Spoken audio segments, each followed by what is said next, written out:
Shifter Diaries, Life Fated. Sweet Paranormal Wolf and Fae Fantasy Romance Series Book 1. By E. A. Hall. Copyright 2020 E. Hall, all rights reserved. Dear Diary. Today is the last day of high school. So does that mean it's the first day of the rest of my life? Everyone around me is excited, rushing from the front doors of the building, cheering, practically losing their minds, because it's finally over. Seriously, Melissa Gimble just streaked past screaming at the top of her lungs and threw an armful of books all over the front sidewalk. Leroy Hale and some of the other guys from the football team just did a team tackle on the front lawn. Others talk about a bonfire tonight to burn all physical evidence of high school. It's madness. But that's just it. It's over. No one is talking about how bittersweet it is. I'm not sure I want to leave, said the first high school graduate ever. I've always felt so different. Story of my life. Maybe it's because I don't feel ready for what's next. Probably because I don't know what's next. If I'm honest, the future feels bleak. At least at school, I felt like I belonged. Well, sort of. I was so lucky to have Mrs. Hershey for English for 2 years in a row. She's the only person in the world who told me it's okay to daydream. Don't get me wrong, I worked hard. Top 10% of the entire class at Roosevelt Valley High, in fact. I'm graduating with all A's for 4 years. My mom is so proud of me. But now what? I'll work at the donut shop all summer. She wants me to go to community college and earn a nursing degree like her. It's an admirable profession, but I'm not sure it's for me. First, the sight of blood makes me, well, never mind. I don't want to disappoint her, and the program offers great financial assistance, which above all, I need. What I really want to do is creative writing, but that wouldn't pay the bills. I have to be practical, I know. But here I am, standing on the edge of the future, and I feel like I'm made for something more. But what? It's a kick a stone down the street and slouch down on the front steps kind of feeling, leaving me kind of lost. Diary, what do I do? Love? Kenna. Chapter 1. Kenna. I have the strange and startling realization that this is the last time I walk home from high school. It's usually looking back that something solidifies as a last time, because rarely do I recognize those moments in the present. There was the last time I had salt on my French fries after learning that I have a weird allergy. There was the last time I saw my favorite band perform live at a festival before they broke up a week later, citing creative differences. There was the last time I saw my neighbor Millie before she passed away. When I was younger, she used to look after me when my mom worked.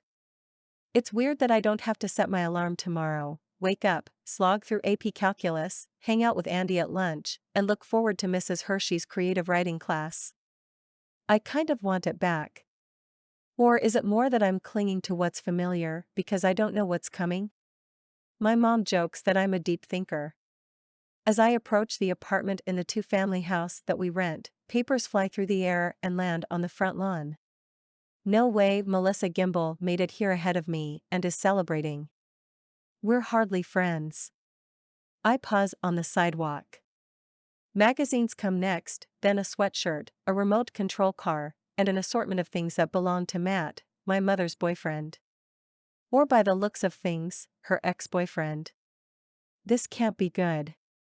I hustle up the stairs and open the door.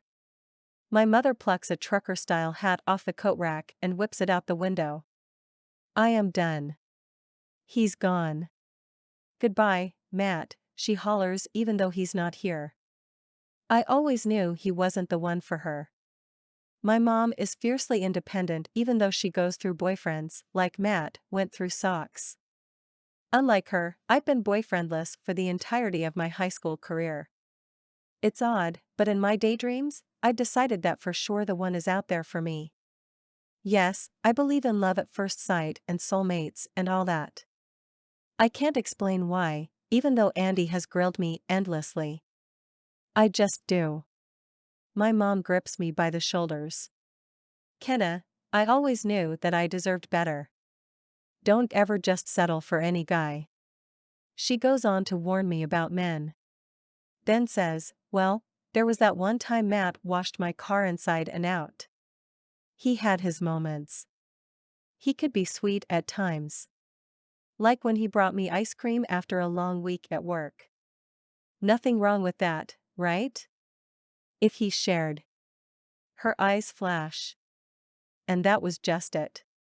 He always ate most of the ice cream. She throws her hands in the air. I set my backpack down. Another last time, at least with my binder and school stuff inside. My mom tilts her head. Oh, honey.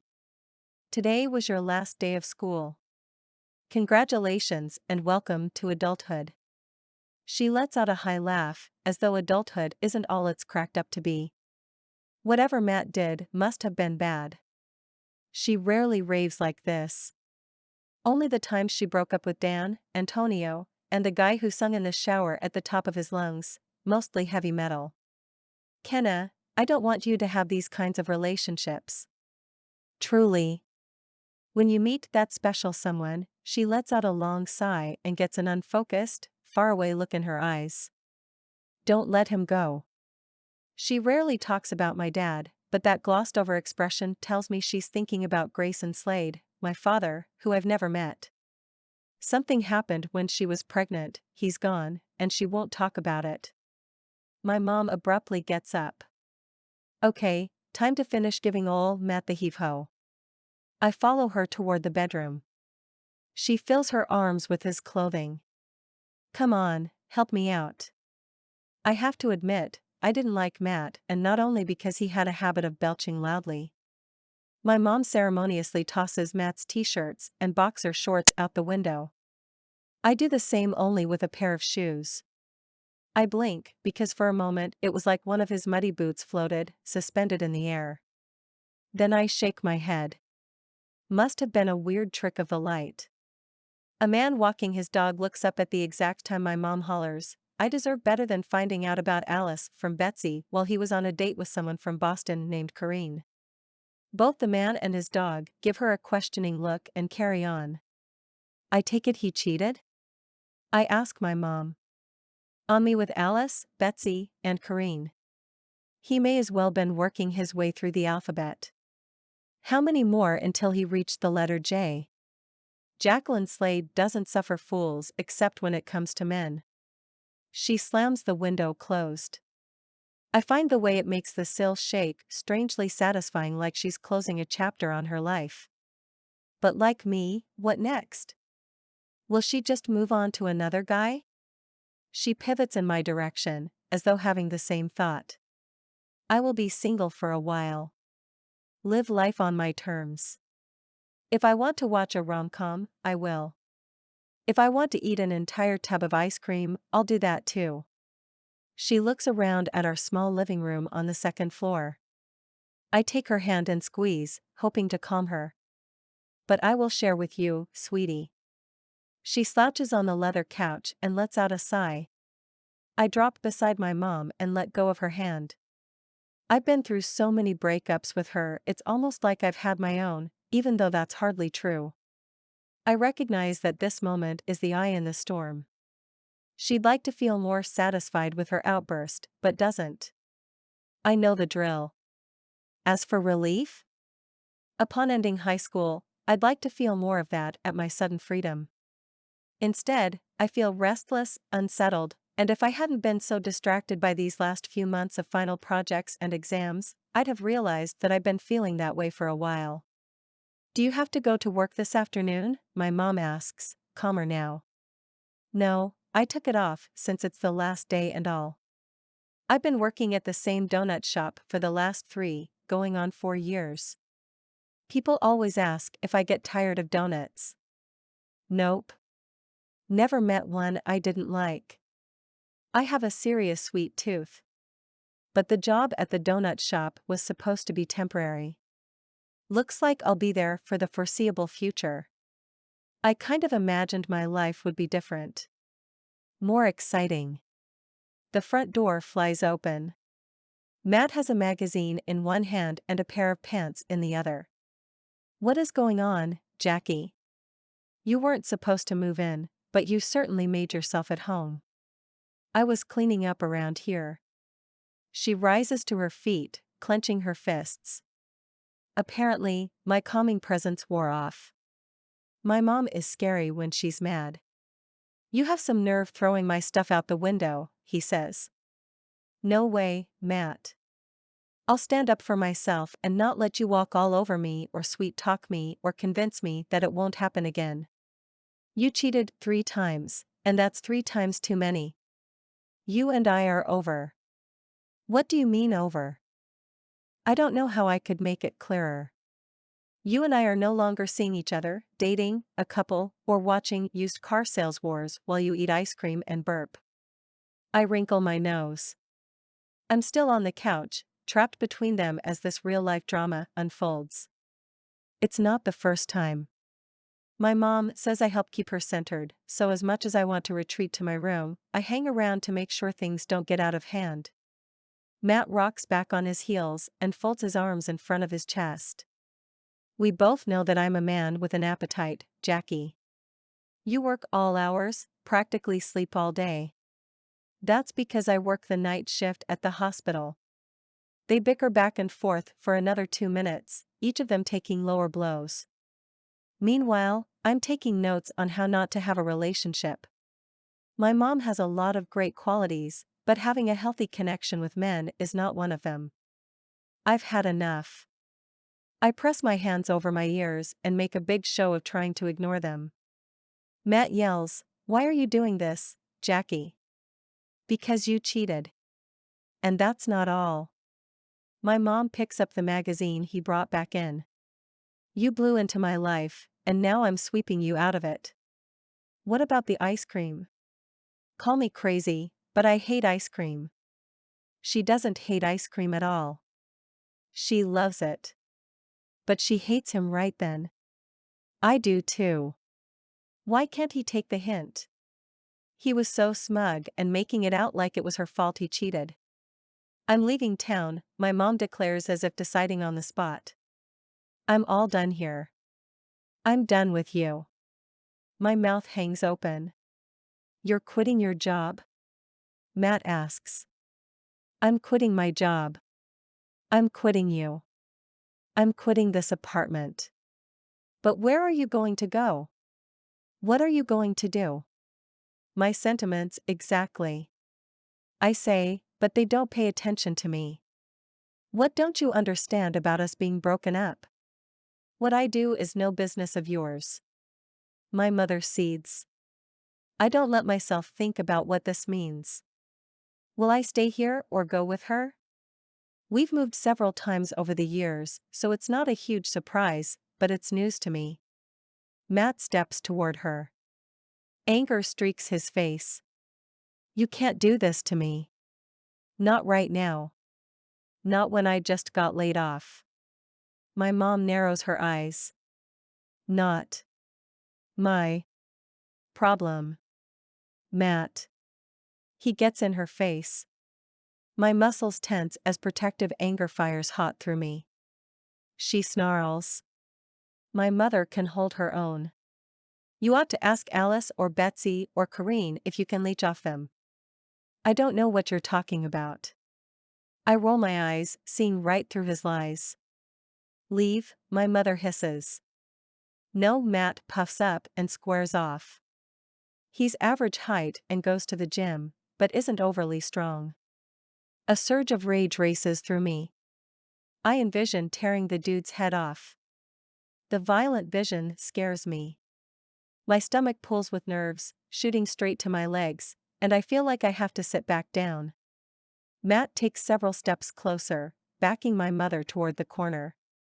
I blink, and at that moment, seeing her smaller than him as he tries to intimidate her or whatever it is he intends to do next causes the nerves inside me to harden, sharpen, and turn into something else entirely. I shoot up from my seat with all the anger and rage a person can possess. He grips her roughly by the shoulders. Leave her alone. my vision goes red. No, not just my vision, my fingers, my entire being seems to burn up, humming with electric energy, and then it blasts from me and into Matt's chest. Chapter 2. Corbin.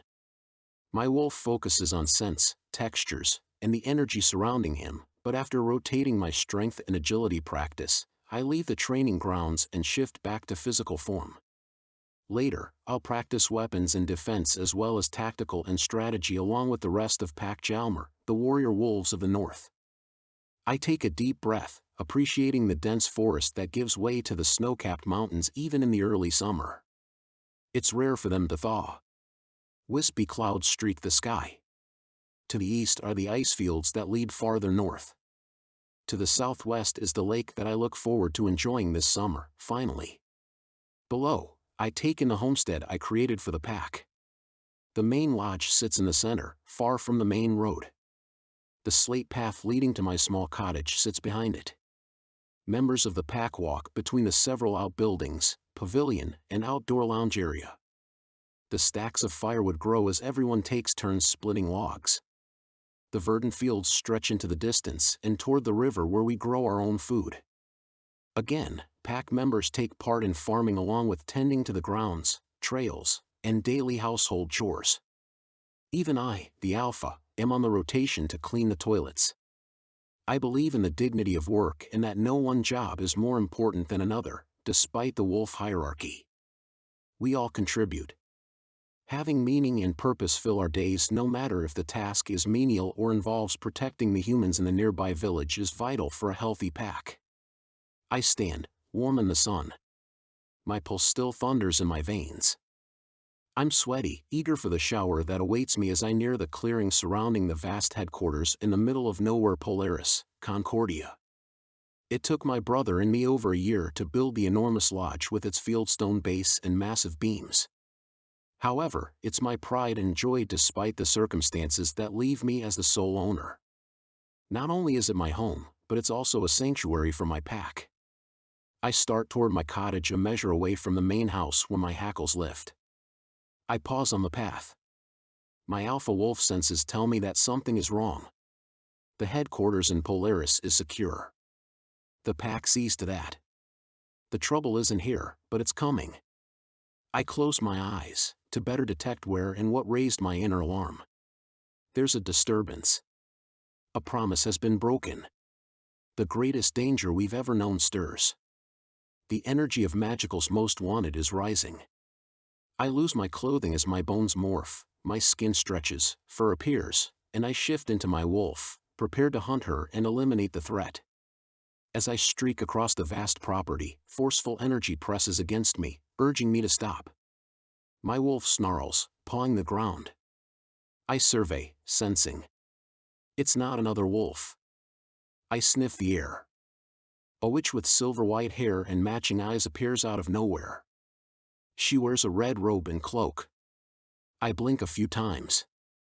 I'm well versed in their abilities and didn't know they could materialize out of thin air. I'm Tatiana, and I bring a message for you.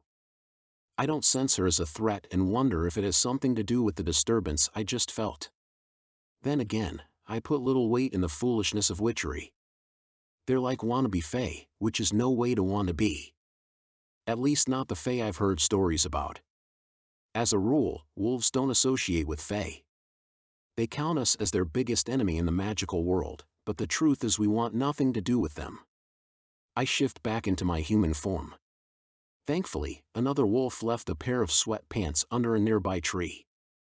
I hurriedly pull them on. Nonplussed, Tatiana pulls out a rolled-up scroll tied with a pink ribbon. How did you get past the barriers surrounding my land? I ask sharply. An energy greater than any I possess guided me here.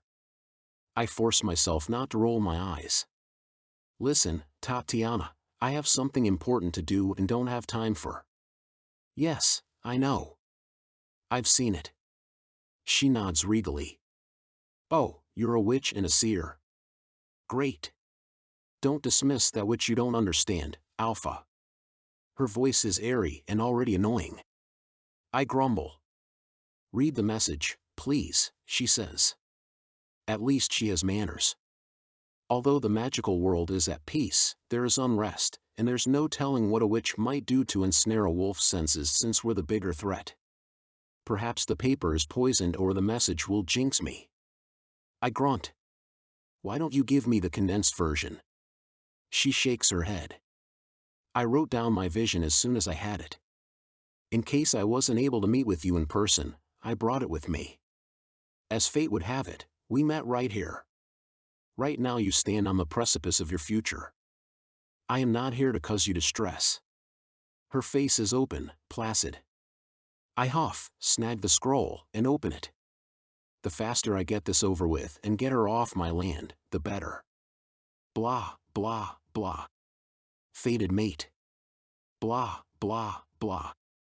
Heart match. I wrinkle it up and toss it on the ground. Her eyes flash. You dismiss your fate so quickly. That will be your downfall, Alpha. Did she emphasize Alpha or was I imagining that? However, I can't ask her because she disappeared. I shake my head once, twice, and then hurry to the lodge. That was a waste of time, but at least it gave me a minute to rethink my plan. My wolf practically rushed off the land without alerting the rest of the pack. At least the witch slowed me down long enough to think about what to do about Magical's most wanted. My determination to do my duty in adherence to the Accords isn't dimmed by the letter Tatiana gave me, but it doesn't leave my mind either. Chapter 3. Kenna. As Matt drops to the ground, my mother closes her mouth. I blink. For a second it looked like her teeth were strangely sharp, like a vampire's fangs in movies. I shake it off, because of far greater concern is what I just did. I look around, wondering if I was somehow electrocuted and by some freak accident transferred the shock to Matt from across the room. My mother drops down next to him and hovers her hands over his face. He'll wake up in a few hours, and we'll need to be out of here. She moves quickly, filling her arms with our belongings. My skin still hums with that strange assault of energy, but inside I'm quaking. You weren't kidding about moving. This adds to my already overflowing sense of uncertainty. She shakes her head and then looks at me. Really looks at me with a long and hard and concerned stare. Her gaze drops to my hands, hanging limply by my sides. I flex my fingers a few times. My skin is still warm but cooling quickly. I'm sorry. I don't know what happened. You don't need to apologize, Kenna. My mother steps over Matt, picking up his things, practically shaking with fury. Or maybe it's just my vision that's vibrating. I'm awash with confusion. Her arms are nearly full. I knew I needed to make changes in our lives. Go back or... I'm not listening because what I know is that change means moving, finding a new job, friends, and the ever-present unknown of my future, and the fact that I somehow, without touching him, knocked a guy out. I'm sorry. I didn't mean, I start because I feel terrible. I didn't mean to hurt him. Not really. It's okay. He was threatening me. You acted on instinct. I wrinkle my nose. What kind of instinct? Because whatever happened was not normal. The restlessness within is like winds blowing, whirling, and whipping up a gale. Matt hadn't closed the door when he came up and it slams now, shaking on its hinges. The energy inside of me hums all over again. Did I do that? Matt is still unconscious. My mother startles and her eyebrows lift as her gaze lands on me again. Your birthday is coming up. I nod. Why is she thinking about that when we have an unconscious man on our living room floor? Thankfully, Mr. Fletcher downstairs is away on a business trip. Then I realize. I'll be 18 and technically no longer her responsibility. It's like a splinter drives its way into my chest. We're going to say goodbye. We're moving, and she's moving on. This is another last time. My mom takes a deep breath. The air leaves me. My throat tightens. I can hardly breathe. Dots line my vision. In several long strides, she marches to her room and returns with an envelope. Your father would be proud. Like he's in heaven, looking down on us, because I knocked out that jerk? I ask. Her eyes widen. Just avoid men, Kenna. Well, except this man. She gives me an envelope. I tuck my thumb under the fold and open it. With splayed fingers, she weighs her hands, halting me. No, not yet. You'll open it later. She lowers to the couch and pulls me alongside her, taking my hands. I wish I could have been a little less wrapped up in myself. That's not in my nature, and believe me, I've had to fight hard to be the mother I've been. What do you mean? You're amazing. We both know that I'm not the cookies and milk kind of mom. No, you're the wake me up after your shift at the hospital to watch the sunrise and then bring me for donuts kind of mom. One of the main reasons I love donuts, they remind me of those special times we've shared. I'm impulsive, selfish at times, flighty. Most of the guys I've dated suggest that I'm unstable. Par for the course. She snorts a laugh. I wish I could have been the mother to encourage you to follow your dreams. Instead, I'll tell you to follow your destiny. Tension tangles itself up by my shoulders. Why does this feel like a goodbye? My mother gazes into my eyes and grips my hands between us. You are so beautiful, a natural beauty. You're unique and special. I have a crooked canine tooth, even though I had braces. I'm only now getting curves, and before that, I was scrawny. I have weird allergies, Anne. And it all makes you who you are, and who you're meant to be. A nurse like you? The words come out slightly sharper than I mean because it's not what I want for myself. However, I know as much about what I actually want as I do how I blasted some kind of current from my body and into my mom's ex-boyfriend. I'm sorry. The words drop from my trembling lips as tears threaten. No, I'm sorry, she says. I point to Matt. Is he going to be okay? She nods. He'll forget this ever happened, and that he cheated, and that he's a jerk. Do you mean that he'll have amnesia? Something like that. Should we call the police? I ask. She waves her arms. No, no. Do not do that. If we don't act fast, far worse than the police will be after us. My hands cup around my nose and mouth. Mom, I didn't mean, I don't know how to make sense of what happened. What did I do? Like the questions I've asked about my father, she remains tight-lipped. Mom, please believe me. Truly. I didn't mean it. Of course not. You didn't know. Heck, I didn't know. I mean that I'm sorry that I couldn't tell you. Tell me what? Wait. How do you know he'll have amnesia? Mom, please tell me what I did. What am I? The questions come rapid fire. That's just it. I don't know.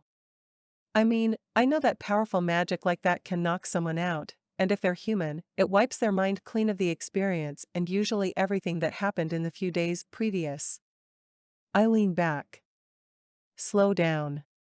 What are you talking about? Magic? Then I smile. Hold on. You're joking with me.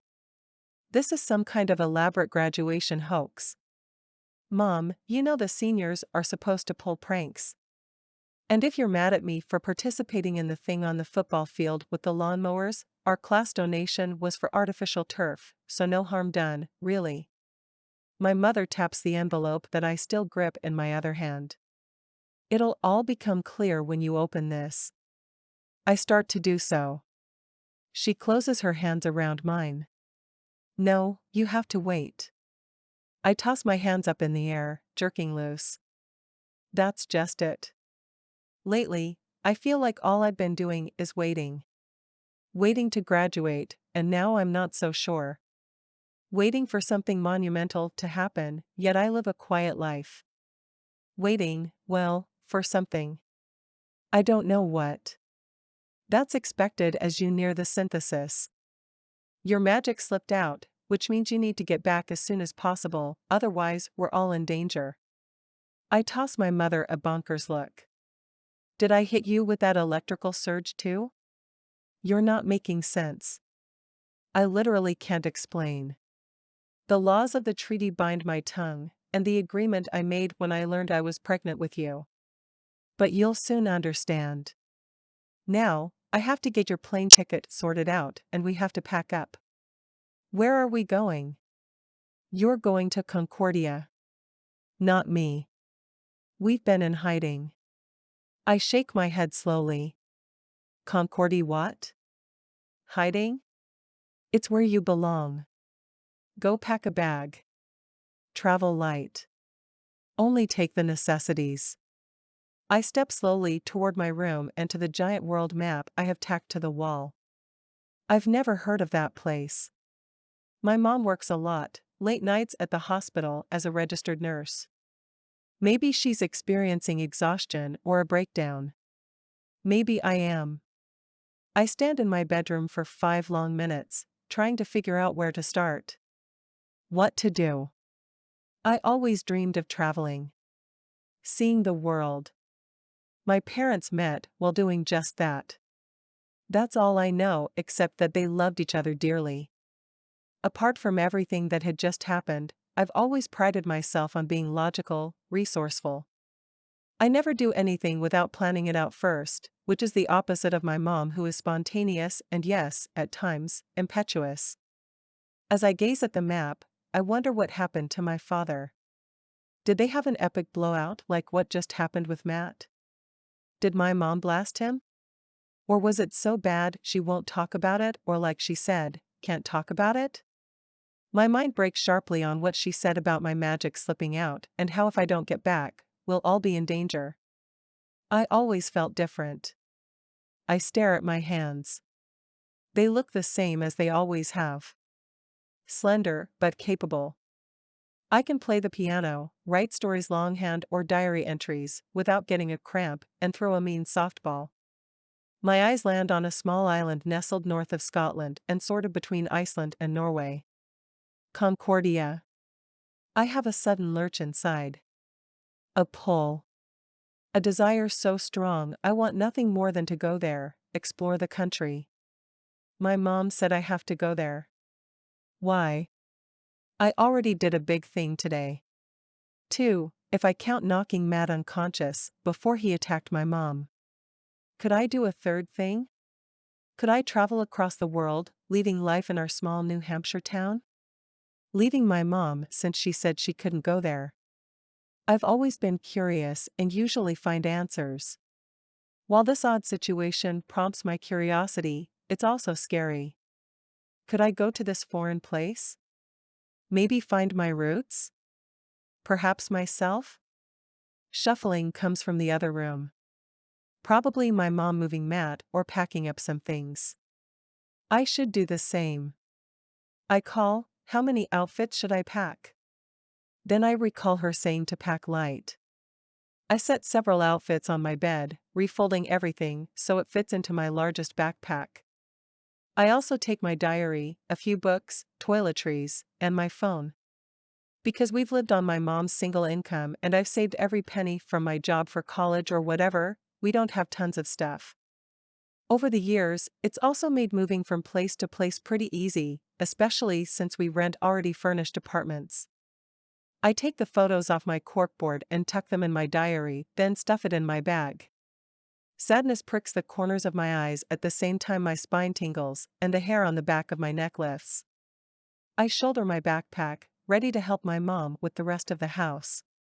What do you want me to do with my sheets and everything else? She doesn't respond.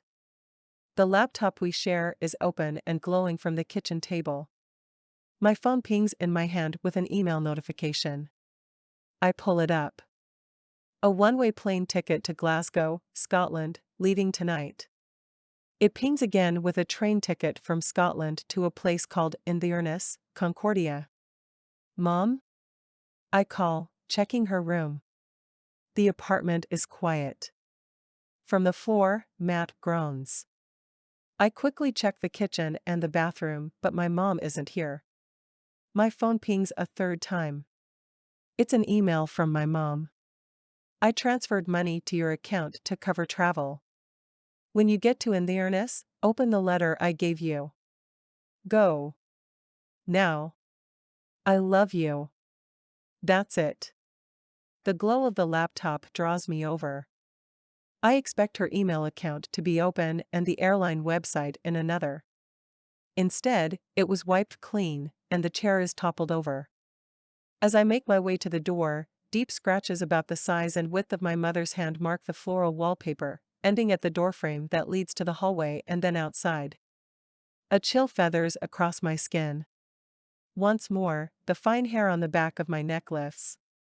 I swallow hard and open the door, not sure what to expect on the other side. The window is smashed and the welcome mat is askew. It looks like there was a struggle. Did someone kidnap her? My stomach lurches and churns. My finger is on the button to call the police, but I hesitate. From behind me, Matt moans again. My mother said not to call the police. Her email said go. Now. I was never really a rebel. It was always just her and me. She also wasn't the kind of mom to tell me what to do and let me figure things out. But this time she told me to go. Now. So I do. Chapter 4. Corbin. My betas are already in the den. I lower into my chair at the head of the table. Sure, we sit around the campfire and tell stories and tease each other, but right now it's all business. I take command. My betas, Baker, Trig, and Claude, along with their girlfriends, Avril, Inga, and Camilla, betas too, all wait for me to open the meeting. They're not sealed mates, rather partners who also happen to be top wolves in the pack. In many ways, it's convenient for me from an organization standpoint. In other ways, the unspoken pressure for me to find a mate of my own is there. However, as alpha, I am bound to find my fated mate. Any female wolf won't do. My heart speaks and will know when it finds its match. I can't deny it. But I'm not interested because it means, together, we'll have to prove our status or I lose my position. I already fought my way to the top. I don't want to battle again if I don't have to. Brief me, I say to Baker. At 1300 hours there was a disturbance in a small New Hampshire town, that's a state in the US, he says to the others, knowing some of our number may not be on top of global geography as I am. I felt it in my bones. That's why I called this meeting. What else? I drum my fingers on the table. Baker projects an image onto the wall. I obtained these from satellite files. Looks like an American teen bit off a little more than she can chew. I level him with a glare. He knows my sense of humor doesn't include wolf puns. Trig stifles a laugh. Did she tear off someone's head? Not yet, Baker says.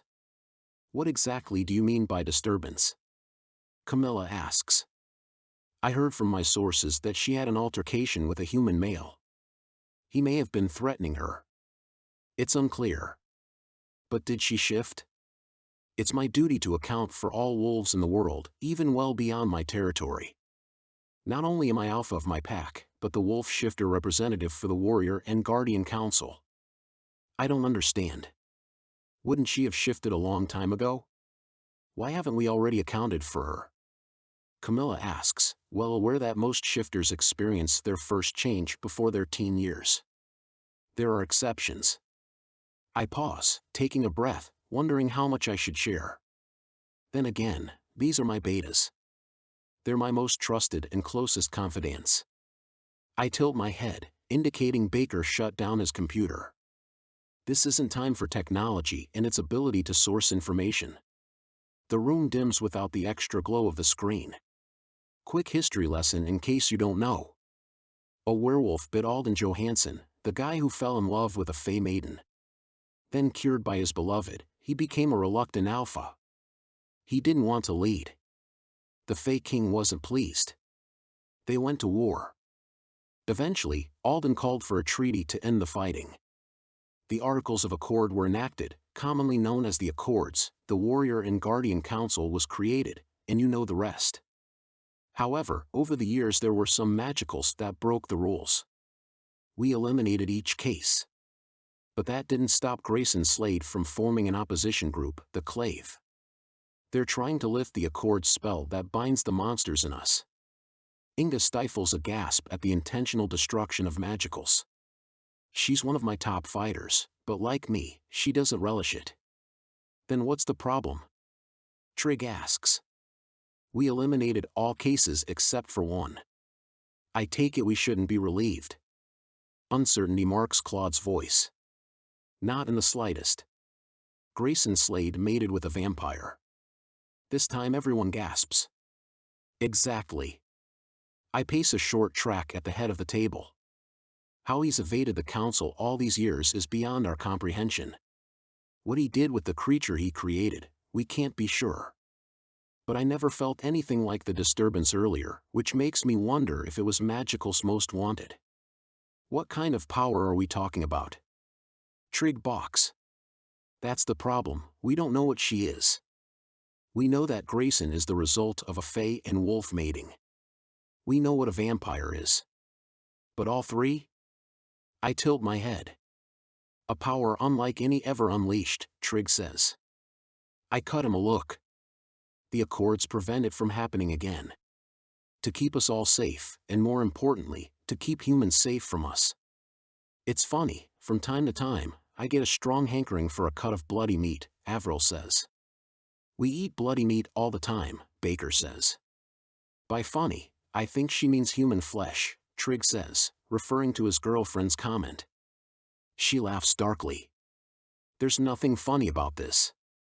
We created the Accords to keep us from indulging our basest desires, wolf shifters for human flesh, vampires for human blood, and fae, well, I do my best not to think about their tendency to enjoy tormenting humans. I lower into the chair. There was always the chance, no, the hope, that the daughter Grayson and his vampire mate Spawn was powerless. That somehow all of that energy couldn't be contained in one person. Or that she didn't survive. But deep down I knew that wasn't true. Beneath the surface, deep in my wolf bones, I've felt the restlessness of her magic existing in the world for quite some time now. So if she's all three, shifter, vampire, and fae, will each of the council be hunting her? Claude asks. Urgency rattles my bones. Likely. I don't like this, Inga says, having experienced the fallout of war. What about the enemy? What if they get to her first? Baker asks. I scrub my hand down my face. That's what I'm afraid of. Amanda skulks into the room. What is Alpha Corbin afraid of? It's always a game with her. Technically, I'm not afraid of anything. I'm concerned. It's different. More importantly, what are you doing here? You weren't summoned to this meeting. I jerk my thumb to the door. As the primary candidate for female alpha, I figure I ought to know what's going on in my pack. Our pack, I quickly correct. Although I'm alpha, we're still a family. And she is not the primary candidate for female alpha. Far from it. We were just discussing Magical's most wanted, Inga says. I silence her with a sharp glare. The content of our conversation is confidential. Say that 3 times fast, Amanda says. But about the MMW. Run around headquarters 3 times fast, I order. She doesn't move. Amanda, I'm not kidding. If she forces me to pull an alpha move, I will. I prefer not to use my power to enforce my commands. Avril watches with amused eyes. When Amanda still doesn't move, I fix my dominant gaze on her. Her eyes dip in submission. As if I'd placed my hands on her shoulders and physically turned her around, she starts toward the door. Go. Run. She had no choice. If I'd told her to dye her hair pink, run through town with a herd of goats, and proclaim her love for vegetarian cookery, she would have to. 3 laps, I repeat, and then close the door, but not before she casts me a wink. I let out a long rumble of irritation. I'd rather not start locking the door, but... I'll talk to her, Baker says. Nothing? Inga asks, referring to any spark between us that we might be fated mates since technically Amanda is an eligible female. I'm not slightly interested. Amanda and I spent an evening in each other's company before I realized she's not selfless. That's what it takes to be an alpha. It's what sets me apart. I will live and die for my pack. I can't do that if I have a mate. She'll come first. That's how it works unless she's also alpha. Still nothing, I emphasize. You have to find your fated mate, Claude says. No. You can't be the lone wolf forever, Baker says. Our pack needs a female alpha. We could nominate him for that bachelor dating show, Trigg suggests. Camilla hides a smile. We don't need more fighting. I'd strive for peace for years.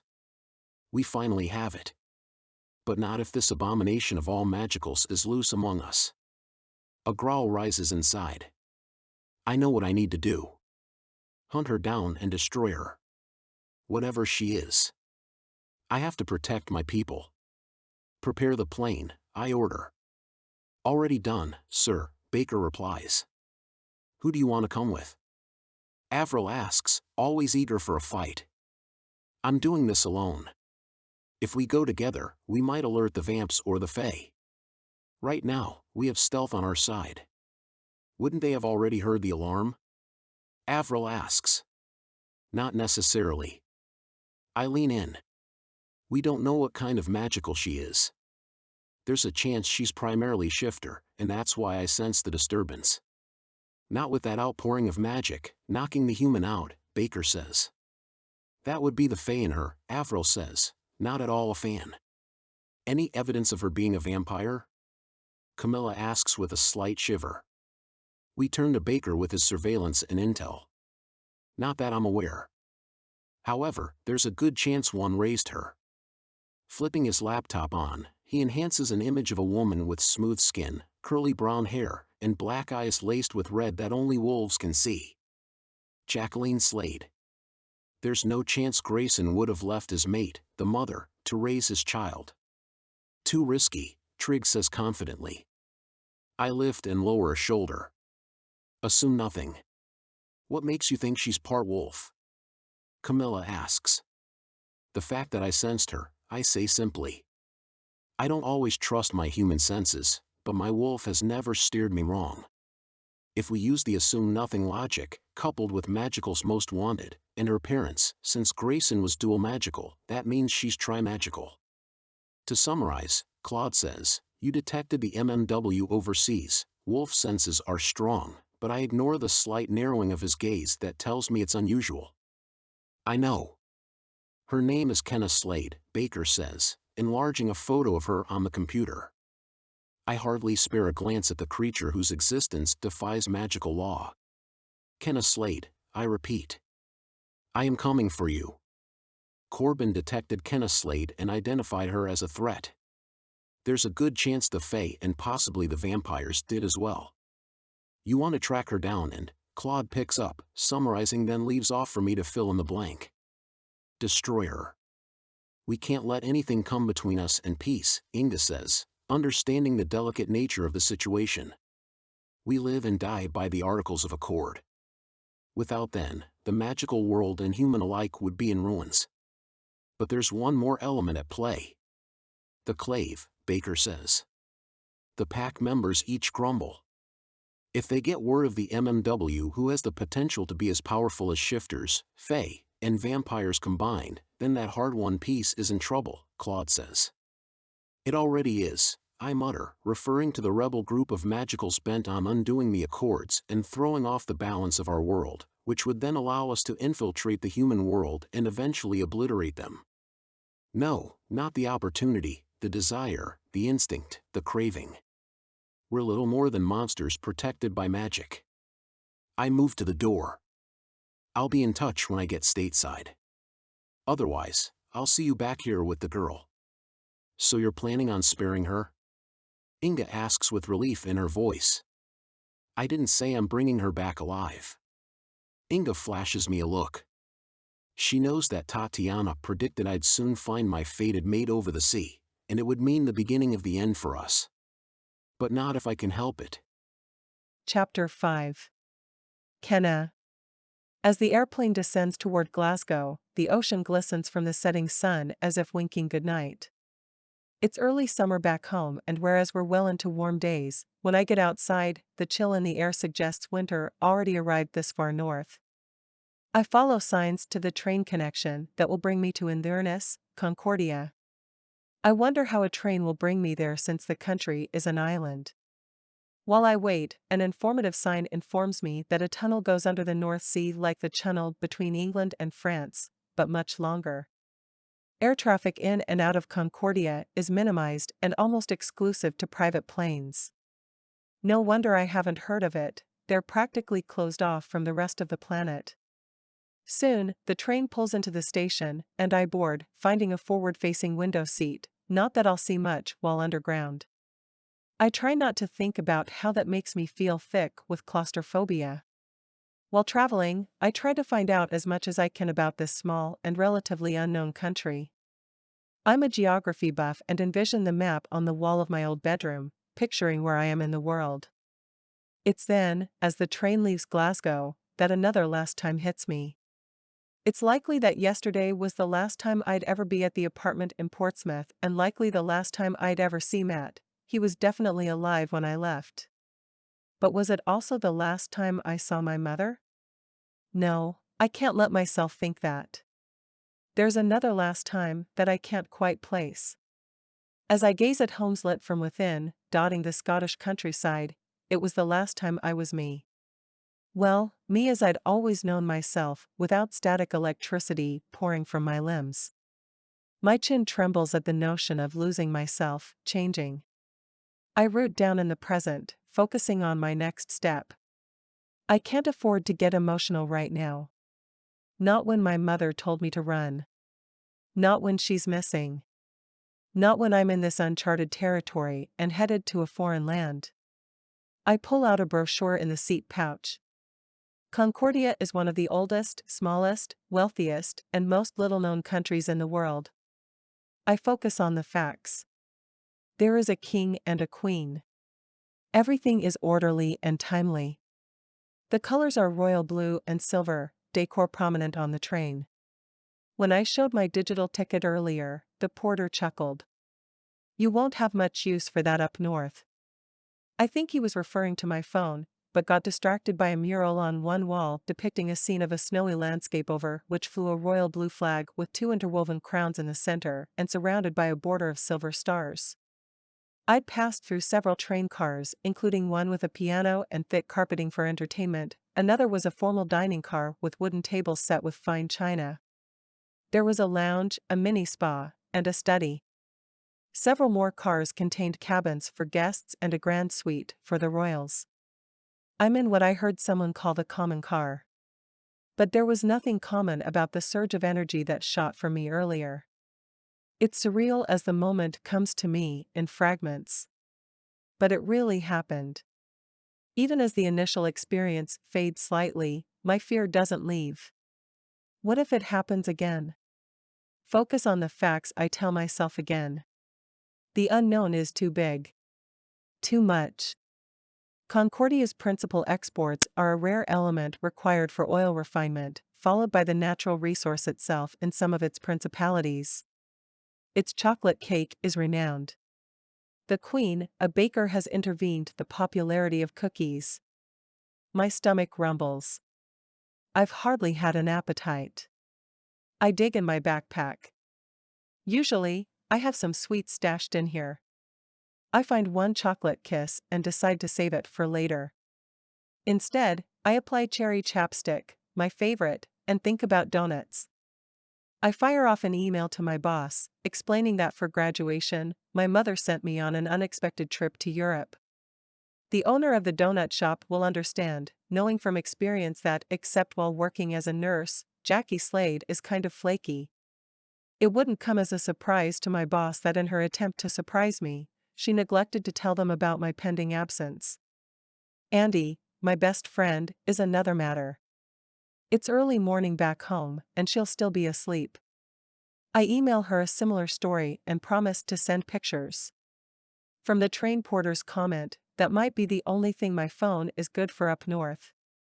The lights in the train car dim as we enter the tunnel. The motion of the wheels on the track is like a lullaby. Soon, I doze in and out of sleep as the train chugs through the night. Every time my dreams land on the scene in my living room, I wake with a sharp start. I cannot begin to fathom what happened. How I conducted electricity. It was going to rain that afternoon, so maybe it was a freak bolt of lightning. Andy is always telling me about random occurrences. Her mother once said that she's one in a million, even though she's one of 8 kids, and has since been on a quest to find out other things that only happen once in a million number of times. Usually, they're not good. When the train emerges from the tunnel, the sky is light gray with the dawn. I stretch in the seat. There are only a few other people in the common car. Most travelers have private compartments. The conductor announces our arrival in Inverness in less than 10 minutes, giving details about the weather, rain and the forecast. Nerves jangle inside. Why couldn't Mom have sent me somewhere tropical? Then again, sometimes I can tolerate the sun, other times it practically makes me ill, another one of my weird allergies that seems to come and go. However, salt and silver always interfere with my system, which makes eating out tricky, hence why my stomach is loud enough to wake the guy snoozing in the seat across the aisle. Thankfully, it doesn't. As for the silver, my mother joked that my future husband has it easy since I won't be hoping for much in the way of jewelry. As the train pulls into the station at Inverness, I gather my things, having told myself to open the envelope she gave me as soon as I step on Concordian soil. Once off the train, majestic snow-capped mountains rise high in the distance in one direction and the ocean stretches toward the horizon in the other. I take a deep breath, moving to the front of the station and out of the way of other travelers. I draw a deep breath, tucking my thumb under the fold of the envelope, and anticipating my mother to tell me to stop. But she's not here. I tried texting her 100 times, but I'm guessing her phone is sitting on the counter buzzing, if not already dead from a depleted battery. I open the envelope and pull out a cream-colored piece of paper with a formal yet official-looking script. The top is a deed to a property along with the address. A change has been made, naming me as the owner. I swallow thickly. Grayson and Jacqueline Slade are the previous owners. My stomach dips. That's my father's name, and my mother's. It says they purchased the home in 1872. None of us were alive almost 150 years ago. It's impossible. I turn the paper over. It's blank. I read the document again from top to bottom. I examine the fine print. I'm the owner of what sounds like a manor named Lonsdale in Cardington, Concordia. Inside a wooden frame and mounted on the wall of the train station is a map as big as the one on my wall back home. Only this one shows this country in its entirety. I find my current location, Inverness, at the bottom.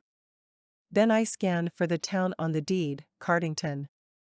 I skim past quaint-sounding villages, meandering rivers, lakes, and mountains.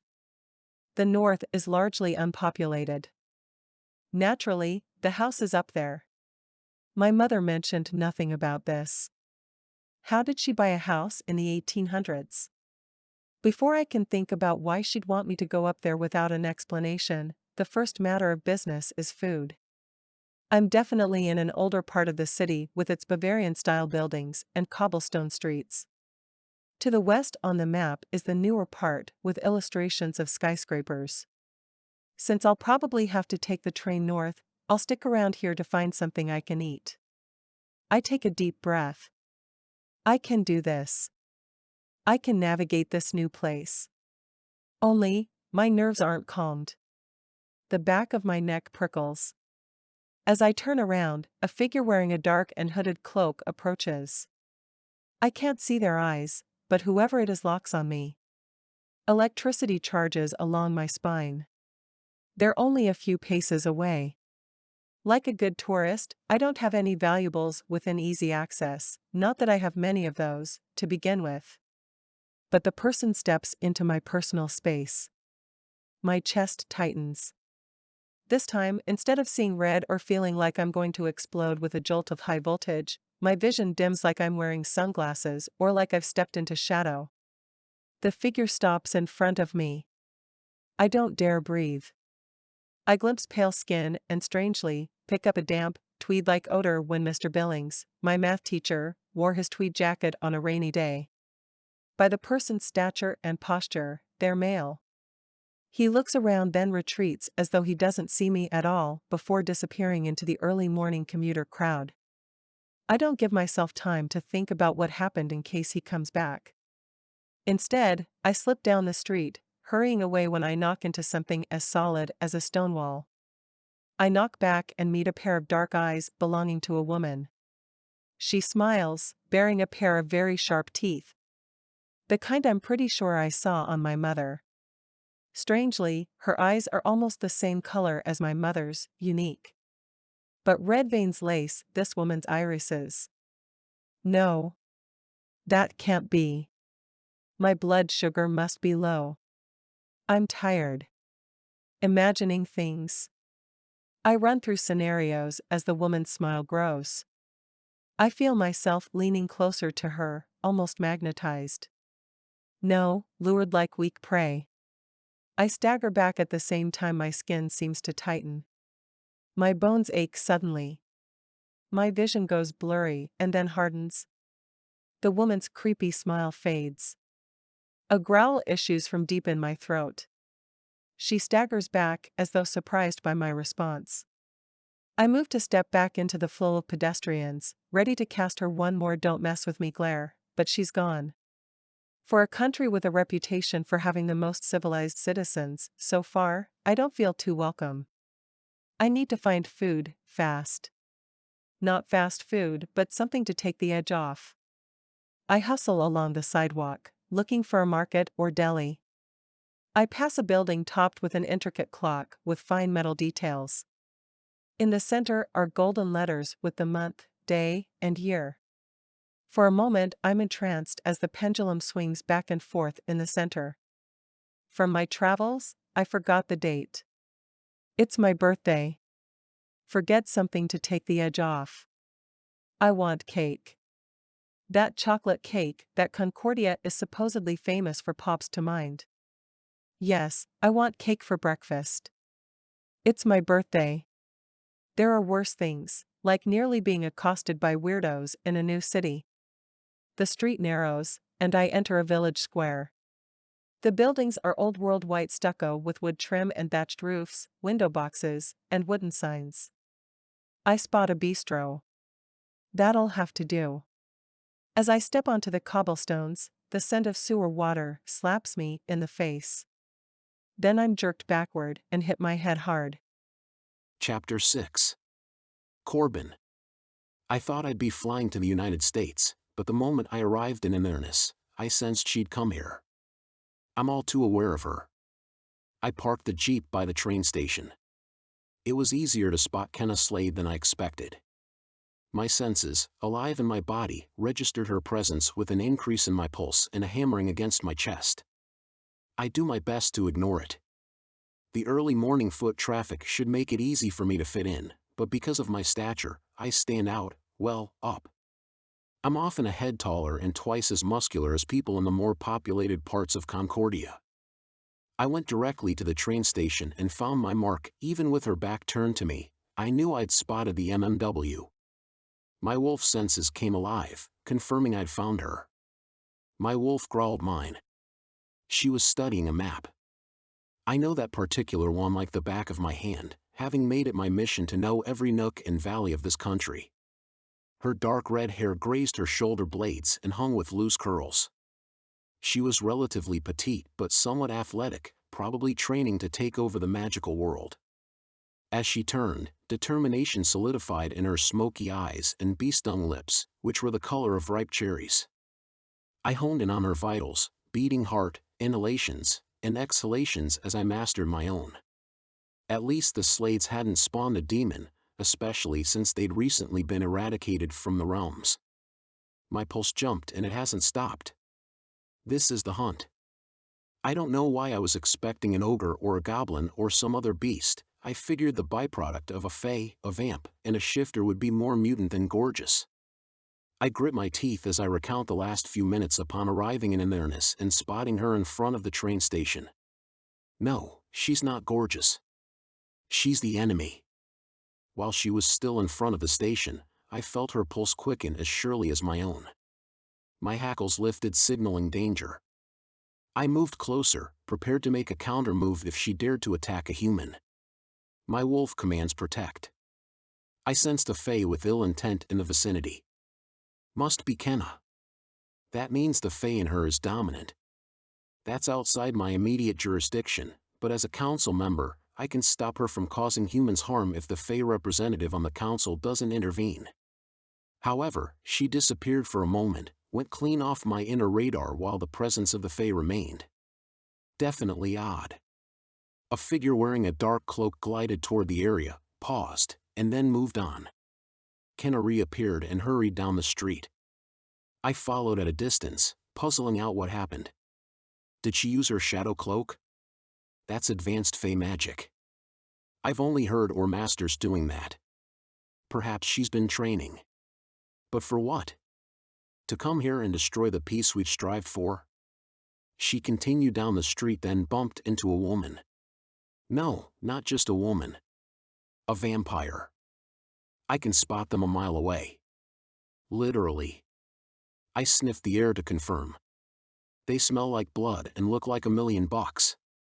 The vamp was stunning, so beautiful as to be mesmerizing, which is the intent with their particular kind of magic. Then the air filled with the musky scent of wolf. It's like rain and earth, and something unique that elevated my pulse further. Standing on the other side of the cobblestone lane, I surveyed my surroundings, but I was the only of my kind here. Unless it was Kenna. She must have been starting to shift. Wolves with any training know not to do that in public. Likewise, vampires know not to use their mesmer powers or strength when around non-magicals. Under the Accords, we do everything possible to shield humans from our existence. If the vampire dares to make a move against her, I'll report her as a member of the Klave. To my surprise, the vamp backed off. They never do. Kenna brushed past her on the sidewalk. I wasn't sure what to make of her other than the fact that she's demonstrated equal parts fae and wolf. If the vampire biology was strong within her, I imagine she would have squared off with the vamp as one of their kind. She paused in front of Keence's clock tower, gazing at the intricate metal clock that tourists flocked to see. In the glass's reflection window at the base, she smiled. Her expression was so joyous, if it were cloudy, the sun would come out by virtue of her expression. A stirring in my chest distracts me. Still wearing a smile, she crosses the street. My wolf pushes against my bones, my skin, and begs for release. Did she find what she was looking for? Someone to eat, drink, or destroy? But she's gone. A yelp echoes in the early morning air. Thinking about the last few minutes following Kenna and how her smile distracted me, something I can't afford right now. I dash across the street as someone dressed entirely in an outfit of the darkest purple, it's almost black, drags Kenna into an alleyway. Possible Klave colors? I can't see their face as they hover over Kenna, who's lying on the ground with her eyes closed. They must be with the enemy. Protect, my wolf demands. I don't shift, but if the attacker is one of our kind, they'll sense the warning in the air. It's the power of the alpha, and all magicals respond to it, whether they're fae, vamp, wolf, or something else. The figure in purple freezes. They continue to hover over Kenna as though trying to break through the confines caused by my power. Kenna remains motionless. I'm hunting her. I've claimed her. Kenna is mine. I send the message into the energy of the surrounding area because, above all, the Klave cannot have her. They'll use her as a weapon against the Accord-abiding magicals and humans alike. The figure presumed to be from the Klave retreats. As they do, I catch the unmistakable scent of wolf under a fig, a kind of guise that's a lot like fey glamour but intended to mask the identity of a magical from the senses. I jog across the street and crouch down. Kenna is unconscious. I imagine she fell and hit her head hard. My throat pinches. Or she's faking. Given her identity as an enemy, that's more likely the case. The thought comes a moment too late. She bounds to her feet, meeting my eyes. I blink as though waking up. I'm off my game. I should have brought reinforcements. My heart lurches. Get back, she says with an American accent. I have to collect these details because I will hold whoever raised and trained her accountable. Hulking in the alleyway, I step closer. You evaded the Fae, the vamp, and the wolf from the Klave, but you will not get past me. Her lips dip toward a frown, and her brow wrinkles, but her eyes harden. There are 3 things you should know about me, buddy. I'm just a girl who loves her cherry chapstick and that idiot back there sent it into the gutter. Considering it's my birthday, I could go for some of that chocolate cake this place is famous for, but more importantly, I've had a tough couple of days and you are not going to mess with me. I do my best to conceal my own frown and the expression of puzzlement that flits across my brow. That's 4 things. She charges in my direction. I brace for her attack. Instead, she ducks under my arm. It takes me by surprise. But this time, I'm fast and grab her by the scruff of her denim jacket. I subdue her with my dominant gaze. Her eyes are the color of smoke and laced with amber.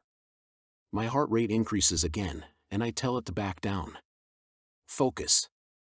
I must remain in control at all times. Let me down. Her feet kick out once, twice. She's feisty. My power strains against her, which for me, as an alpha, is rare. I appreciate her spunk. It's no surprise considering her lineage. But it stops here. Well, back at headquarters. Protect my wolf warns. I'd like to tell him to shut up, but there's no arguing with my inner nature, my wolf. Nonetheless, I force my gaze to penetrate Kenna's awareness. She slips into twilight slumber, she's alive but no longer aware of what's going on. I could use a day under its spell as well, if only to shake this weird feeling in her presence. We'll have to be careful when she wakes. I'll end her, but first, she'll answer some questions. Slinging the MMW over my shoulder, I keep to the back streets as I return to the Jeep. She remains asleep while I head north for a couple of hours, over the mountains, and into the remotest parts of Concordia where I dominate the wolf pack. Baker, Claude, Trig, Avril, Camilla, and Inga wait for me in the spare bedroom where I bring Kenna, placing her on the bed. Her chest rises and falls with shallow breaths. I reinforce my alpha hold on her so she doesn't fake me out again. After giving everyone a recap of her encounter with the Fae, Vamp, and Wolf I'm guessing is from the Klave, I add what she said about the cherry chapstick and her birthday. She wants cake? Trig laughs. She looks harmless, Camilla says. I grunt. She doesn't look like she could harm a hair on a wolf's head, but she's magical's most wanted. Too bad she's deadly. Likely, the most dangerous magical we've ever encountered. But Camilla is right. With Kenna's eyes closed and her expression serene, my pulse doubles again, and my heart thunders. Inga casts me an almost amused look of curiosity. I'm going to live the twilight slumber. We have to question her and eliminate her. Sometimes you scare me, Inga says with a chuckle. Sometimes I scare myself, but it's not for the reason she thinks. Chapter 7. Kenna. I had the dream I always do on the full moon about walking with a wolf in a meadow filled with wildflowers. He has copper eyes and dark gray fur streaked with silver and black. Deep gold tips the fur of his muzzle. How do I know the wolf is a male? By the way he nuzzles me in the dream, because this time, I'm also a wolf. I wake with a start and rub my eyes, fuzzy from sleep. My entire body aches as the last couple of days come back to me. The air smells fresh, but I sense others in the room. The last thing I remember was being attacked. Am I in the hospital? There's no beeping or hum of machines. Blinking my eyes open, they land on a copper gaze, but they don't belong to a wolf. No, they belong to the guy who attacked me in the alley after someone knocked me out on the street. I explode from the bed as energy surges inside. You. I launch myself at him as several others close in around me. Like trying to come up from underwater, the electricity or whatever it is in me tries to rise to the surface so I can defend myself, but fails. The group of 6 people who look to be around my age, or a little older, restrain me with what feels like static in my mind. I can't fight against it even though I try. By try, I mean that it's instinctual. I'm not doing anything other than pressing against it like a magnet pushing against the same polarity. She's strong, says a guy with a short brown mohawk. Not strong enough, a female with blue hair and a nose ring says. The static increases. The guy who brought me here stands at the foot of the bed. His features not. Who sent you here, he asks. That last word catches on his Scottish accent. I don't even know where I am, I grind out. But my best guess is you brought me here. His expression curdles like everything about me disgusts him. My sassy reply doesn't seem to do me any favors. I mean, who sent you to Concordia, he clarifies in a sharp tone. My mother. The vampire asks a girl with caramel-colored hair and kind eyes. I'd swear she shivered. No. Jackie Slade. She's a nurse. I graduated high school the other day. Today is my birthday. This trip was a hybrid gift from my mom. I wish she were here, I say in one desperate outpouring. It's easier to talk to the girl with the caramel-colored hair. I clutch the pillow to my chest when I remember how my mother disappeared so suddenly in our apartment and the email she sent. The guy who attacked me, and who has the most commanding presence in the room, grunts. I'm guessing he's a year or 2 older than me, and somehow has all the authority in the room. He has several tattoo-like markings on his arms, but they somehow look more permanent if that's possible. He's gorgeously buff. Every time I speak his muscles flex. I have questions of my own. Who are you? Why am I here? As if on cue, the tight cords of the muscles in his neck that lace toward his jaw tighten. I'm Corbin Stone. Warrior and Guardian Council representative and leader of Pack Jalmer. We're warrior wolf shifters, and you are at our headquarters in Polaris, North Concordia. You are our captive. He has a slight Scottish accent that on anyone else would be dreamy. I practically bark a laugh. What now? You're captive? Is that why you're lording over me like I'm dangerous? Tension flares in the room. You are dangerous, Corbin says. He's obviously the head guy who also stands a head taller than the others. I think you have the wrong gal. Listen, I'm trying to get to Cardington, Concordia. My father left me a house there. Have you ever heard of it? I press to sitting. All 7 of these weirdos stiffen like they're preparing to fight. I hold my hands up in surrender. I'm going to try the path of least resistance and get these people to see reason. Maybe they mistook me for someone else. I'm also an American citizen and know my rights. I will report them to the authorities as soon as I get free. I think this is a big misunderstanding. I'm not interested in your cult, pack, or whatever you called it. I was under the impression the Concordian people were friendly and welcoming. I shake my head sharply. It's no wonder no one has ever heard of this place. It's loony. Corbin wears a hint of a lopsided smile. You have no idea, a woman with pale blonde hair says. I'm Inga. This is Claude. Her lips quirk when she says his name. Also, Trig, Avril, Baker, and Camilla. Camilla with the caramel-colored hair gives me a little wave. Both her and Inga seem to be the only normal ones among the bunch. Oh, and you met Corbin, Inga says with a slight depth to her tone. Whether it's because he's in charge or for some other reason, I'm not sure. Maybe it's because of his handsome face. No, scratch that.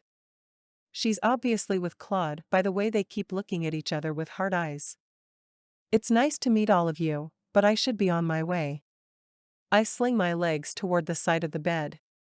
Corbin lifts a large hand and halts me with his gaze. What is with him?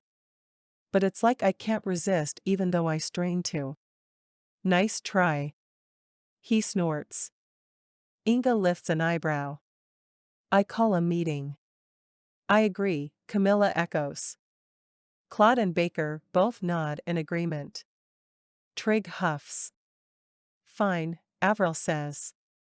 We'll meet in the den, Corbin says in a commanding tone. Okay. You do that. I'll be getting out of your hair or fur or whatever, I mutter. However, Corbin's eyes capture mine, and I'm asleep again. When I wake up, the slightest smell of sulfur wafts through the air. I shift uncomfortably and then press to sitting. So you're what the big fuss is all about, huh? A woman with inky hair streaked with purple stands by the door in the room. I startle. Yeah. Big fuss over here. I'm just going to grab my phone and call my mom. Whether she answers is another story. Was she abducted too? Maybe she's here. Hope swells inside. This? She gives my cell with its unicorn case a little shake. It's dead. Tell me about your mom. This chick has weird vibes. Bristly, threatening, but also the faint smell in the air is gross, which is distracting. Oh, she sent me on this disaster of a trip, but other than that she's cool. Flaky at times, but really great. She makes killer lasagna, is an amazing nurse, and has saved people's lives, which is admirable. Oh, and she knows kung fu, so don't mess with her. I want to add or me even though I only know the basics. I went to classes with her a few times. She said I was a natural, but I had more fun with softball. The girl clicks her tongue, appraising me. Guarding me? I get to my feet. My head throbs, and the room spins slightly. I'm going to plug this in, charge it, and then get out of here. I move to pluck the phone from her hand, but she snaps it in half. Red fills my vision. Prickles dot the back of my spine. My fists clench. She stares me down, but I don't back down. Instead, the door flies open. Corbin barks, Amanda, submit. She makes a whining sound and lowers into the nearest chair. Kenna, submit, Corbin orders to me. I tuck my head back. No. You may be bigger than me, but Amanda, is it? She just broke my phone in half. Listen, I really am leaving even if I have to plow through you. Goodbye, weirdos. I grab my backpack and march toward the door. The guy is like a human wall, but we square off. The red behind my eyes dissipates, and a pressing sensation like I'm about to explode rises from deep inside. I grit my teeth. Please, step aside and let me pass. Corbin doesn't move a muscle, but something in him softens ever so slightly. Or maybe it's curiosity. I'm not a sideshow, dude. I can't explain how I know this. Sixth sense? Drawing my hands into fists, I bear down as the pressure inside me increases. My skin tightens, and it's like something is trying to claw its way out of me. This must be the height of anger, fatigue, and hunger. Kenna, please come with me, Corbin says. We have to talk. That's more like it. This time, I soften. The tension inside disappears, leaving a strange fluttering in my chest. The sun must set relatively early this far north because the windows of the room form patches of light on the hardwood floor. It stretches toward him, illuminating his copper eyes, threaded with the same color, highlighting his otherwise dark hair. His nose is smooth, and he has a slight shadow of stubble along his strong jaw. His gaze holds mine, But unlike before when he lulled me to sleep, it's almost as if he's looking at me, into my depths. I feel at once vulnerable and strong because I have nothing to hide. I swallow thickly, entranced by this massive man. Everything I was ever taught tells me to fear him, but there's a deeper instinct that stirs as though awakening. It spreads outward and through my body, warming me. There's no way I can be attracted to this brute. No way. I shake myself from the stupor. I need something to eat, I say at almost a whisper. The girl with purple hair clears her throat. I'd forgotten she was in the room. You may leave, Amanda, Corbin says without looking at her. She brushes past us, leaving me with a gust of that noxious odor. Corbin tilts his head in my direction. You're used to getting your way, huh? I ask, unable to resist the urge to check his macho attitude. Comes with being alpha. His voice is a gravely growl that sends shivers over my skin. But they don't make me cold. Rather, the opposite. The only alpha I answer to is alphabet soup. His brow furrows. It's a joke, doofus.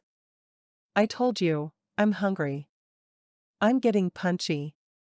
No, actually, I'm well past that. I think I'm imagining things. A laugh escapes. You all think you're wolves or something.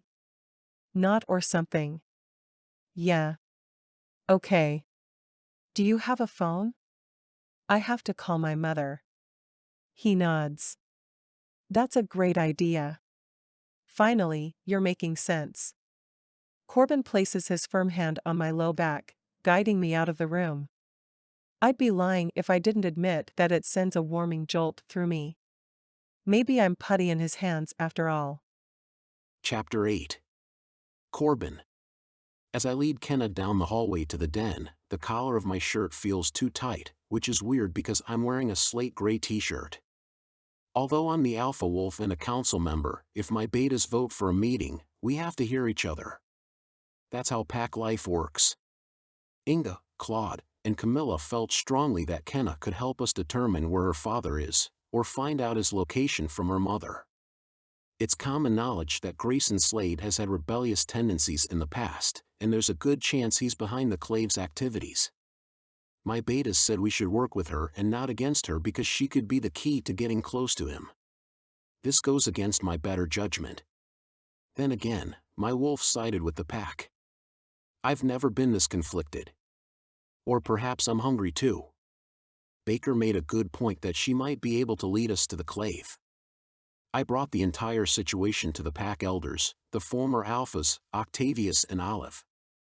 They were their usual grumpy and friendly selves, respectively. The pair reliably offer two sides of a story, balancing each other. But they agree on one thing. They think I should give Kenna a chance and not see her as a weapon but as an ally. If she proves dangerous, then I can do the dirty work of destroying her. The whole innocent until proven guilty thing. Olive urged me to listen to my heart. Octavius told me to listen to my wolf. Same thing.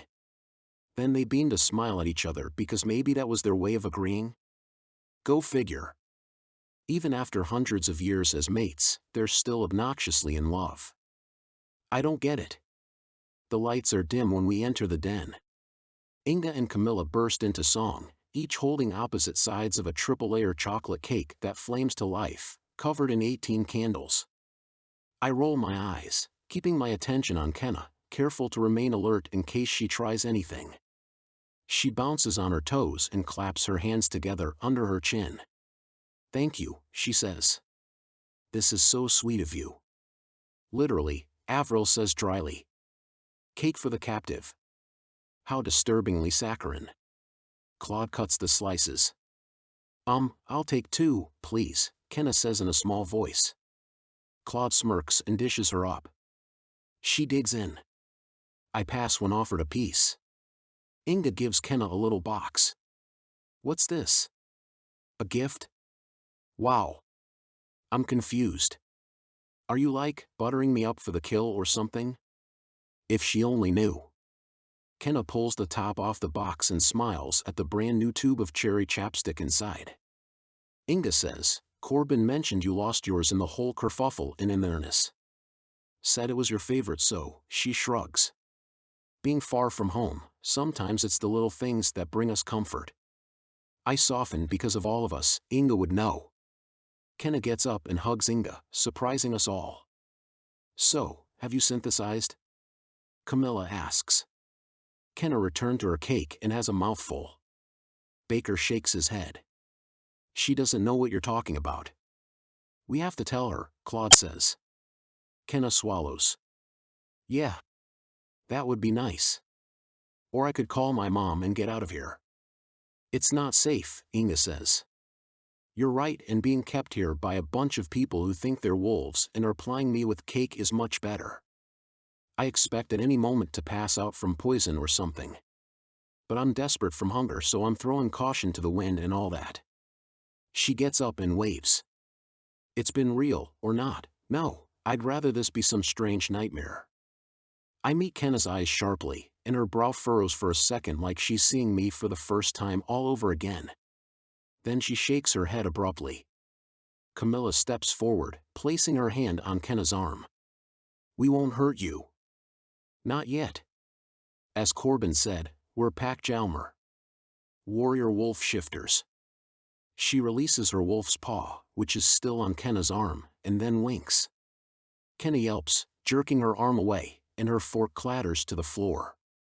I think I'm having a sugar overdose. You can believe your eyes. Camilla's hand is human again. She looks at each of us in turn, landing on me. You're really all wolves? Various forms of assent echo through the room. And we can tell you this because you were one too. Otherwise, the Articles of Accord forbid us from revealing our magic to humans. Her mouth draws into a wide smile, and she laughs loudly. Or part wolf, I say, but I don't think she hears me. Camilla's expression is soft but serious. Have you ever felt like howling? Do you have a keen sense of smell and other senses for that matter? Do you ever feel a press inside? Like your bones are pushing against your skin? Like something is trying to claw its way out. The wolf is in your nature, just like your eyes, your skin, and everything else that makes you who you are. Kenna drops back into the chair and goes still as though slowly accepting this reality.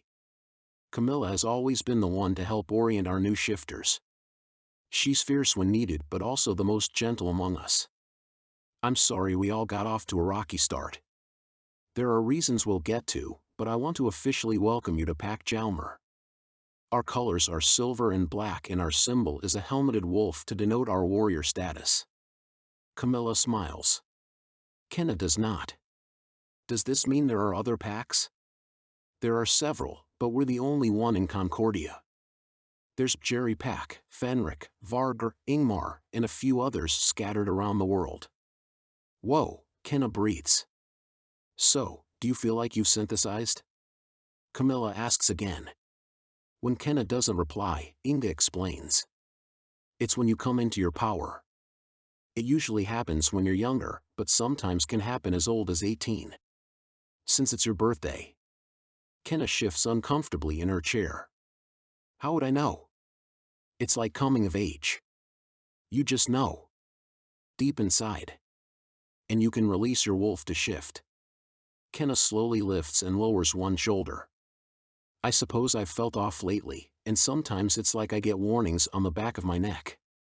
She lifts her hand to the spot. Your hackles, Baker says. Corbin didn't shift until he was 18, Trigg says. Late bloomer. My beta winks at me. I let him laugh. I synthesized hard and fast and became alpha in a year. It had never happened in history. I can show any of them up with my paws tied behind my back. He's almost 100 years old, trapped in a 21-year-old body, Inga says suggestively. Back to matters at hand, I say, eager to catch Kenna up to speed since she seems genuinely clueless, and I need to get what info I can. There are two realms. This is Terra. Magic primarily sources from Borea. But after multiple wars, disputes, battles, well, here we are. More recently, We created the Accords using a protective spell along with the council who are here to enforce it. They appointed me representative of wolf shifters. There are also reps for the Fae and vampires among others, the Elder 8 Alphas. I'm also alpha of my pack. Why did you form the Accords? Kenna asks. My wolf chitters from within, wanting to hear Kenna's voice. I have to be careful. Keep my distance. For thousands of years, wolves and other shifters, fae, and vampires were monsters, mysterious, and feared. Our base instincts drove us. The vampires were thirsty for human blood, the werewolves violent and feasted on flesh, the fae tormented humans, and the ghosts haunted. It was a grim part of our history, but now as part of the Accords, a spell subdues the beasts we once were and protects us from ourselves and humans. How do you do that? Kenna leans in, meeting my eyes, and listens so intently, I forget anyone else is in the room. Mage magic, Avril answers. So there are witches too, and you're under a spell to keep you from killing? Kenna's voice wrangles my attention. Something like that. I recall the visit from Tatiana. There's also the Klave, Baker says. They're a rebellious group. Just like wolves are hunters and have territories, as part of the Accords, we protect the countryside and mountains. Vamps rule the cities, and fae the forest. However, some want to break this agreement and hunt humans or anything with a beating heart. They're a fringe group called the Klave. And there are demons, goblins, and other uglies, trigads. We think they're in league with the Klave, attempting an uprising to break free of the protective spell. It would be anarchy, chaos, destruction. They're spreading lies about the council, trying to get them to hate each other. To divide us, Claude says. I believe the person in purple who attacked you on the street and dragged you into the alley is a member of the Klave, I say. Kenna presses her hand to her chest as though startled all over again by the encounter. Being such a clean city, the sewer drains and that alley smelled awful. But for a minute there, I thought you were worried I was part of that group you called the Klave. So how do I fit into this? We're the peacekeepers and don't want the Accords broken. That would mean brutal fighting. However, we're concerned they might try to use you to do just that, I say. Me, she balks. I'm not much of a talker, and this is getting tiresome. The day is coming to a close. We have training drills and then patrols tonight, I tell my betas. Keep watch over Kenna, I add to Inga and Camilla. She seems to have warmed to them the most. Maybe she'll divulge useful information. And if she tries to escape, they can handle her. Then what? Avril asks. Tomorrow Kenna and I will go to Cardington. After the bold member of the Klave attacked along with the others who approached her in earnest, I only trust my pack. However, if something happens, and she gets away or is abducted, it's my responsibility. I don't want to burden my betas with that. My wolf howls inside. I grimace. Yeah, he wants to spend more time with the abomination. Maybe it's him I don't trust. Kenna almost smiles. I sweep from the room when something inside fixates on the lift of her lips. I have to get away. I have to stay away. Once outside and at the foot of the mountains, the shift into my wolf is effortless. Transforming into this powerful creature that can outlast and outrun any challenge is just what I need to take away the rough edges at least until tomorrow. Yet, Kenna remains in my wolf's mind too. It's like there is no escaping the scratch of my frustration. I grind my teeth and dig my claws into the earth, sending dirt spitting in every direction as I run. I want to punch something, tear something apart, destroy the heart beating in my chest. I have to overcome this. I've worked too hard. Come too far. I run in the wilds until the moon rises high in the sky, then I let loose a howl. Chapter 9. Kenna. Things are just getting juicy when Corbin leaves in a huff. Fine. Whatever. I don't need to feel this strange fluttering in my stomach even though he stares at me like he hates me. Now that he's gone, another feeling fills me or leaves me. I can't decide. While we were talking about the Klave, I felt something like dread. Not the hackle-lifting kind or the spine-tingling type either. It's worry. Corbin repeatedly draws my attention. It was him. He's worried. Can I sense that? Another part of being wolf? I need some time to wrap my head around that possibility. Because that's all it is. Right? At least there's more cake, and Inga and Camilla stay back to watch over me. Whatever squared. I help myself to thirds of the birthday cake. I'm still alive. I may as well throw caution to the wind and celebrate. I turn to Camilla. That whole paw trick, I wasn't hallucinating? She shakes her head. It's not a pull a rabbit out of a hat kind of trick either. It's real. I am a wolf. Inga laughs and then raises her hand. Me too. When did you know? Inga smiles. I was 8. I grew up in Finland. I first shifted while on a swing in the backyard. It just came over me. It was late summer. The days were getting short. I took off running, not having any idea what was happening until I caught my reflection in a patch of ice. We lived way up north. Like we were saying earlier, all wolves will synthesize by the age of 18. Never later. Seeing as that's today. You should know any time now. Unless, Camilla starts. Unless? I ask. Inga gives Camilla a look. Unless multiple types of magic are vying for dominance. Like fae, shifters, vampires. I trail off. Not liking this at all. They both nod. It's called tri-magic, as in 3, and has never existed before you. Huh. I have been feeling off. But chalk it up to graduation and other stuff. What kinds of other stuff? Camilla leans in, encouraging me to go on. I tell them about the blow-out with my mom and Matt, then the encounters when I first arrived in Concordia. It definitely sounds like the synthesis is coming, Camilla says. You've both stopped aging? Again, they nod. So no wrinkles or gray hair. My mom will be so jealous. The comment freezes me. Actually, my mother doesn't have a gray hair on her head and doesn't color it. Hardly had the time or extra money to go to a salon, anyway. No wrinkles either. Smooth, creamy skin. Flawless. My fork drops with a clatter. You okay? I stuff another bite of cake into my mouth to keep myself from saying more. Despite all the sugar, I get sleepy and yawn.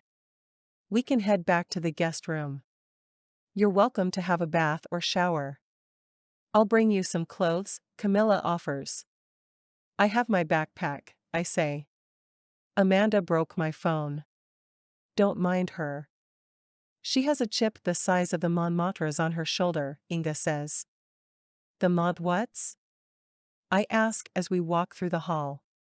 The wood floor is polished, and from what little I see, this house is rustic and elegant at the same time.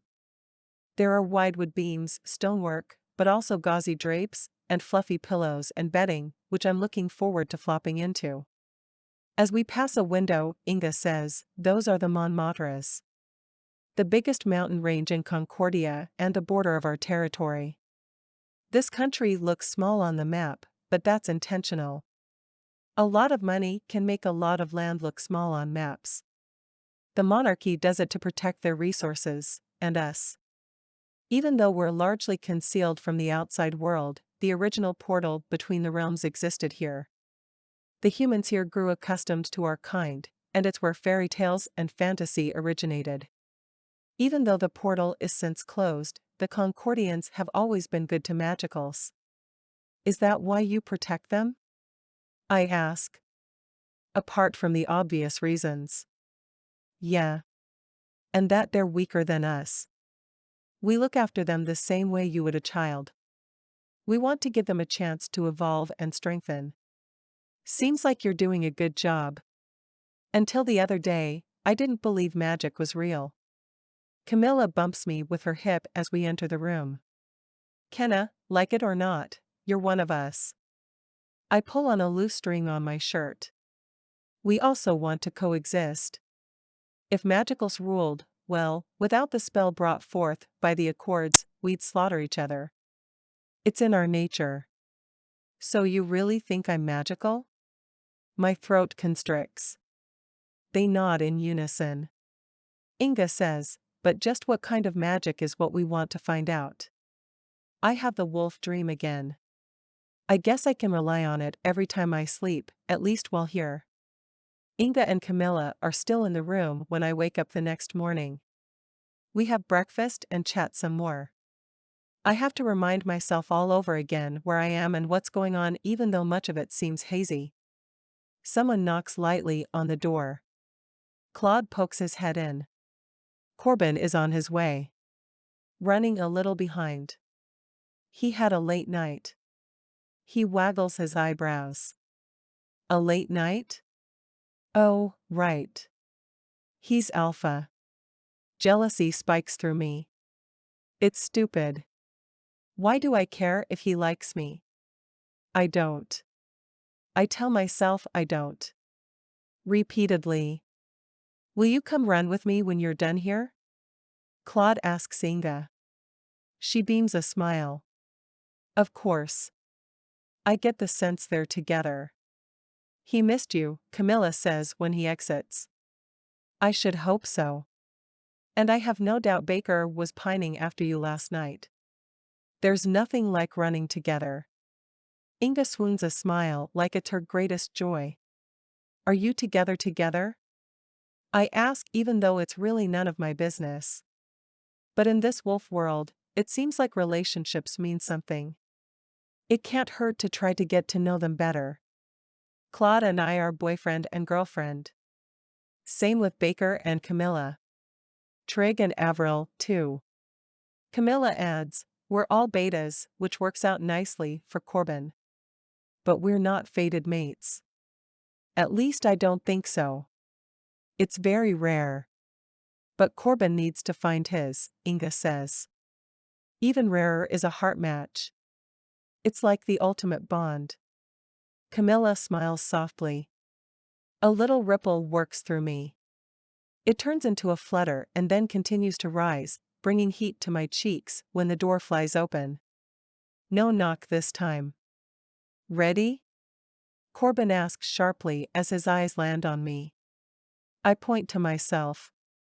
Do you want to go to Cardington or not? I scramble to gather my things, including my backpack and the envelope my mother gave me. I hope to find my father and not have to come back here.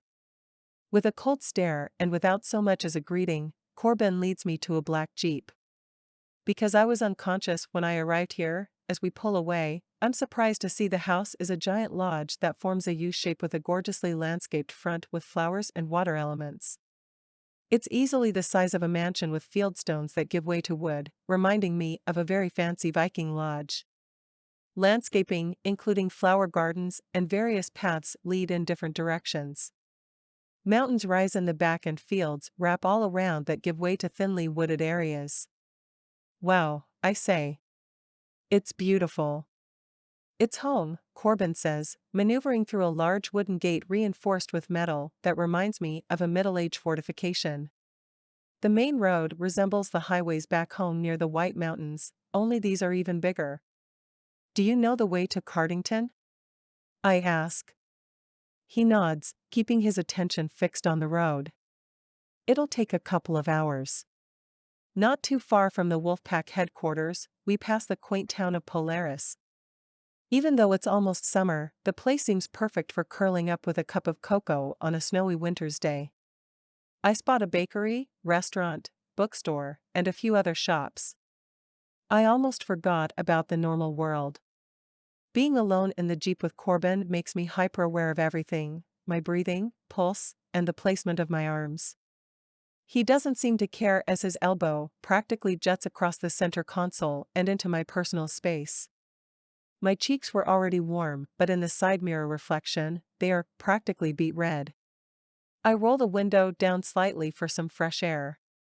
The conversation with Inga and Camilla about not aging hangs in my mind, filling the silence with questions.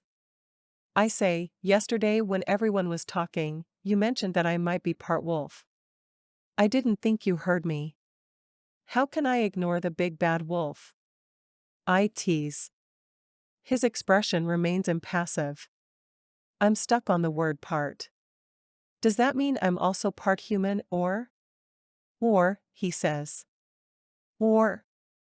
I repeat. He flicks on the radio.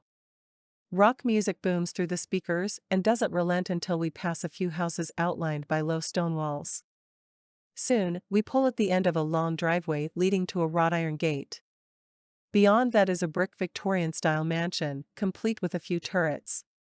I glance at the number on the stone pillar supporting the gate and then check the document from the envelope.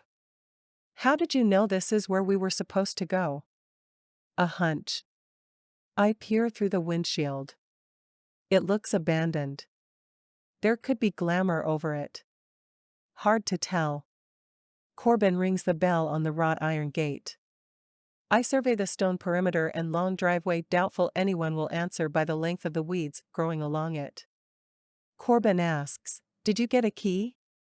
I shake my head. He gently nudges the gate with the jeep. It gives with a loud creak. "You said you inherited this place, right? I'll reimburse you for the damage to the gate." It was that, or tear the thing off the hinges. You consider mashing a vehicle into a metal gate gentler than your brute force? Shifters, when in human form, are exceptionally strong.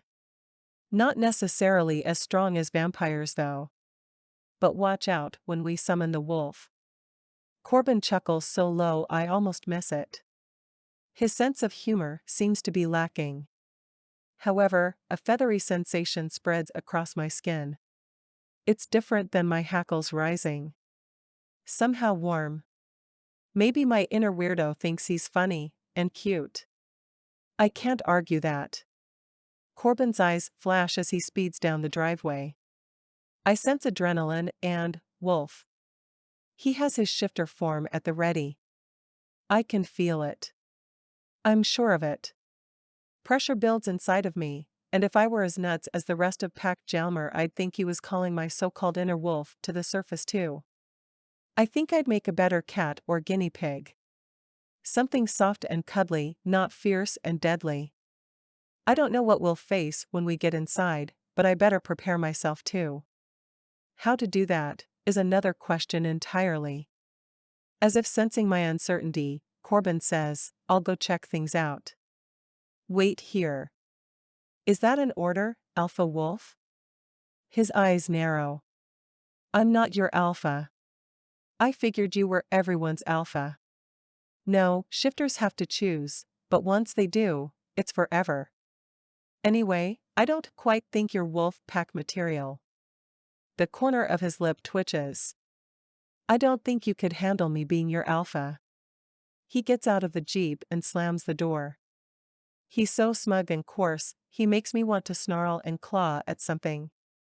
I try to be nice and he's just, well, so alpha. I leave the vehicle and slam my door just as hard. I think it made an indent. Oops. Didn't realize my strength. I call to Corbin, "No, you're right. But I don't think you can handle me either." Chapter 10. Corbin. Being in the jeep with Kenna was worse than the time I single-handedly took down a coven of rogue vampires terrorizing a small lake town in Scotland. It was worse than the Battle of the Pack 75 years ago. It was worse than. I come up short when my inner wolf interrupts my train of thought. Worse than the lonely nights? Worse than the hole in your heart? Worse than the blemish in your pride? Just admit it. No. Yes. No. And so continues the inner dialogue.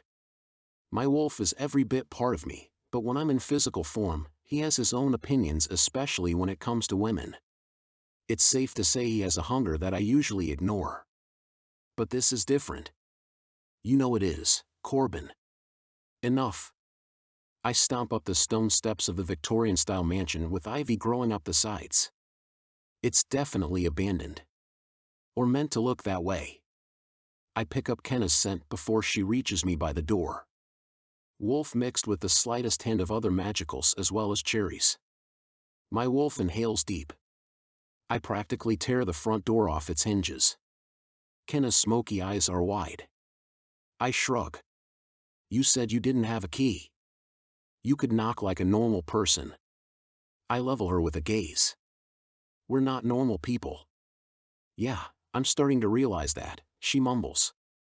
As we enter the musty mansion, she's close by my side. Closer than I'd like. A carpet runner spans the length of the foyer. A dusty chandelier hangs overhead and sheets cover the furniture. Under the dank smell of a closed-up house, I detect magic, vampires, fae, and shifters alike, but not recently. Then again, I might be crossing up Kenna's scent, which gets stronger by the minute. I pause in front of the library. It's the only room so far without coverings over everything. A map on the wall catches my attention. I imagine this place used to be pretty swanky. Leather armchairs, polished wood, creepy antiques. She picks up a frame that contains a broken mirror etched with what looks like vines instead of a photograph. Don't, I warn. These might be magical objects. She puts it back down and wanders to another table in the center of the room. She picks up something else. I turn, about to explain what I meant about the dangers of magical objects. It's for me, she says, holding a leather-bound book tied with a red piece of fabric. A card printed with her name stands tented on the table. Kenna's eyes are wide as she opens it. The leather is worn like it's old, but the pages are blank. My mom must have left it to me. She knew I'd come in here, the library. And she knows I keep a diary. So that must mean she's been here. Her bright hope joins us as we walk through the rest of the house, including a wine cellar. Often the lower levels of these old houses lead to sub-spaces. I thought this might lead to a secret meeting place, but it's safe to say this place is empty, I say as we walk back upstairs. You say we're alone, but I get the distinct feeling this place is haunted. Kenna shivers. Ghosts aren't as bad as you think. Why do you assume I think ghosts are bad?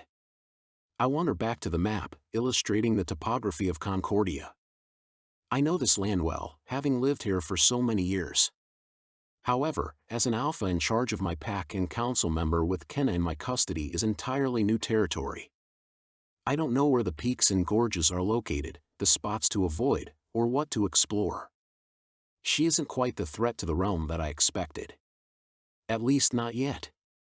I have to figure out how to best approach this situation for the good of my pack and the people both magical and non-magical alike. From the other room, I hear her soft breath. My pulse picks up the beat of her heart. I wander into the parlor. A sheet hangs partially off a grand piano. Velvet drapes hang limply in front of the windows. Kenna stands there, looking outside. There's no denying I'm drawn to her. I tell myself it's to gather information, to learn her blind spots and weaknesses. To better navigate this uncharted land. Stepping behind her, gazing at a vast valley, I say, it's beautiful. No, my wolf said that because he loves running free. She startles, whirls, and then socks me in the stomach. It's rock hard, but so is her fist. I lurch back then coil, ready to fight. My nerves were already taut, but maybe she lured me into a false sense of security by being passive and wide-eyed. Wincing, Kenna clutches her hand. Ow, ow. Or not. I sense genuine pain in her energy. What was that for? I ask. You startled me. Then she drops her hand. Weird. It stopped hurting. I could have sworn I broke a finger. When you punch, keep your thumb on the outside of your fingers. She rolls her eyes as if to say she knew that. This place is spooky. Why did you sneak up on me? Listen for people sneaking up behind you. I was on alert. You were completely silent. I smirk. Goes with being a wolf shifter. What, for stalking your prey? I give a non-committal shrug. There are ghouls, shadow creatures, And after your encounters and awareness with the Fae, Vamp, and a member of the Klave, you likely have a price on your head. Why am I giving her survival tips when soon I'll be the one to end her life? Why did you stand by and watch while I was nearly attacked those times? I wanted to see what you'd do. How you'd respond. She inclines her head. Wow. You are twisted. The insult wasn't like the punch in the gut, but does hit my pride. You need to learn to use your instincts. My instincts tell me I could use a donut right now. I eat when I'm stressed. Or happy or whenever. She brushes past me, leaving me with the scent of wolf, cherries, and longing. Maybe I could use a donut too. I find Kenna in the kitchen, poking around. Well, I guess this is as good a place as any to call home. I'd like to call my mother and let her know I arrived here. Can I borrow your phone? Your wolfy girlfriend, Amanda, broke mine. I laugh. What's so funny? You sure ask a lot of questions. For your information, I had a payment plan for that thing. Now, it's useless. For your information, Amanda isn't my girlfriend. Alphas don't have girlfriends. Do you have mistresses? Concubines? Her tone spikes. The laughter dies in my throat. No, alphas have fated mates. Is that like true love? I wouldn't know. I open a side door that leads to what once was a carriage house and is now a garage. 3 old cars fill the spaces, a classic Rolls-Royce, a silver Aston Martin, and a cherry red MGA sports car. Kenna pops up behind me and lets out a low whistle. Wow. It's hard to believe my parents own this place. My mom never said anything about it. To be honest, I can't picture her here. She's more of a jeans and t-shirt kind of person. So can I call her? I turn and am practically pressed up against Kenna, both of us still in the doorway. I tower over her and my wolf wants to protect her. My mind knows better. She lets out a breath and then drops back. I catch pink in her cheeks as she turns to trace a vein on the marble counter. There aren't cell phones out this far in Concordia. We have a satellite phone back at HQ though. I thought this country was wealthy and technologically advanced.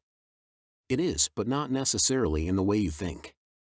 The electromagnetic frequencies interfere with our energy, which is more advanced than any device could ever be.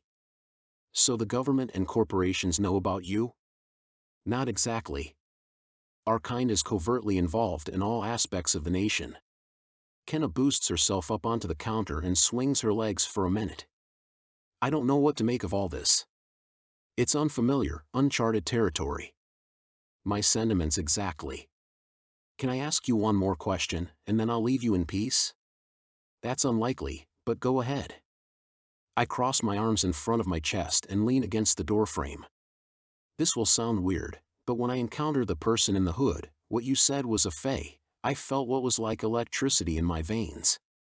Then with the vamp, I felt static, the same as I do when around you wolves. Then when the Klave person attacked, I felt like fighting back. Corbin, what am I? Good questions. That was all on your birthday, right? The day you were supposed to synthesize. I think, in your case, all the magicals inside of you are vying for dominance. The tri-magical. Do you think I'm a monster? Fear flashes in her eyes. Like you said, uncharted territory. Her shoulders drop, but then she abruptly straightens. I think you know more than you're saying. You know more about me and this place. What makes you think that? Instinct. She presses her lips together as though trying to suppress a smile. My jaw ticks. She's infuriating. But she's right. I operate by instinct, make swift decisions, and rarely go wrong. However, right now my inner wolf, my mind, and the alpha in me are all in a loud argument about how to proceed. Do I destroy her? Do I protect her? Do I find out all I can about her? Kenna drops down from the counter and pads over to me. She barely reaches my shoulder but squares off. I'm right, and I want to know everything, Corbin. Her eyes flash. Now. For the first time since becoming alpha, My wolf tells me to listen and obey. Chapter 11. Kenna. Why does Corbin have to be so frustratingly hot? Why do I feel so clueless about everything? Why do I have to ask so many questions? I want answers. Well, that clears that up. As the day progresses, it's almost like something else inside of me is speaking, demanding. His lips quirk like he's fighting between anger, amusement, and obedience. We have a long ride back to headquarters. I'll tell you on the way. I didn't say I was going back with you. Suddenly, I feel chilly, and my instincts or gut or whatever tells me I'd rather not stay here. Suit yourself, he says and struts out of the kitchen. I feel the electric charge within that I've come to associate with fey magic. I connect what feels like what I can only imagine is what Millie called menopausal hot flashes and the subsequent red that streaks across my vision to vampire power. And the wolf causes physical pressure and static inside me as it yearns to shift. This is all so infuriating. Why can't I go back to being me? The high school graduate, daydreamer, softball player, normal girl? Am I synthesizing? Too many questions, too few answers, and a guy who trips my pulse whenever I'm in his vicinity all feels like too much. I throw open the nearest window and shout into the vast gray nothingness stretching across the dale. The wind carries my voice away.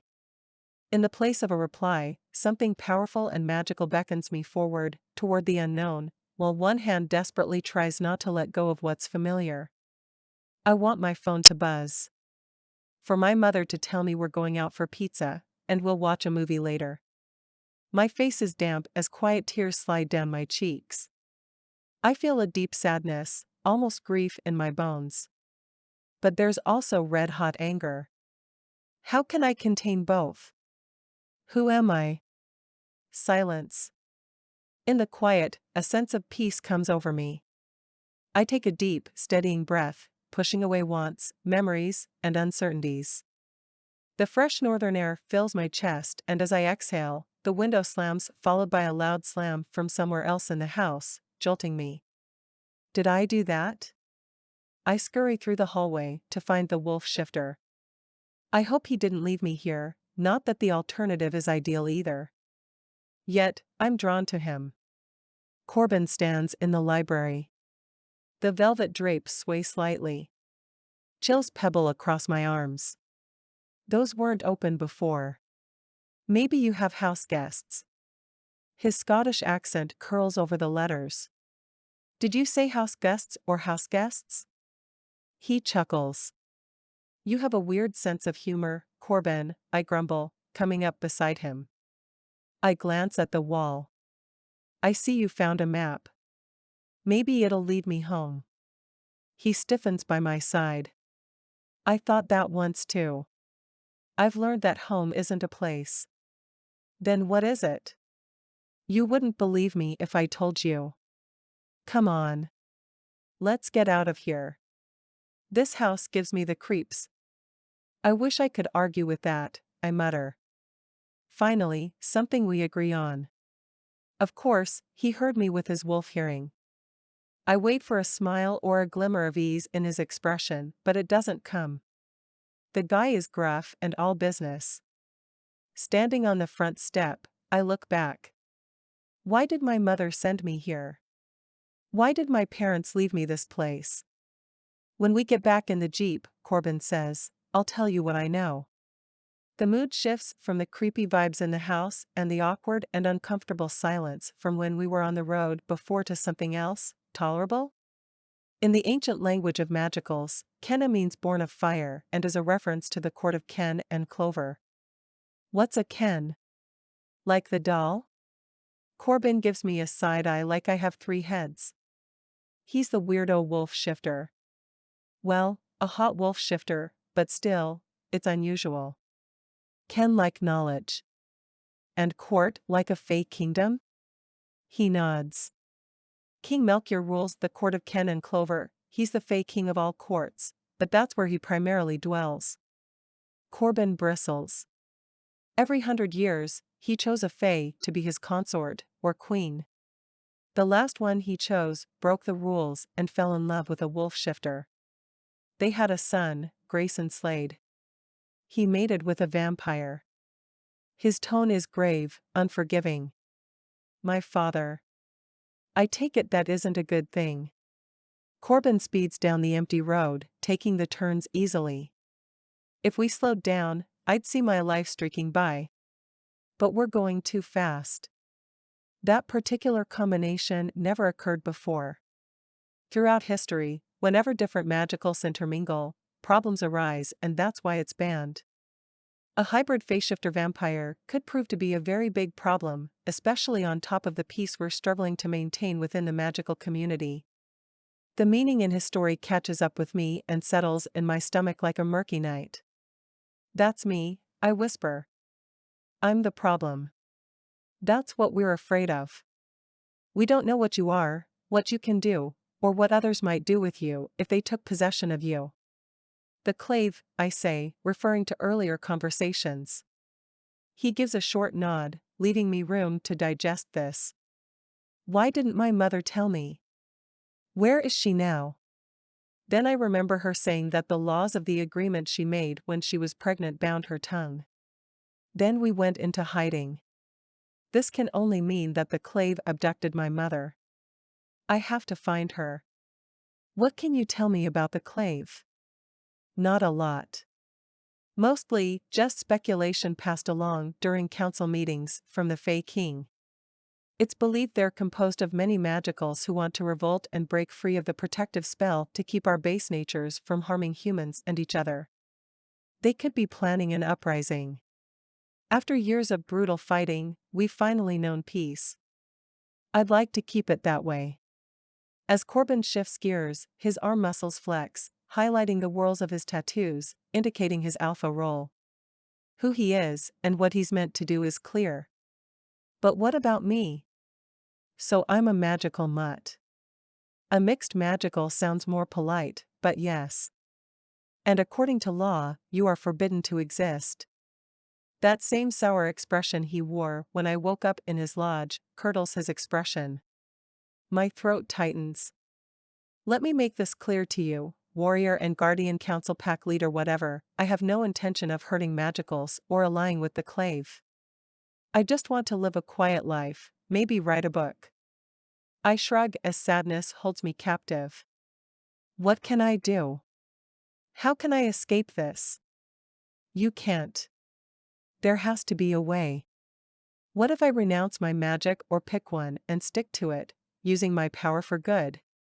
What were you saying about fated mates? What if I fall in love? Would that protect me? Corbin doesn't answer but rolls down the window, shocking me with cold late-day air. My hair flies around and tangles, just like my life. We're quiet until we reach the gates of headquarters, which left me with plenty of time for my mind to dart between fears and uncertainty and sorrow. In a matter of days, my life has been turned upside down and inside out. Corbin slows as we maneuver along the driveway.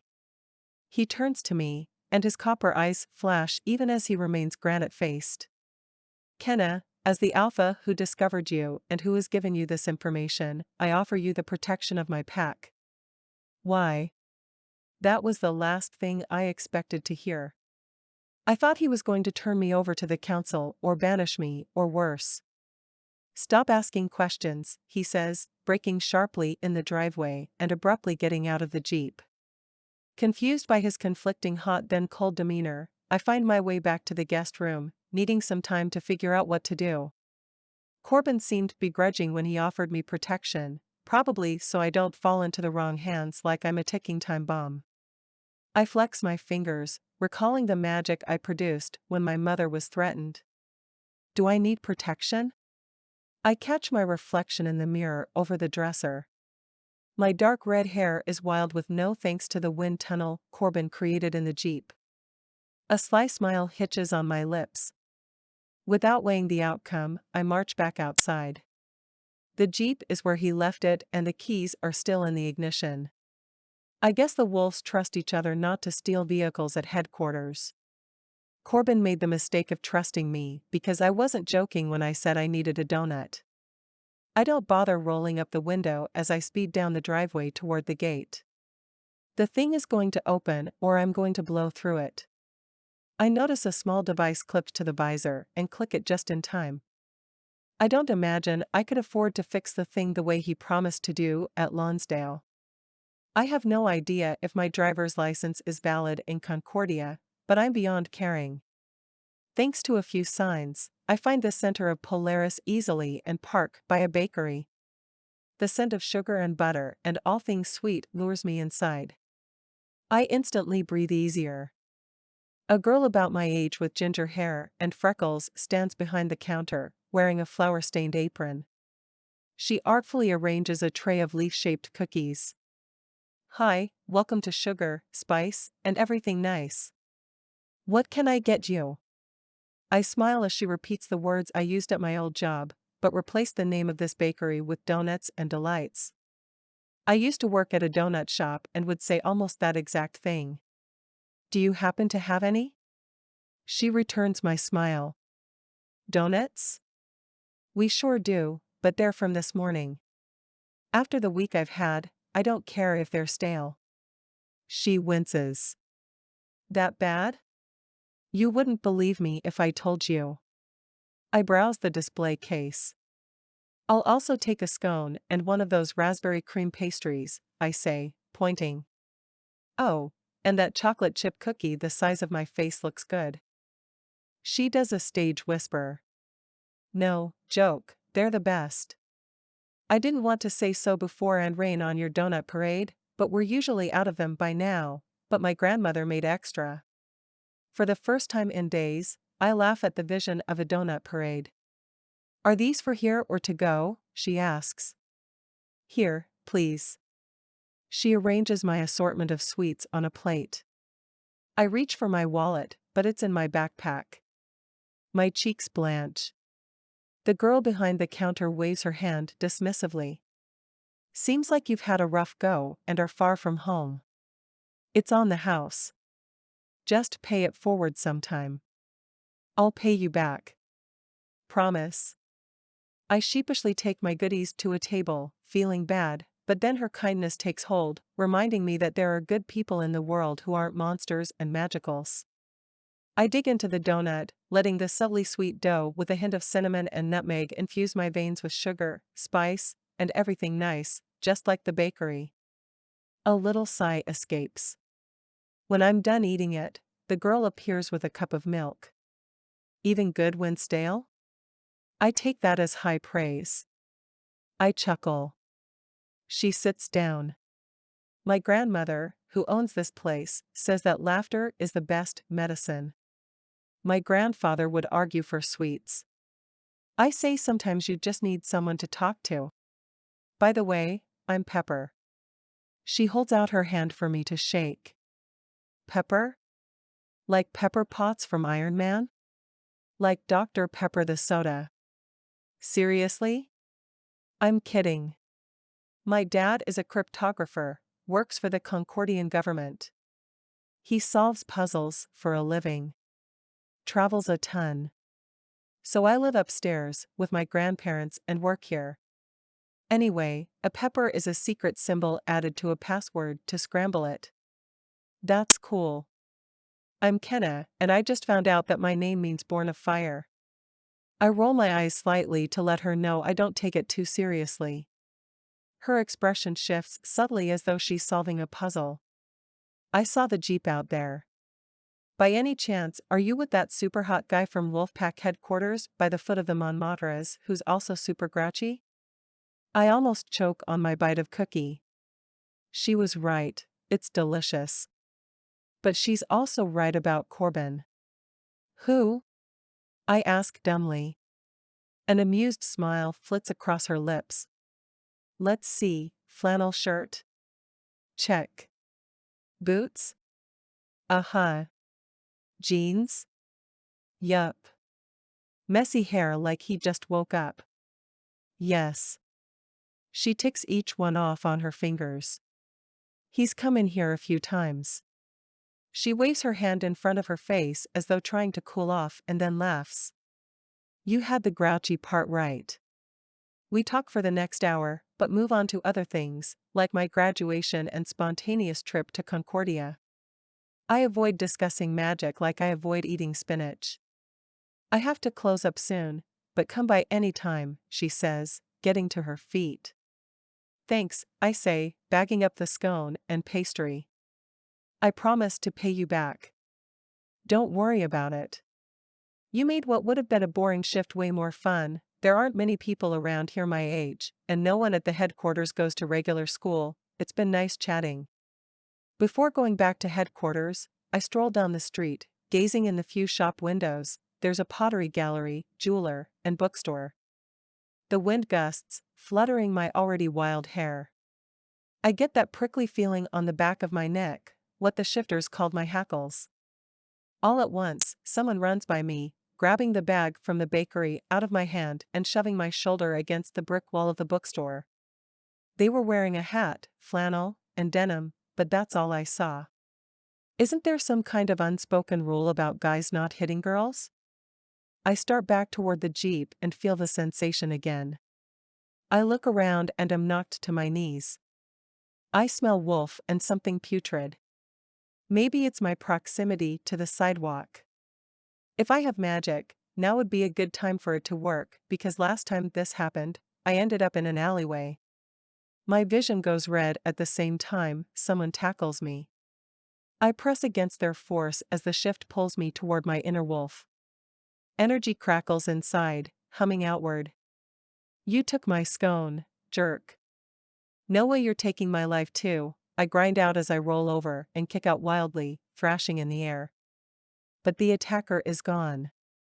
All I see are a pair of copper eyes advancing toward me, and they're not happy. Chapter 12. Corbin. Earlier, I went to the training grounds to blow off some steam after the day with Kenna. Claude was already on the rock wall, keeping in shape for his usual climbs on the steep faces of the Montmartres. In less than a minute, I'd caught up to him and proceeded to get a guilt trip about not telling Kenna all the details. That's because I refused to believe them myself. I think he and Inga teamed up on me. Claude commented on how he's seen me look at Kenna, the change in my wolf scent, and the way I'm pulled toward her. I pushed my muscles to burning and climbed past him, but Kenna's image followed me. I can't deny that I'm kind of obsessed with her lips stained with that Dongade cherry chapstick. As soon as I had the thought, I sensed danger, confirming exactly what Claude was saying about my connection to Kenna. I leaped from the rock wall and pushed the Bugatti Super Sport to its limits as I sped into town. What is ordinarily a leisurely 15-minute drive took me 5. Right now, on the sidewalk in front of the bookstore in Polaris proper, Kenna shoves someone off her and they disappear. Kenna, looking half bewildered and half murderous, rushes over to me. Took you long enough. I cock my head. I'm kidding. I took care of myself. Maybe so, but that was a wolf shifter, and they sensed my approach. But I almost kicked their butt. I let out a long breath, split in two myself. Half of me wants to teach her to protect herself. The other half fears that if I do, it'll come back to haunt me. All the same. Thanks for coming. She stopped short of hugging me. I'm practically shaking with anger. Before you scold me, let me just say I had the best cookie I've ever eaten. And you could have died. I figured since the chocolate birthday cake wasn't poison, the cookie would be safe. I growl. She flinches slightly. Not the time to joke around. I sniff the air, trying to catch the scent of her attacker. They must be using a fig to cloak their scent. Definitely Klave. A fig? No, not fruit was present at the scene of the crime. It's a way to disguise magic. Well, they did appear and then disappear like that. She snaps her fingers. Reminds me of Tatiana, I mutter, then regret it because the purpose of the witch's appearance isn't something I want to dwell on. They were wearing the wolf uniform. I arch an eyebrow. We're a pack, not a punchball team. I have no idea what that is, but the person who attacked was wearing denim and flannel. She points at my attire. Must be a copycat to throw us off the trail. Listen, I don't want you going anywhere alone. Okay, boss. She lays the sarcasm on thick as we walk back the way I came. That's alpha. Not to me. Remember, you said I have to pick to be in your pack. You also said that I couldn't handle you being my alpha. I'm not so sure we have a choice, my wolf whispers. Whoever it is, I hope they don't like scones.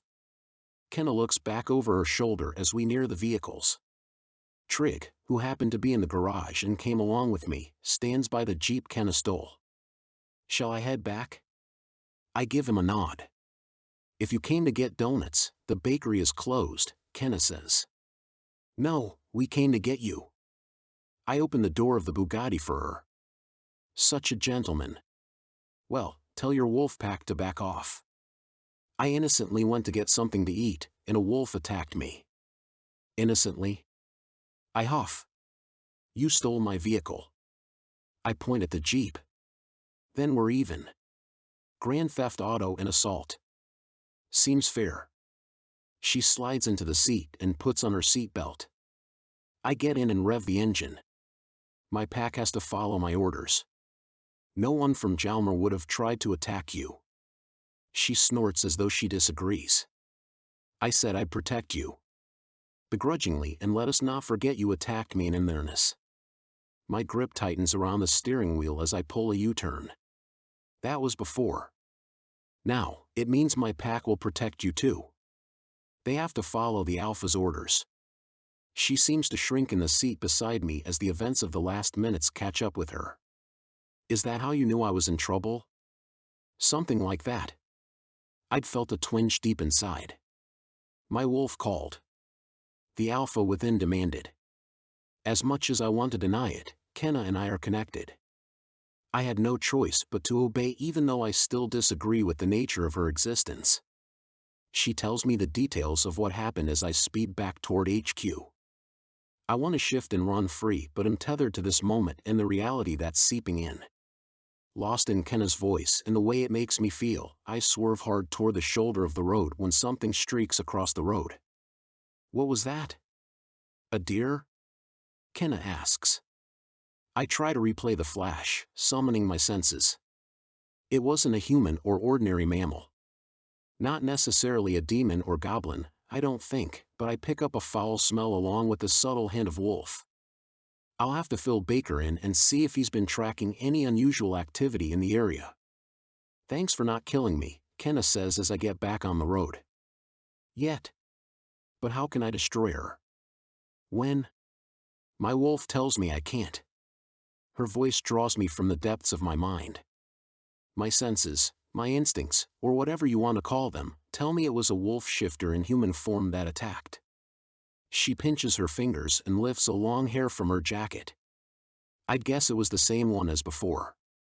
So a member of the Klave.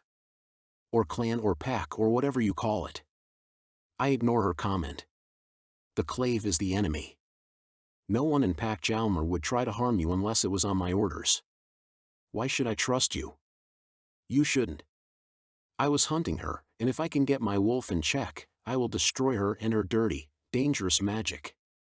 That doesn't help. By the way, I had it taken care of. Just about. I felt my power. The vampire, the fae, and the wolf were all there with me. You were hardly even performing street magic. Then train me. Teach me your ways, O wise one. She makes her voice airy and mystical. While you're at it, can you help me control the fae and vampire power too? Because it's almost like an even distribution of the three. I frown. That's interesting. Expected. But interesting because your awareness is growing. If I had to guess, I'd say you haven't synthesized because the three powers are vying for domination. We'll focus on your wolf. The rest can come later. At least that way, you'll have it at your fingertips when you get in trouble again, I say as if on autopilot. I pull the Bugatti smoothly into the garage and brake sharply, belatedly realizing what I offered.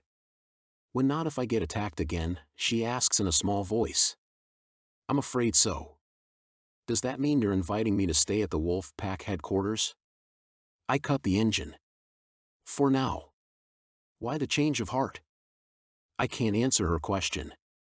I wish I were still driving instead of trapped in this small space with her, growing increasingly overwhelmed by her wolf cherry scent. No one has ever made me feel so inside out. On the ride back from Lonsdale, when she'd mentioned about falling in love, my wolf had something to say about that. He'd argued with me about offering to protect her. A fated mate, a heart match is love and more. Forget inside out. Something is backward. There's no way my fated mate could be her. I have to go tell Baker what happened. Get his intel on it. If you're hungry, you're welcome to join the pack for dinner. I try to infuse my voice with a friendliness that doesn't come naturally to me. I also need to get space from her, otherwise my wolf will continue to make offers that I don't want to keep. First protection, then hospitality. What's next? The sun, moon, and stars? All right then, she says and gets out of the car, then goes inside. I call my betas to a meeting in the den and tell them what happened in town. And you knew she was in trouble, how? Inga asks, eyeing Claude. I grumble. You know the order of operations, Corbin.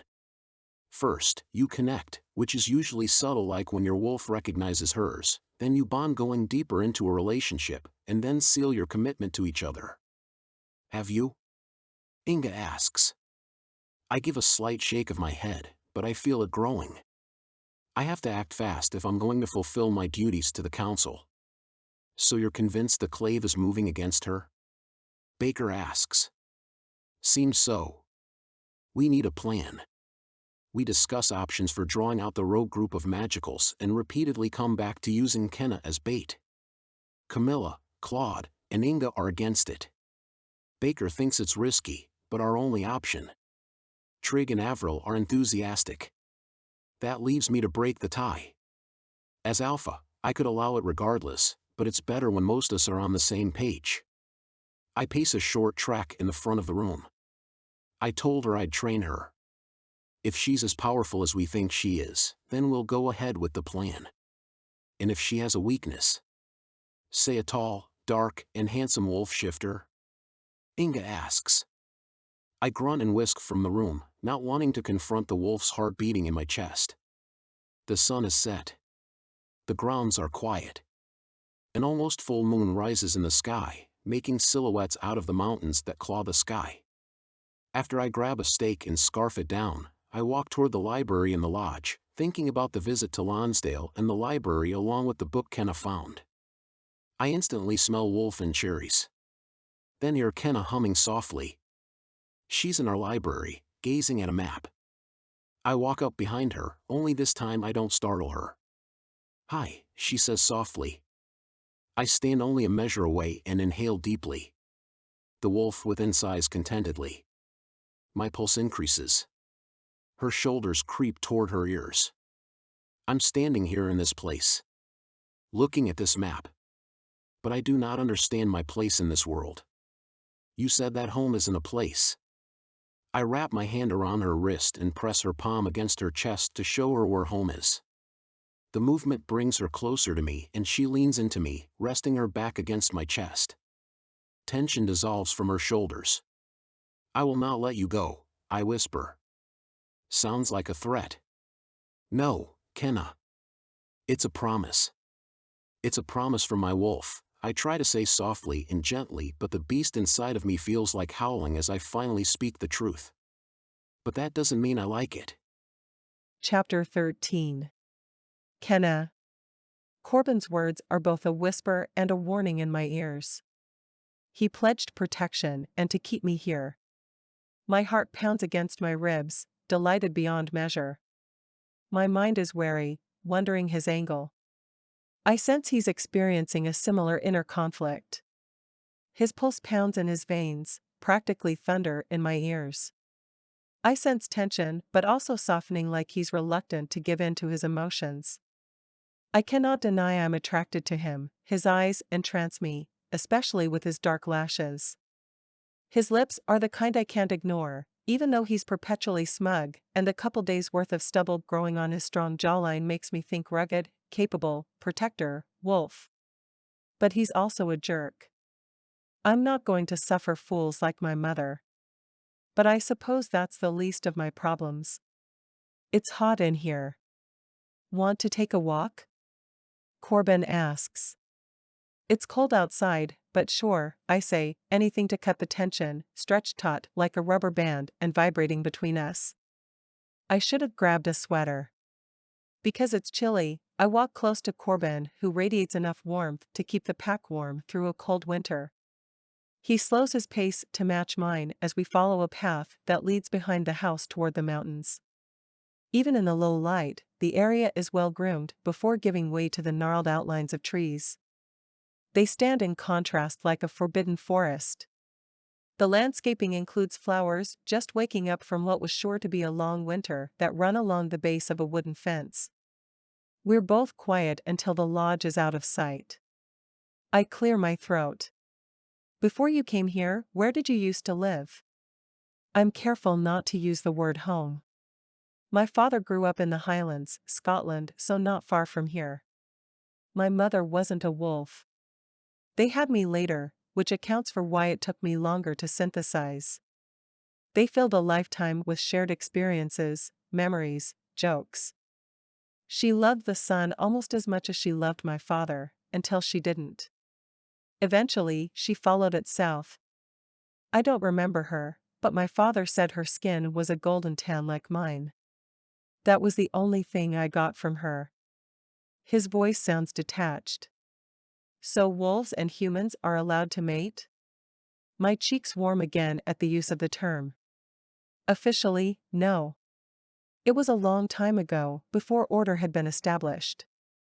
I grew up in Scotland and stayed there a while after I shifted. My father did well being a lone wolf, but I felt different. Maybe it was because you were destined to be an alpha. It's not so much a matter of destiny, but of strength, will, grit. In the distance, a wolf howls as though in confirmation. Whereas last week, icy dread would have crept down my spine at a wolf's howl while standing in the wilderness, now, the sound excites me. The corners of Corbin's lip twitches, and I feel a pull from him like he wants to shift. Go ahead, I say, unprompted. Go ahead what? Shift. I want to see. I stop walking. He pauses, unable to mask his confusion. I break the awkwardness with another question. At least in this context, it seems like my specialty. My biology teacher would have loved if I'd spoken up more and asked questions. So what brought you up here? With my father, I trained and learned the ways of the wolves. When it was time to test for position, I dominated. My father lived a peaceful, solitary life. That was the way he preferred it. He said I had untapped potential. Needed to be around other wolves. He urged me to go north.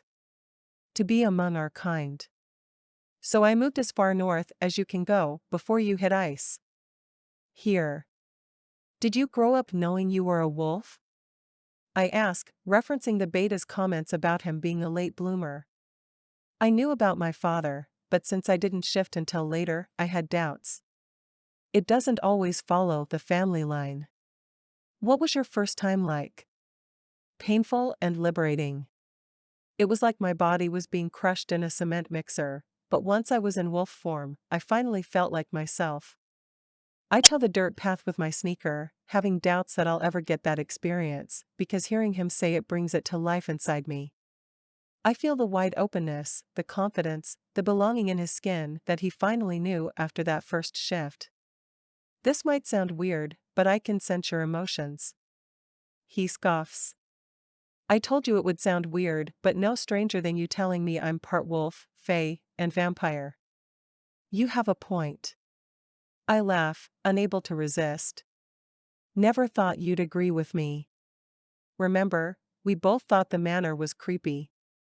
I've always been sensitive, but with you, it's different. I'd rather not be keenly aware of how much he tries to hate me. No, you're powerful, you just don't realize it. You know, resistance to emotions isn't a human weakness. I didn't say that. But you're part human. You said your mother isn't a wolf. See, we have something in common. We're both different. Anyway, I can be sensitive and powerful too, I say, elbowing him gently. He wears a tight smile as we start up a slight incline. We're quiet a beat and then I say, tell me about magic. How does it work? It's all energy. It's especially concentrated here in Concordia, but that's because there's less human interference. You mean like technology? Although I saw that Baker had a fancy computer. We take measures to block it from interfering. Plus, that's the only one at HQ. It's that and belief. We all believe in magic. Probably even the humans in town. It's part of the fabric of life. Energy, elements, it's all there. Some people have access to it. Others don't. You make it sound simple. So can I activate my magic? We'll get started training tomorrow. We stop on a ridge overlooking the valley below. Faint lights flicker in the distance. The lodge and the surrounding headquarters glow. The stars glitter above. I lift my chin to meet Corbin's eyes and smile. Okay. It's a deal. Tomorrow. But for now, I promise not to blast you with my superpowers if you shift. I want to know what I'm getting into. I've never seen a wolf until earlier outside the bakery. And in my dreams and imagination. He smirks as though fighting amusement. In one swift motion, Corbin pulls his t-shirt overhead and tosses it to me. Decency tells me to look away, but there's no ignoring the firm planes of his muscular chest and defined ABS. I keep my eyes up as he drops his pants. I don't even need to bring his shirt to my nose to breathe his woodsy wolf scent. I wonder if I could bottle it and take a bath in it. In a blink, Corbin is all fur and fangs. His paws are gigantic. His eyes are eerie and inviting at the same time. He stamps the ground and a low but friendly growl comes from his throat. I cannot help the smile that spreads across my face, that lights my eyes, and warms my heart. The sight of him as a powerful wolf awakens something in me. I extend my hand slowly, letting it hover in the air between us to get his permission. He lifts his muzzle slightly, nudging my palm on top. The fur is thick, coarse, yet soft if that's possible. Beneath it, I sense an immense amount of strength, pulsing, flexing, itching to run. Go, I whisper. Let me watch you run. He doesn't trot away. Instead, he moves closer. We're eye to eye, and he nudges me again, prodding my shoulder, then my side. Are you tickling me? I ask around a giggle. The warmth swells within, pressing against my bones along with something other than blood flooding my veins. He wants me to shift. Sadness crests as my delight fades. I can't, I whisper. He doesn't pull his copper gaze from me as if urging me, telling me that I can. My ears fill with static that extends throughout my inner landscape, and then Corbin's voice, inside my head, says, you can. I stagger slightly. Can I hear you inside my head? The wolf nods. Try to shift. I want to say how, but I've asked enough questions. I close my eyes, exploring my inner terrain, the pressure in my bones, the coursing in my blood, and the urge to give in. I hold my breath, begging for it to happen, for release. But after several painfully long and disappointing moments, I still have 2 feet on the ground. I'm still in physical form. As swift as he'd shifted, Corbin is a man again. He tugs up his pants. I rush over with his shirt. That was amazing. I feel almost silly, like a groupie for a famous band, but can't help my overflowing excitement. I open my arms slightly to hug him and then close them, because he doesn't seem like the touchy-feely type. At least when he's not a wolf. Why didn't you run? I ask. Because you didn't shift. His abs disappear under his shirt, and he walks back toward the house. Is he disappointed? Dismissing me? I almost feel like pouting. I'm not entirely wolf. Remember? I'm fae and a vampire too. My tone is overly defensive. But I don't have to prove anything to him. The heat of anger replaces my frown. My wolf believes you can shift, Corbin says. Would your wolf also say that I'm an abomination? Despite what your wolf might say, I know what you think of me, Corbin. With his back turned as he walks away, he flinches slightly, then calls over his shoulder, "Your parents broke the rules, but you're not an abomination." It's like he forces the words from his tongue. My mom said they were in love. Is that so bad? Love is dangerous, he growls. No, Corbin. Love is beautiful. This last week was full of last times. I mention a few. Witnessing you shift is another. The moment before was the last time I clung to the hope that the world was normal. And now, he asks, pausing on the path. Now, I can't say it. I'll have to write in my diary later. Now, it's different. He steps in front of me, and then cradles my head in his rough hands, gazing deeply into my eyes. Different is okay. My surroundings seem to dim and the light transfers within, like I'm the one glowing. Corbin's eyes drift from mine to my lips.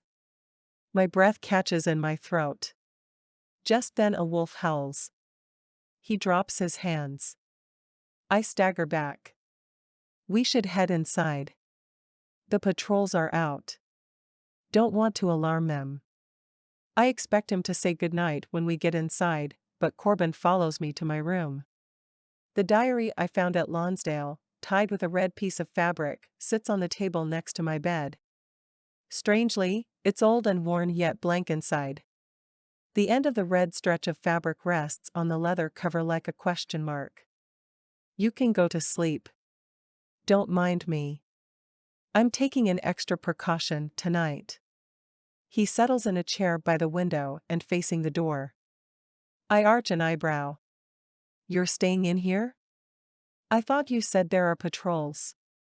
After what happened earlier, I don't want to take any risks. I wonder which thing he's referring to. Me being accosted outside the bookstore or our almost kiss.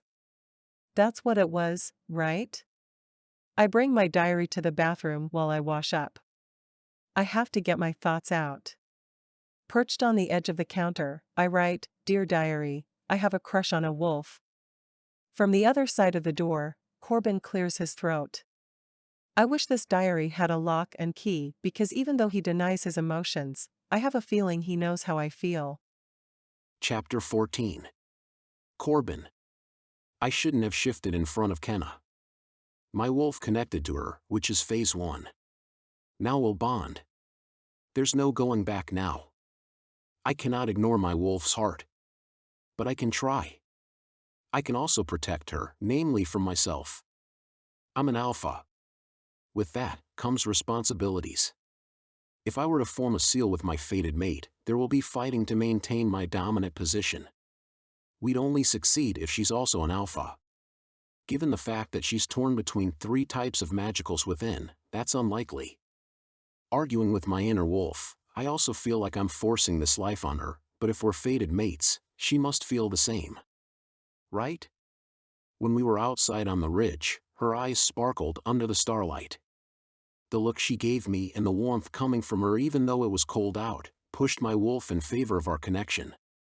While I keep watch over Kenna as she sleeps, I think all this through, as well as wondering who among the wolves is the weak link. Who betrayed us and defected to the Klave? It couldn't be anyone from Pac Jalmer. They're all too loyal. I know of most of the other wolves in Concordia and beyond. I scroll through them in my mind. I will find out who tried to attack Kenna. As night recedes and dawn opens with clouds, from the bed, Kenna howls. It breaks off as abruptly as it began. She gasps for air, shooting up to sitting. I rush over as she wipes sweat from her forehead. Are you okay? She fans herself and tugs off the blankets. I'm hot. I press my hand to her forehead. She's burning up. Dread slithers in my belly. I silently wage an inner battle as I figure out what just happened. She hasn't synthesized. Since she's a trimagical, that must mean she's divided into 3 parts and has to select one dominant form. However, my wolf summoned her wolf. She's not ready. She has to pick this life willingly. As much as my wolf wants her, considering her circumstances, it must be her choice. The alpha in me orders my wolf to stand down as I throw open the window, letting in the fresh air. I wage an internal battle. Kenna hurries beside me, breathing in big gulps.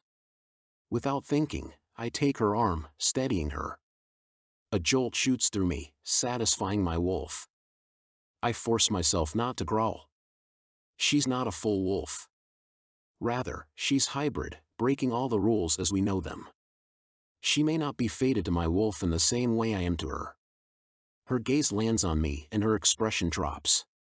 What's wrong? My brow furrows, then I remember she senses my emotions. Just worried about you. Her eyebrow arches. I find that hard to believe. My hand is still on her arm, and she cups her palm over it, gripping tightly, and then leads me over to the edge of the bed where we both sit down. Inga rushes in. Is everything okay? I heard a howl. A smile plays across her face as she notices how close we're sitting, and that Kenna still holds my hand. It's almost a death grip, like she's afraid to let go, which is saying something since as alpha, I'm pretty dang tough. Kenna shudders a breath. For years, on the full moon, I've had the same dream. Ever since coming here, I've had it every time I fall asleep, even when the moon is elsewhere along its cycle. Only, last night, it continued, and instead of just being visited by a wolf, her eyes flicked to mine. I attacked him. Being close to so many of us might draw on your inner wolf, Inga says, cutting a curious glance at me. I don't dare say that my wolf was probably badgering her wolf, and she was telling him to back off. Still, Kenna doesn't release my hand. Somehow it becomes more comfortable, familiar. Yet, the fact that her inner wolf attacked, tells me she isn't truly interested. She just needs reassurance right now. Have you been here all night? Inga asks me. I nod. Why don't you go grab breakfast? We'll be there in a few minutes, Inga says. Kenna doesn't release my hand, but I pull away, not wanting to force her into anything. I leave and don't glance over my shoulder, but feel Kenna's eyes trailing me. Upon Inga's suggestion, I go to the kitchen to get some food. The resident shifters have a cooking rotation and take turns. The scent of huevos rancheros tells me Carmen and Juan Pablo are in charge this morning. They're fated mates. Should I ask them about it?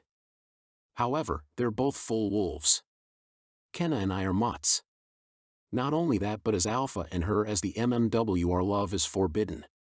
She's the child of Grayson Slade, lawbreaker extraordinaire. My wolf is hungry, but not for food. He wants to run with Kenna. I scarf down breakfast anyway, and then head out to the pavilion, stacked with wood. I grab a maul and start hacking. I split log after log until sweat beads on my forehead. This proves to blow off my angst better than rock climbing. Trig works on a chainsaw carving of an owl nearby. The splintering of oak along with the buzz of the chainsaw drowns out my thoughts for the rest of the morning. At lunchtime, I find Inga and Camilla leaning in close, whispering with Kenna. After not seeing her all morning, my stubborn heart skips a beat in my chest. I jut my chin as I pass Kenna. Training in an hour. I settle at the other end of the long, wooden farm table we made years ago for pack meals. It easily seats 30. That gives Kenna and me plenty of distance. My wolf snarls at me for being such a jerk. I snarl back, then head to the den to see if Baker has any intel on the rogue wolf working for the Klave. Nothing yet, Baker says, tapping a few keys on the laptop. All our wolves are clean, as far as I can see. I've put out contacts with some of the other packs. No word back yet. I rap my knuckles on the table. Kenna found a long hair on her jacket. Thought maybe it was from the attacker. So possibly female. That narrows it down considerably. I said possibly. Thanks for getting started looking into it though. We have to make sure it doesn't happen a third time. So you think it was the same person? I only got a glimpse each time, but it smelled like it. So you caught the scent? Not exactly. It was masked. Possibly a figure. I scrubbed my hand through my hair. That's grim magic. You mentioned Tatiana visited recently, but I don't sense her presence. I'm heading to the training grounds. Keep at it. Thanks, I say and hurry outside. I need to think this through. The sun peeks out from behind the clouds and I take a deep breath, trying to draw in the wide open space of my surroundings as Kenna comes up the path along with some of my betas and other wolves lower in rank. She's wearing fitted leggings and a tank top with her hair pulled back in a high ponytail. The other wolves partner off for training and I approach Kenna. Hey. She seems shy. Are you ready for this? I ask. She glances at the rock wall, the rope's course, and the trails leading toward the forest. I don't think you'll like my answer. Instead, I'll ask a question that makes me feel brave. What first? I appreciate your candor. This life isn't easy. It's right of you to have trepidation. I lean against the fence. First, tell me something about yourself. Wait? What? She asks. I'd psyched myself up. I thought we would get sweaty. I have to get to know you first. Get into your mind. Corbin, I think you're already there, she says simply. I need to know what makes you tick. So you can kick my butt? I wag my finger. You're quick. Pretty much. Wolves operate on instinct, but your mind will always be there, unlike a regular wolf or wild animal. It's important to unify the two. My wolf chuckles at the irony. But if I were in an actual battle, would we be chatting about French fries and romance novels? Is that your thing? She cocks an eyebrow. Maybe. What about you? I like French fries. Romance novels, not so much. Keep going. Tell me 3 more things. How about 2 truths and 1 lie? I love cherry chapstick, donuts, and am allergic to crayons. Too easy. The crayons are the lie. Ah, so you were paying attention. I cross my arms in front of my chest. How could I not? She's a knockout. Stunning. Her appearance, her honest, and bravery. Okay, I play piano, softball, and cricket. The last one is the lie again. You got it right again. So this will help me how? I shift into my wolf and lunge. Chapter 15. Kenna. In a blink, Corbin shifts. He pounces on me, knocking me to the ground. My instinct is to defend myself, but to my surprise, the wolf with copper eyes makes a gruffing sound and then licks my face. The embers in my chest flame to life as if drawn to his wolf, filling me with something I cannot name. Hope? Passion? Like meeting a puppy for the first time? I giggle, wriggling on the ground. His fur is warm and soft. I feel like I could cuddle this wolf. Like my wolf wants to come out to play. A smile blooms on my face as he continues to nuzzle me. Is that what this is? Wolf play? Who knew Corbin, who's supremely cocky and broody, would have an inner wolf who's the opposite? Then again, he's alpha wolf, and I doubt he earned that position by being affectionate to the others in the pack. While I'm still in a state of surprise, Corbin swiftly shifts back to his human form with his arms braced on either side of my head, and with his body angled over me. His brown hair is messy as he leans over, shielding me from the sun at his back. Our eyes meet. His mouth parts slightly as though wondering what just happened. My gaze drifts to the soft fullness of his lips. I can feel his minty breath on my cheek. There's hunger and quiet and curiosity all at once. Is this part of the training? My voice rasps, wrapped in the moment. Corbin clears his throat. He rocks back on his feet and extends his hand to help me up. Like this morning when I woke up and held his hand, I feel a little lurch inside. No, let's get down to business. His tone is even, his focus on the fence at my back. Confused, I tuck my hands in my back pockets. A surge of energy, like wind, knocks me back. I scramble to keep my footing. Corbin chuckles low. Did you do that? Accusation spikes my voice. Can wolves do that? Alpha power. I can summon elements. As Fae, you likely can manipulate the environment. But we're focusing on my wolf. I have a wolf, right? Corbin lets out a long breath. I'm afraid you do. I squint, confused about where he's coming from. Okay, show me what to do.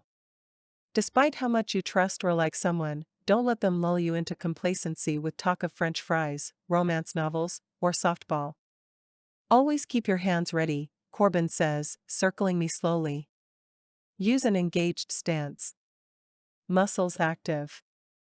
The first shift is the most challenging, but once your body gets the hang of it, it's like riding a bike.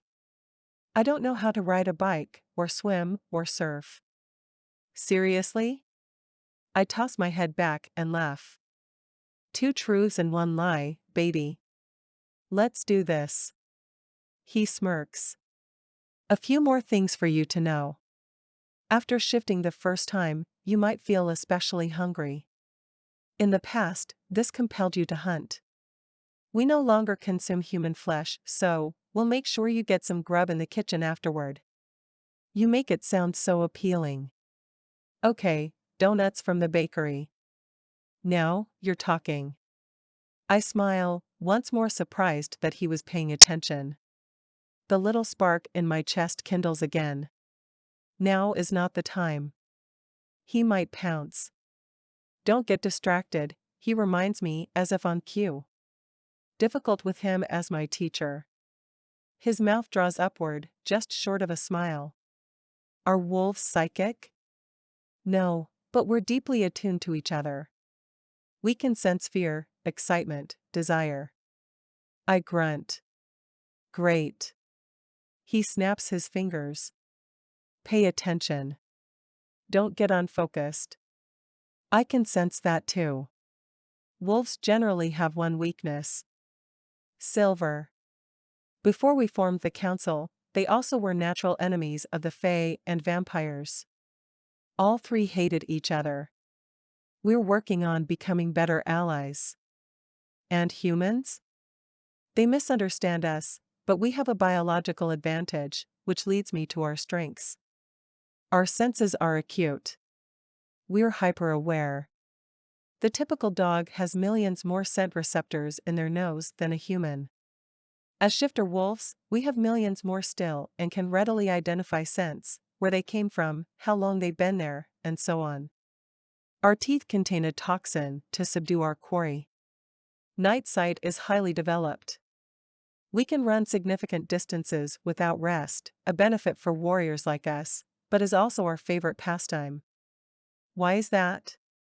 Whether running solo, with the pack, or a mate, a chemical reaction occurs, similar to when a new mother holds her baby for the first time. It's when we bond and feel most free. Corbin takes great interest in the wooden fence again. When was the last time you ran? He clears his throat. Moving on. We can heal rapidly and are often considered immortal, but there are exceptions. If the human form no longer supports the wolf within, they may go the way of the Sea of Dreams or remain in wolf form until they fade. Other magicals or humans can't kill us except with a silver blade. However, wolves can kill wolves. Her leg jitters uneasily. And howling?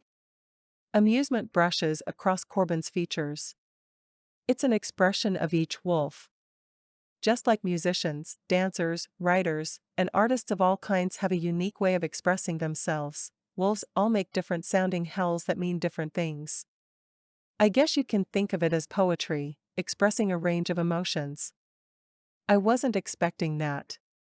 Okay, let's do this. Corbin straightens, and his muscles flex under his shirt as he steps closer to me. Kenna, I know there is a wolf inside of you. Typically, you shift for the first time on your own. My betas and I believe that you possess equal amounts of wolf shifter, fae, and vampire within. They're all vying to be activated. In this instance, shifting has to be your choice. Once you shift for the first time, you can't go back.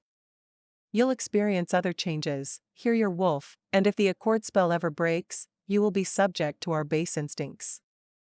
He reaches out and places a massive yet tentative palm over the center of my chest, my heart. I want you to know everything so you can make your own choice, from here.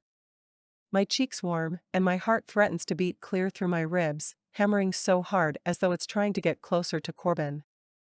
To his wolf. Last night in front of the map springs to mind. Do you understand? He asks. I lift my eyes to his. I've never been so sure of something. If that's the case, as Alpha, my wolf can summon yours, and you can shift. He bites his lip. I think that's what happened last night. My wolf was beckoning yours when you had that dream. How does that work? He opens and closes his mouth as though not sure whether to answer. I mean, being Alpha. Is it something you're born with? Do all wolves have the potential to be alphas? Like, if this were a pirate ship, could any of the sailors call a mutiny and try to become Alpha? He flashes a grin streaked with relief. Only some wolves are born with the capacity to be Alpha. Yes, it's about strength, because we have to prove ourselves physically, but it's also about leadership and putting the pack before personal needs. How does it work between mates then? Do they both become Alpha, or is one subordinate? Because that seems like an inequitable partnership, and I think of my mother's lousy exes. Corbin shifts slightly from foot to foot. You want to talk wolf politics? He chuckles. I'm kidding. No, an alpha can only mate with an alpha. A sinking sensation settles inside. If one of the wolves is already an alpha of a pack, they can mate with another wolf even if he or she isn't a pack leader, but they still have to possess the potential inside. It's part birthright and part strength of will. My heart buoys. How does a wolf with the potential to be alpha know if they're not already a pack leader? Trust. Intuition. After the first shift, they just know. Alright, enough talking, if you want to do this, if you're sure. I'm sure. The certainty roots deeply from my bones and sprouts upward. It might hurt the first time, Corbin warns. I can handle it. I meet his eyes with fierce determination. His muscles flex, pronouncing the alpha tattoos wrapping around his arms. For a moment, I'm lost in them. He extends a finger under my chin, drawing my gaze back to his. I force myself not to shiver in response to his touch. Okay, Kenna, I'm going to shift again, and then my wolf is going to summon yours. He grips just below my shoulders, sending a wave of warmth through me. Once you're a wolf, you must stay focused. You can explore anywhere within the training ground boundaries. Don't jump fences. New wolves can be volatile, and I don't want you to meet anyone else this first time. Ready? Corbin gives me a meaningful look as his shirt comes off and then his pants. As he shifts into the gray wolf, I also discard my clothes. The familiar pressure builds in my bones. My blood heats. My shoulders, hips, and chest ache. My neck twists, and I drop to the ground. My vision blurs for a split second and then heightens. Colors, shapes, and textures get bolder. I'm nearly knocked out by the intensity of the surrounding sense. I glance down. I have paws. My fur is dark, almost black with a red tint like my hair. I take a step and then another, testing out my new gait. And the best part, my tail. It wags uncontrollably, and I bound over to Corbin. He snarls and then lets out a sharp bark before pummeling me playfully. We wrestle. He nips me gently, gruffling and snuffling. I feel a big, dopey smile on my muzzle and then sniff him, inhaling deeply. At once, my wolf mind knows two things. I am an alpha wolf and Corbin is my mate. All my mixed feelings for him since we met concentrate inside and fill me with a feeling I've only had hints of in the past. My heart knows no bounds, and I let loose a joyful howl that echoes off the hillside. Then we run. We run the trails well into the afternoon. Corbin was right, there's nothing like running free along the trails that edge the woods and move toward the mountains. I could go longer, but Corbin shifts back to human form when we're back where we started. I follow, scrambling for my clothes. I cannot contain my smile. That was amazing, I say, catching my breath. When can we do it again? Corbin lets out a full-bodied chuckle and slings an arm around me.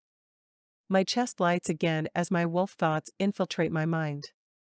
At the same time, someone titters from nearby. Corbin's arm falls as I turn. Amanda stands by the fence with her arms crossed, wearing a canned smile. The mutt can shift, huh?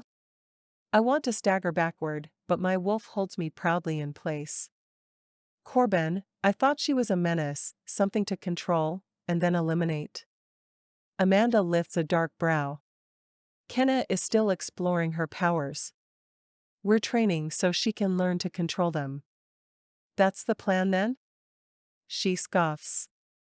Do the other members of the council know what you possess? A growl builds in Corbin's throat. Amanda, I'm not an it or a possession. I'm a person. My wolf urges me to challenge her, but Corbin was right. I'm still exploring my powers. You're forbidden. Corbin knows that, right? Amanda circles me slowly, observing me. I stiffen, not at all liking the way she's challenging me. My wolf knows I'm alpha, but I'm not ready to play that card yet. I need more time in my shifted form. And Corbin was right, I have to understand the extent of my magic before I do anything. Amanda, you can return to HQ, Corbin says in a low voice. Is that an order, Alpha? Her tone turns flirty. His lips pinch together. My stomach growls, cutting the tension. Shifting takes a ton of energy. I'm going to get a donut or a dozen. I march down the hill, leaving them to sort out their issues. Though I get the feeling Amanda is making me one of hers. Chapter 16. Corbin. I hurry after Kenna on the path, leaving Amanda with a low warning. Trig says she's bitter because about 6 months ago, I rejected her as a girlfriend. Then she doubled down and approached me as a potential mate. Again, I declined.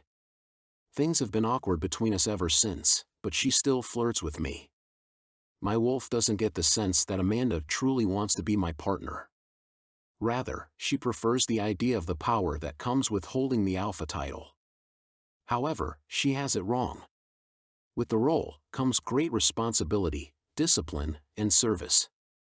I'm not sitting in a throne room with servants catering to my every whim.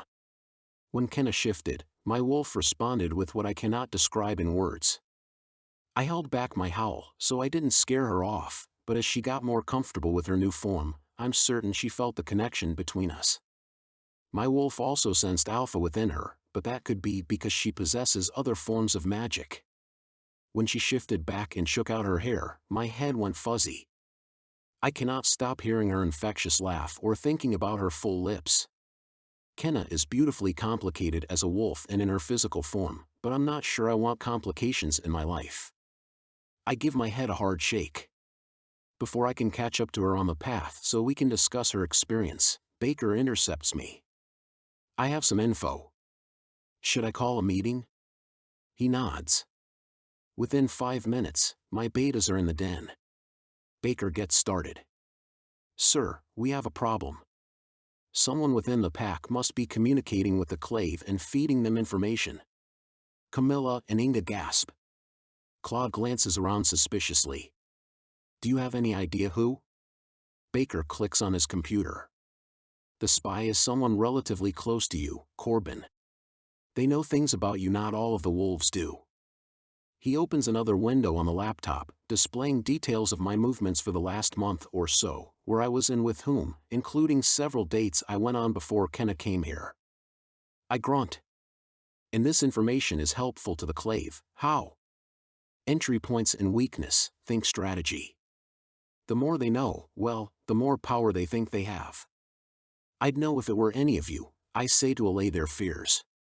My wolf would sense deceit among the betas. The subordinates are a different story. I'd need to get close to each one. An email exchange appears on the screen. I skim it. Someone within Jalmer has a contact in the Klave and told them we have Kenna. It's not like we're hiding this fact, Trig says. We haven't announced it either, I say, regretting not calling a council summit. I've been foolishly half listening to my heart. My wolf. Then again, I trust my wolf. However, right now, it's like it crosses his wires. I'm alpha. Pack first. Not when it comes to fated mates, he counters. I've started tracking all messages in and out of headquarters on our computer servers. Hardly anyone uses the internet though, Camilla says. Some of the other wolves have been playing a video game every night and some sneak cell phones. Avril clicks her tongue and eyes Trig. This stings. I've been failing my people. I have to engage them, teach them our history, make them warriors to protect our future. Video games make great diversions, but not at the expense of what matters. Anything else? I ask Baker. He shakes his head. Nothing yet.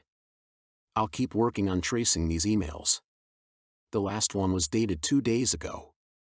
The message here says failed. Failed to send or? Claude asks. No, just failed. That was the text of the message. Like mission failed. Like the attack on Kenna failed, Claude suggests. I grip the back of my neck. We need to move on the Klave, and I need to call a meeting of the council. Before we go, I heard that Kenna shifted. How was that? Inga asks. I force down a smile. News travels fast. Somehow faster than the speed of the modern age. Baker points at his laptop. Inga smirks. I take it that it went well. Isn't it dangerous for us to have her here? Avril asks. Her magic is in its infancy. She shifted successfully. My wolf urges me to keep her potential alpha wolf to myself. And I believe she'll be a proficient, if not powerful wolf, if she decides to live this life. But she has other options. She possesses fey magic and vampire abilities. Only time will tell if one dominates or if she decides. Or if she's all three like you said. If she's a beast that cannot be controlled, the rules and spells and laws might not pertain. Wasn't that the main concern? She could try to take over our world and ruin the peace we've strived to create. You are going to destroy her, Corbin. Why is she still here? Avril asks. Because she's not a monster, I say without thinking. We all are, Avril replies. If the Klave lifts the spell. We'll see to it they don't. And somehow control Kenna, she challenges. I thrust back my shoulders and lift my chin as the alpha rises, unbeckoned. Avril stands down. She has a point, Trig says, backing her up. I nod. It's been noted. But we can also handle it. I believe that Kenna can master her magic. I think she'll be an asset and not a liability. But that could still cause conflict. Never mind the Klave. What if the Fae or Vamps want her? Camilla asks. That will be up to her. As long as we preserve the Accords, she's no threat. I want to pace, think this through, but remain steadfast, resolved. And if the Klave wrecks it? They won't. The words spill out. I don't know this for sure. It's my wolf speaking. Even though I don't want him interfering with my heart, I trust him with my life and that of each member of the pack. The betas clear out except Inga and Trig, who are talking in low tones, but of course, I can hear them. I can hear a vehicle out on the main road and determine whether it's a car, truck, bus, or 1952 Ford. I can distinguish between all types of bird song and whether the wind is coming from the mountains or air currents from the sea. Trig says, "You know Avril, she's just feisty." Inga's voice is even when she adds, "Mates have a responsibility to each other. To keep each other in check." They must be discussing Avril's subtle challenge. Avril is just my girlfriend. Anyway, how would you know? She smirks. Some mates know it at the beginning, right away. It's like fireworks and rainbows. Others grow into it as the heart awakens. Still, for others, it can be both. They know their mates from the outset, but then the love blooms between them, one petal at a time. Or vice versa. Poetic, Trig says. I, for one, wouldn't want a mate to tie me down. It's not like that, Inga counters. It's equity, partnership, a connection unlike any you've known. Trig snorts. It's not really a choice, right, Alpha? Inga asks me. Trig chuckles. We've noticed the way you look at Kenna's lips like they're tasty enough to eat. I shoot him a growl. Inga smirks. It's okay. Wolves are oral creatures by nature. Grooming, howling, eating. Though I don't suppose wolves kiss. Cherry chapstick floats into my mind. Trig leaves us with laughter. Inga closes the door. I was reviewing the articles of Accord recently. It's odd, part of the protective spell, to keep us from devouring flesh, is to block alphas from finding their mate. Did you know that? I shake my head. I don't recall. Wasn't paying attention because it didn't pertain. Doesn't pertain. She shakes her head like I'm hopeless. Deny it all you want. I know the two of you share the bond. It's your fate. Some wolves are alphas, others are skilled trackers. We all have our talents. Mine is for recognizing the bond of fated mates. She glances toward the door and lowers her voice further. I knew Claude was my match from the beginning. But his heart didn't. Like I said to Trig, it's slowly unfolding. The bond between alphas is boom. She raises her voice at that last word.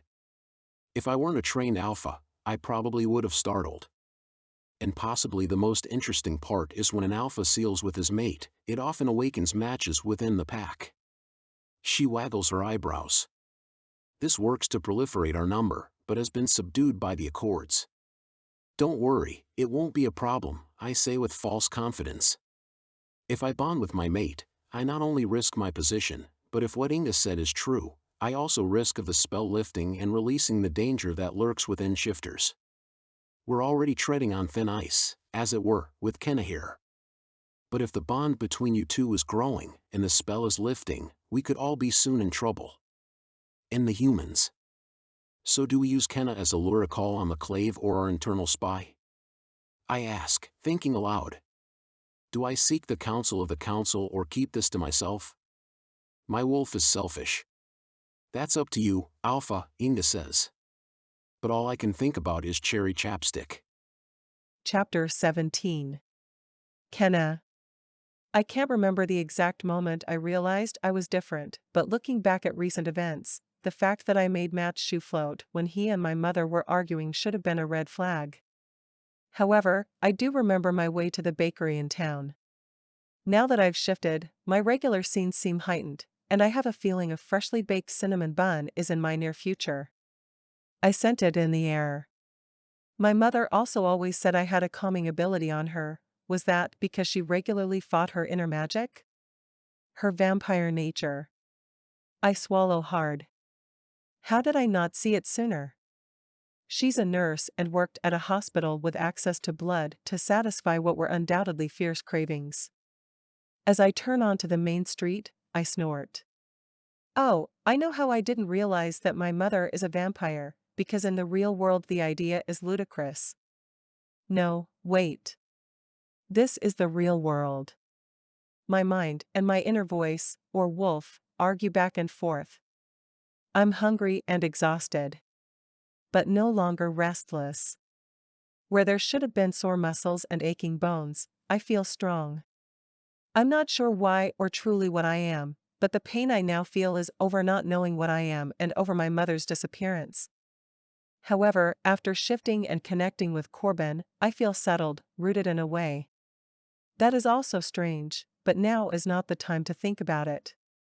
I am a woman on a mission, and that is to satisfy my sweet tooth. I park opposite the bakery. An older woman with a shock of white hair works behind the counter with Pepper. They look up at the same time when the bell on the door jingles. "Hey, Kenna. I was hoping you were all right. I mean, that you came back." She glances at her grandmother, who discreetly gives her the go-ahead gesture. Maybe it's her break time. "What can I get for you today? It all smells and looks so good." "I'll take one of everything."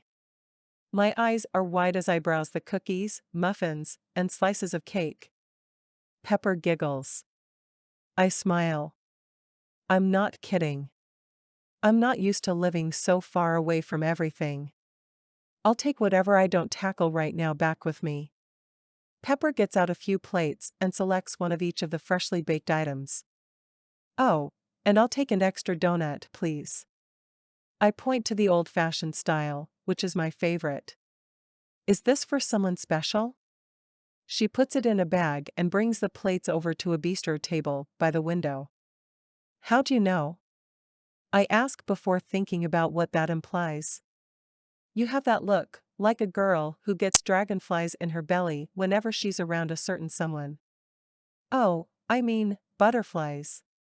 That's what you say in the US, right?" "We say dragonflies. It's a shifter thing." I'd already taken a giant bite of the cinnamon bun and cough. I tell myself it's the spice. Pepper leans in. "The wolf pack is common knowledge around here. The saying about dragonflies is a reference to the dragon shifters that used to live in the Montmartre's mountains."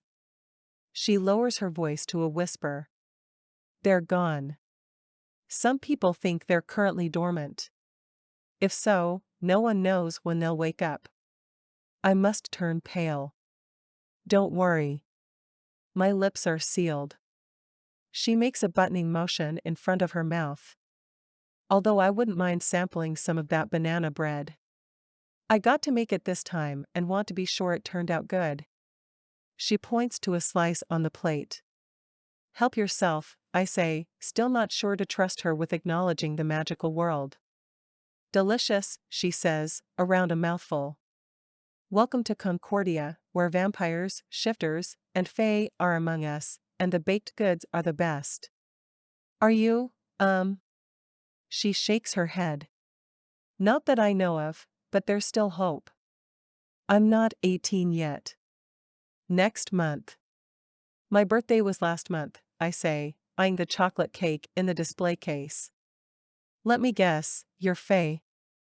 They are notorious for loving sweets." She scratches her chin. "Then again, you're with the wolf pack, so," she shakes her head. "No, I get definite vampire vibes from you." If only she knew the truth.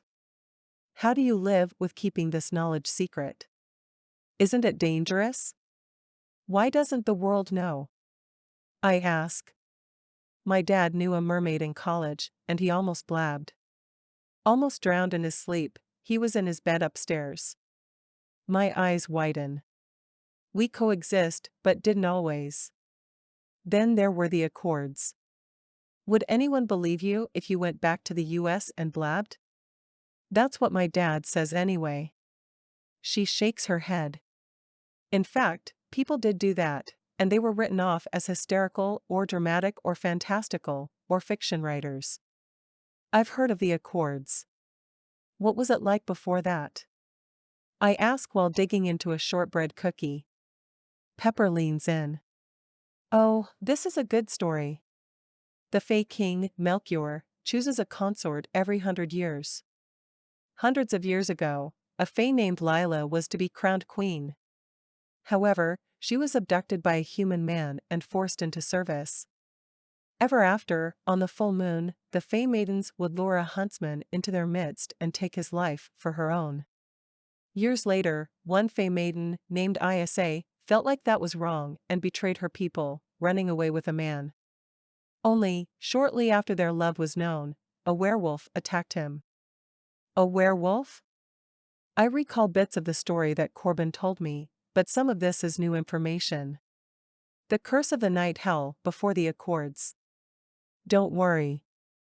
You're not going to go seeking human flesh on the full moon. Anyway, Isa saved her true love's life, but gained the wrath of the king. He vowed to stop at nothing to get her back. There was a big battle. The couple escaped, married, or rather, bonded, in magical terms. But then? I ask, hanging on her every word. They had a child. She speaks slowly. Because different kinds of magicals weren't meant to come together in that way, he was part fae and part shifter, making him troubled. What was his name? I ask, afraid I know the answer.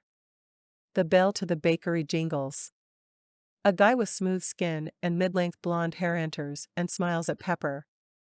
He's around our age, but has on a tweed jacket, like he forgot he could stop wearing his boarding school uniform for the summer. Hi, Klave. How's it going? Pepper asks. His pale blue eyes land on me and hold. A jolt gives way to a warning. My wolf doesn't like him. But he and Pepper chat, and he seems nice enough. After he goes to the counter to order a brownie, she whispers, he moved here from Cardington last year. Everyone had a crush on him. We went to prom together. She practically squeals, then leans in. I made up a kiss spectrum. Kind of a play on words for the name of the bakery and my name. So there are bell peppers to chili peppers. Mild to spicy. His was up there on the heat scale. She waggles her eyebrows. I giggle. So are you together? She slouches. No. He's more of a loner type. Fae are that way. He's fae? She nods. And they're the dreamiest. So hot. She mock sprawls in her chair like she's been slain. Are you sure you're not magical? No, she winks. Klave starts over to our table. I bag up all of my goodies and leave, knowing she probably would like time alone with him. See you soon. I wave, being sure to leave her a big tip in the jar on the counter to pay her back as promised. On the drive back to headquarters, I think about the conversation with Pepper. If only my feelings were like one of those coded puzzles to solve that she mentioned when we first met. And if only my life were as simple as it once was, because I can't help but feel that I'm tied to Isa and her wolf shifter. I try to find Corbin to give him the donut, but don't see him in the lodge. I retreat to my room and pull out my diary and the one from Lonsdale, running my fingers over the worn leather. I flip the blank pages, noticing several in the middle are torn out. The jagged, yellow edges are brittle. I should have asked Klave if he knew anything about the house I inherited since Pepper mentioned he was from Cardington. I want to talk to my mother. I have a million questions for her. Instead, I open a page of my diary and write about my confusing feelings for a certain wolf shifter. At first, it was like he hated me, but after I shifted, I'm not so sure. It's mixed messages all around, including between my heart and mind. I've criticized girls on shows or in books who were conflicted like this. I'd tell her to tell him to get lost. But it's different being caught up in it. Feelings that come from this deep unknown place inside are confusing. I chew on my pen cap, thinking a moment. I think of Pepper's kiss spectrum and wonder what it would be like to kiss Corbin. Chapter 18. Corbin. Baker asked me to call a meeting with the betas. I stand by the door in the den. News? Old Richard Dubois over the hill died. Baker's eyes are downcast. He probably wasn't going to make it another winter, Trigg says. Camilla shoots him a chiding look for being insensitive. What? It was him or that ramshackle house. It was hard to say which would go first. Her face hardens. We brought him meals from time to time, she says, glancing at me. I nod. We checked in on him. He was kind. Grateful. That's too bad, Inga says. He'll be missed for sure. Everyone but Trig and by default, Avril, agree. Is there something we ought to know? A funeral service or? I ask, wondering why this required a meeting.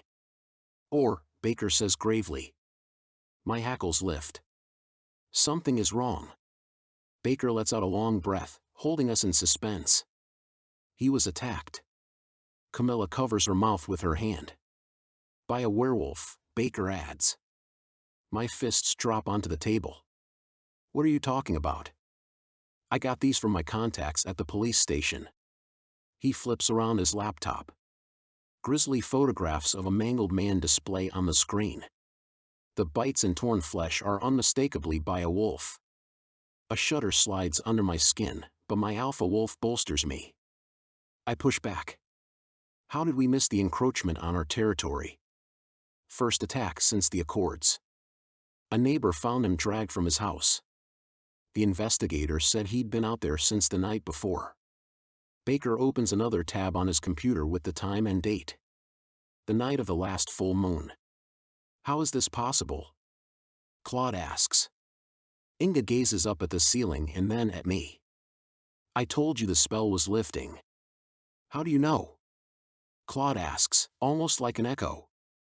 I sense things, she says vaguely. She senses my fated mate and I drawing together. 6 pairs of eyes dart to me and then Inga. I make eye contact and step closer. If you're wondering who, it's not like I get to choose. You should have eliminated her while you had the chance, Avril says. I narrow my eyes and snarl. Trig whispers, watch it, babe. I'll do whatever is necessary to protect Pac Jalmer. I am not sealed with my fated mate, so you all are my priority as well as figuring out who did that. I point to the computer. Was it her? Avril asks. Her as in Kenna? No, I'd know if she'd killed. That kind of appetite leaves traces. Oh, right. As Alpha, you have special powers, and yet somehow you didn't notice a werewolf cross onto our land. Avril, do you have a problem with Kenna? I ask, diverting attention from the actual issue that she cited. She gets to her feet. Yes, I do. You said she's a monster. Why is she still here? You said she's dangerous. Why is she still alive? Are you just waiting for her to unleash her power on us, destroying the pack and breaking the Accords? I've gotten to know her and don't believe she's the danger we previously believed. She doesn't understand her power. It's my duty to help her, meaning it's your duty to help too. Amanda saw you two together after she shifted. Avril's arms cross in front of her chest. She said you're possessed by her charms. I bark a laugh as the recent memory of the two of us wolves play fighting warms me like a thick pelt of fur. Yes, I'm possessed, but by fate and not Kenna's so-called charms. Should we call off the summer solstice barn dance? Camilla asks, interrupting. I shake my head. No, business as usual. We won't raise any alarms yet. Let whoever this is think that we're in the dark. We are, Avril huffs.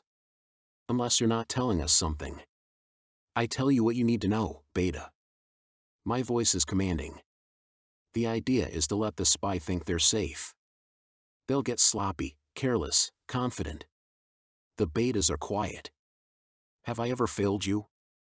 I ask. You've never been in love before, Avril says, her voice small. I scoff. That changes nothing. I turn to Baker. Keep me appraised. If anyone else learns anything, let me know.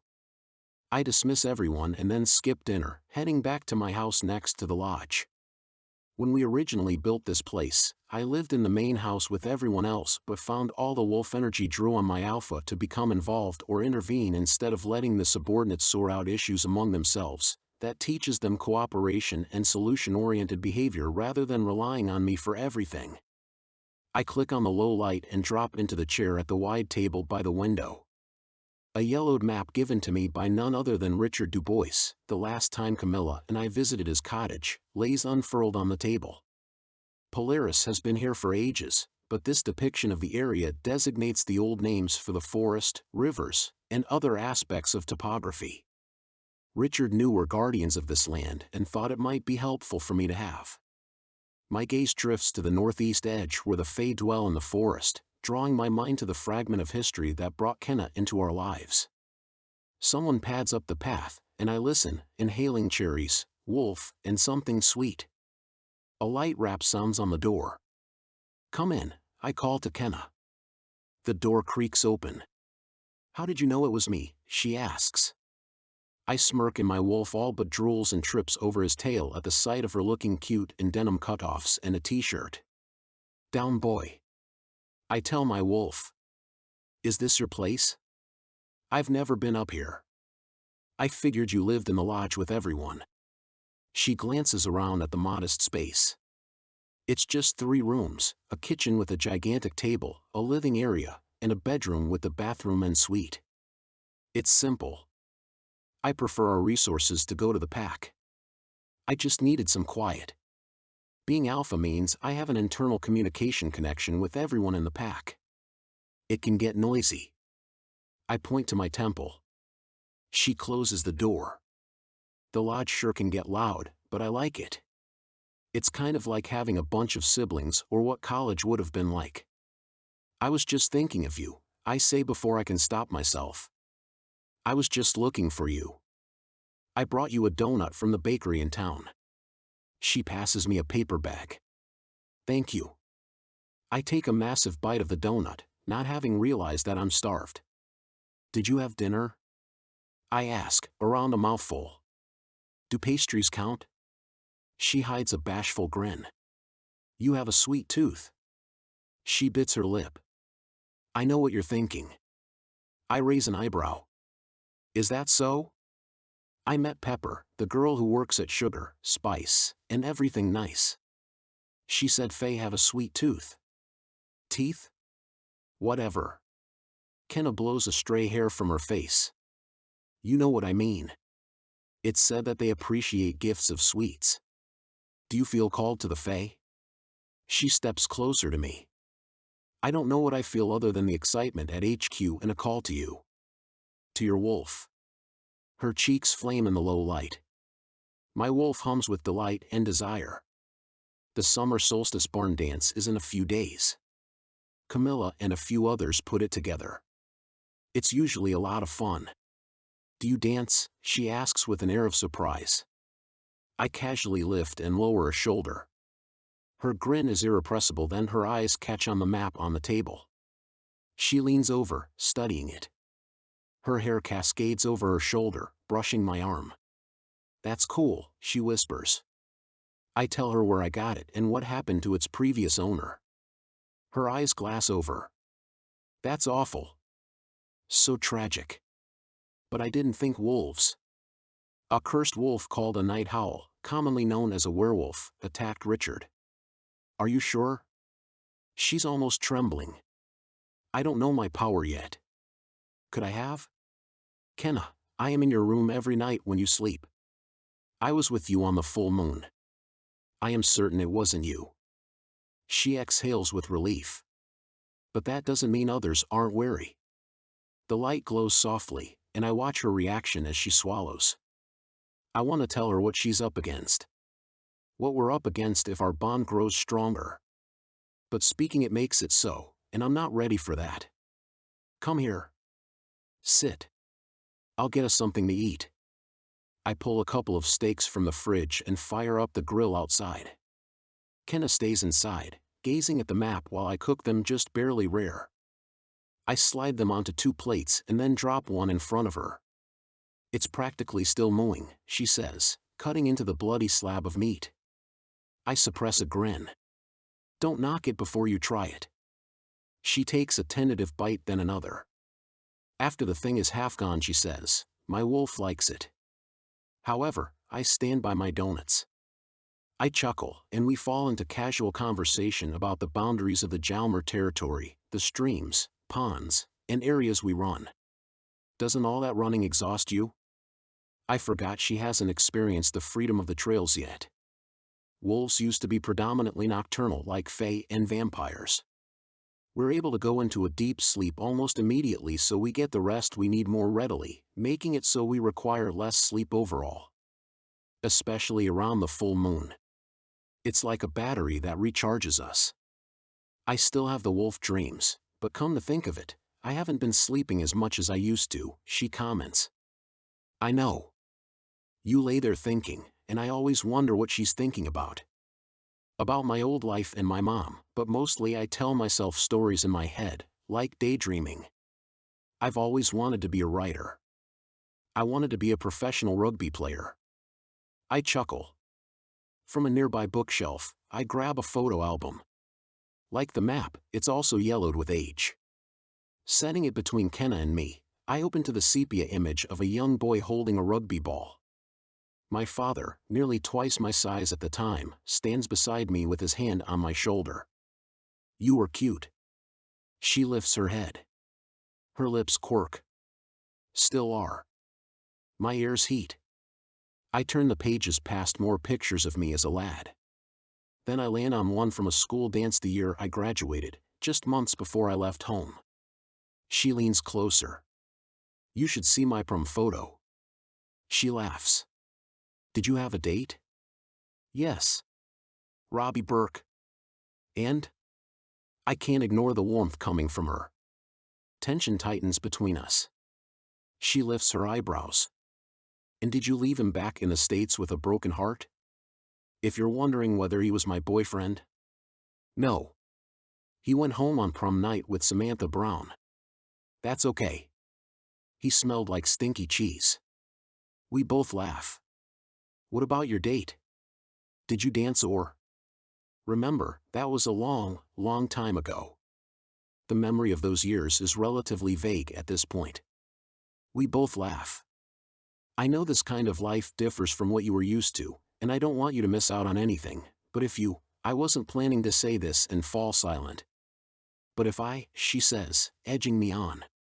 But if you want to stay longer, you're welcome as long as you'd like.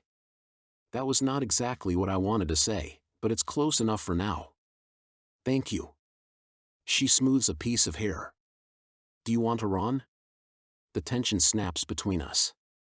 If by that you mean shift and take to the trail together, then yes. She bounds to her feet, unbuttoning her shirt. My wolf grins inside. I'm in so much trouble. Chapter 19. Kenna. Once outside, under the starry sky, the shift is intense but effortless. I puff up my chest, proud, and maybe a little cocky as I prance around Corbin in my wolf form. He watches, fascinated, awed, or both, I can't tell. You got the hang of it.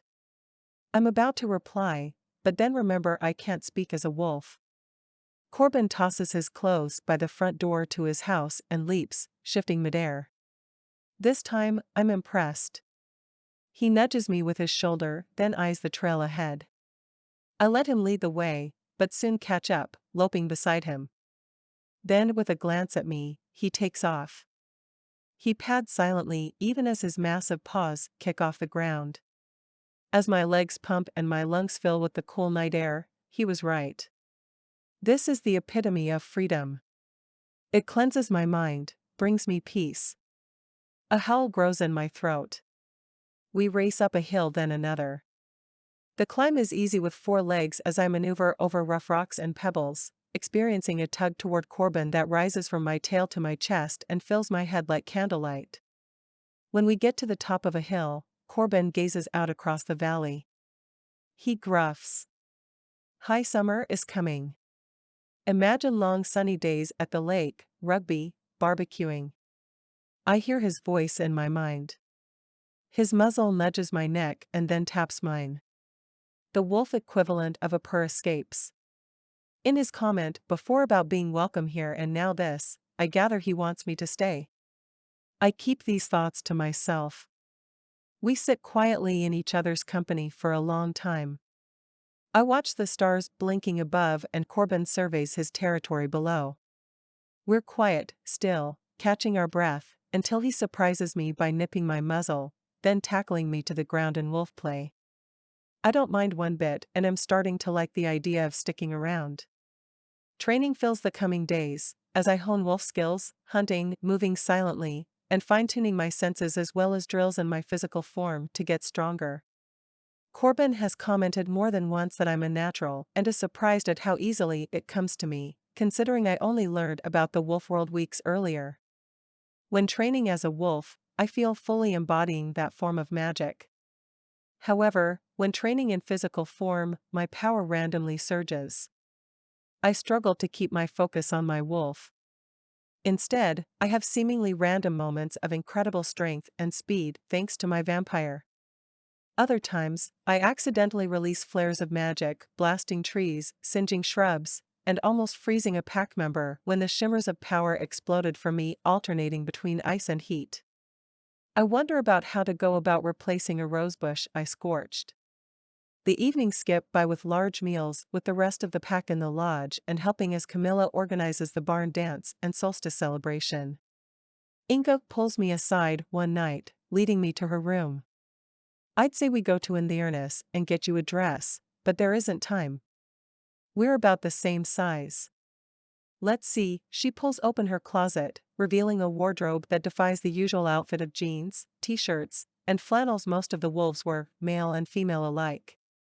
Even though the shifters are pretty laid back in appearance, from what I've seen and been told by Inga and Camilla, all people with magical blood, whether they're shifters, fae, vampires, or mages, also called witches, are exceptionally good-looking. They have something extra like sparkle, but without the glitter, a glow, but without the bronzer. You look surprised. She already has a handful of hangers and holds a selection of sundresses in front of me. She shakes her head. I was interned for many years. A battle wolf of the north. I had nothing but rags to wear while in human form and dirt to sleep on. She gestures to the bed draped with gauzy fabric and covered in the softest and coziest pillows I've ever seen. I now appreciate these simple pleasures. A battle wolf? For the war. Almost 200 years ago now. How old are you? Her face hardens. I'm sorry. That wasn't polite. Her expression cracks into laughter. I'm joking. I'm 230. And you don't look a day over 18. That's thanks to synthesizing with my wolf magic. So Corbin hasn't always been your alpha? She shakes her head. Before the Accords, I was imprisoned as soon as I shifted. Poachers would wait for new wolves who were unfamiliar and untested to shift and then capture us. I even met many raised in captivity. By who? Why? Tyrants, including Grayson Slade. I gasp. I don't hold you accountable for something that happened in the past. I'll admit that I was wary of you at first, but almost immediately saw your connection to Corbin, even if neither one of you felt it. It's one of my gifts. She winks. Guiding me to a full-length mirror, Inga holds out a dress the color of goldenrods and with cream, gray, and slate blue flowers. This is the one. Perfect for you and your coloring as well as the solstice. Tomorrow night, we'll get ready together. Later that night, just as I drift off, Corbin sneaks in and settles in his usual chair by the window. He watches for danger outside and keeps an eye on the door at the same time. Questions pile up on my tongue about this life, the past, and the future, but to my surprise, I quickly drift to sleep. The following evening, I get ready with the girls.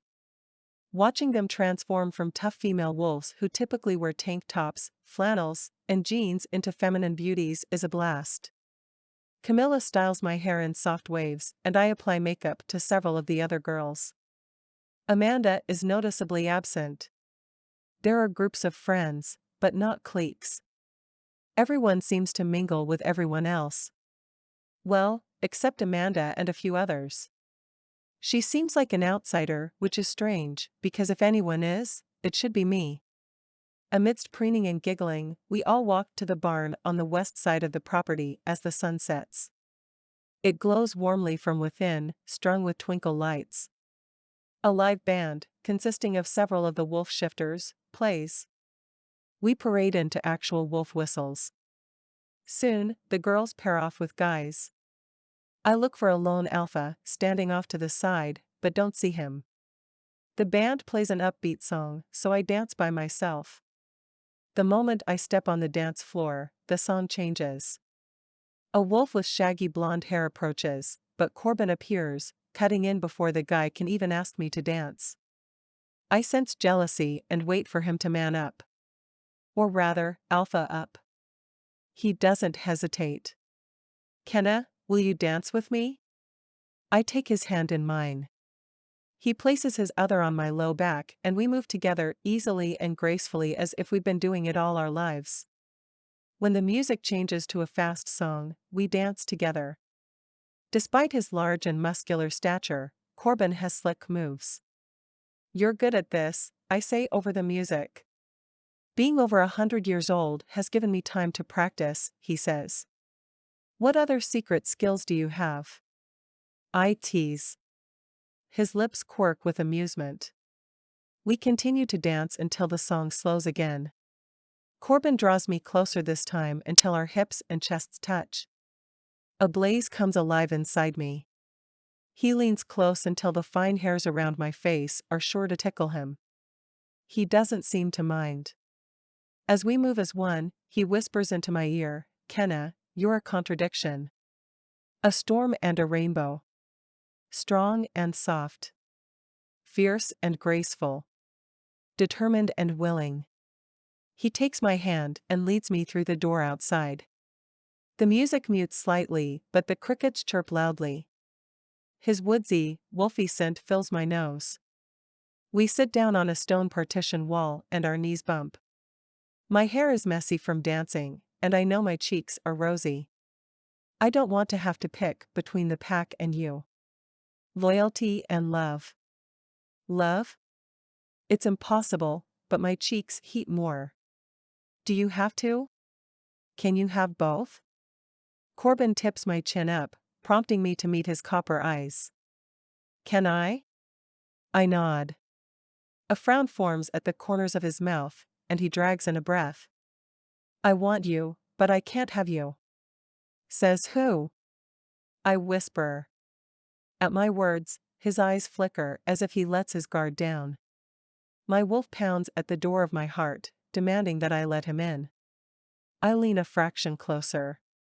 He traces a path of kisses from my bare shoulder to my collarbone, then up behind my ear. He pauses. I fist his shirt, pulling him closer still, demanding that he doesn't stop. Tonight you belong to me, he says. I worry about what that means. Only tonight?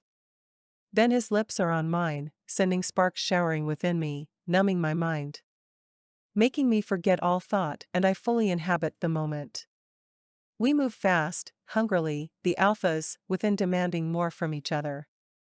My hands drift from his strong shoulders to his back, and then grip his neck, deepening the kiss. It's as wild and free as two wolves running together. Chapter 20. Corbin. Kissing Kenna is reckless, but I cannot and do not want to pull myself away. I can't deny my wolf's heart or the one that beats in my physical chest. I desire her more than anything ever.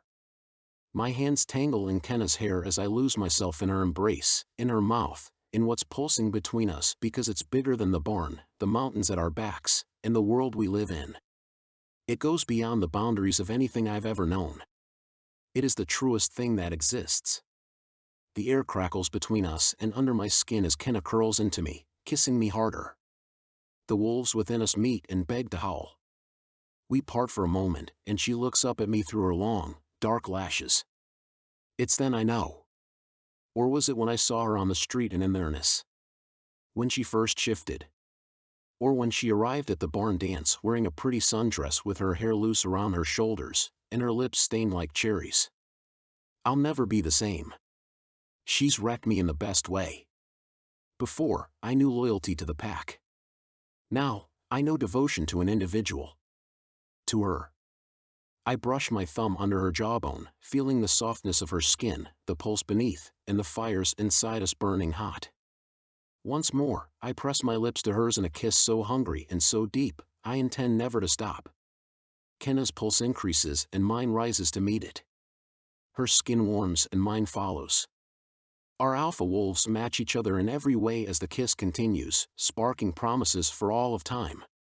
When we part, the energy continues to flicker between us. She bites her lip and whispers, "Talk to me about what happens when an alpha finds a true mate." I'm about to answer that I don't know, but I do now. For me, the fated mate is the one who can tame me when we're together and challenges me to be true when we're not. She owns my heart, and it won't ever belong to another, because I trust her so much. I let her in to know the real me and can let down my guard. But if an alpha who's also a council member seals with his fated mate, then I draw a deep breath. He loses his position. Conflict of interest. Attention divided and all that. Kenna's smile falls. So if we seal this bond between us, you're no longer a council member? Her hand presses softly to her lips, the ones I was just kissing. I can't believe I just said that. That we're fated mates? I can't believe I just said it either. It makes it real. But we're also forbidden for multiple reasons. Namely, my pledge to the council, but also who she is. But that can't stop love. Kenna tugs on the hem of her dress. I never felt like I belonged anywhere. I was always an outsider. But I feel connected here. Connected to you. The inside corners of her eyebrows lift, pleading. The wolf bonds are complicated, some say archaic. But the idea is we belong to each other. Not like one of us owns the other or is dominant. Rather, it's a partnership built on trust and respect, making me willing to relinquish my position. She takes my hand, sending a jolt through me. I want that. Me too, I say. I wasn't done. I want it, but not at the expense of what you've worked for.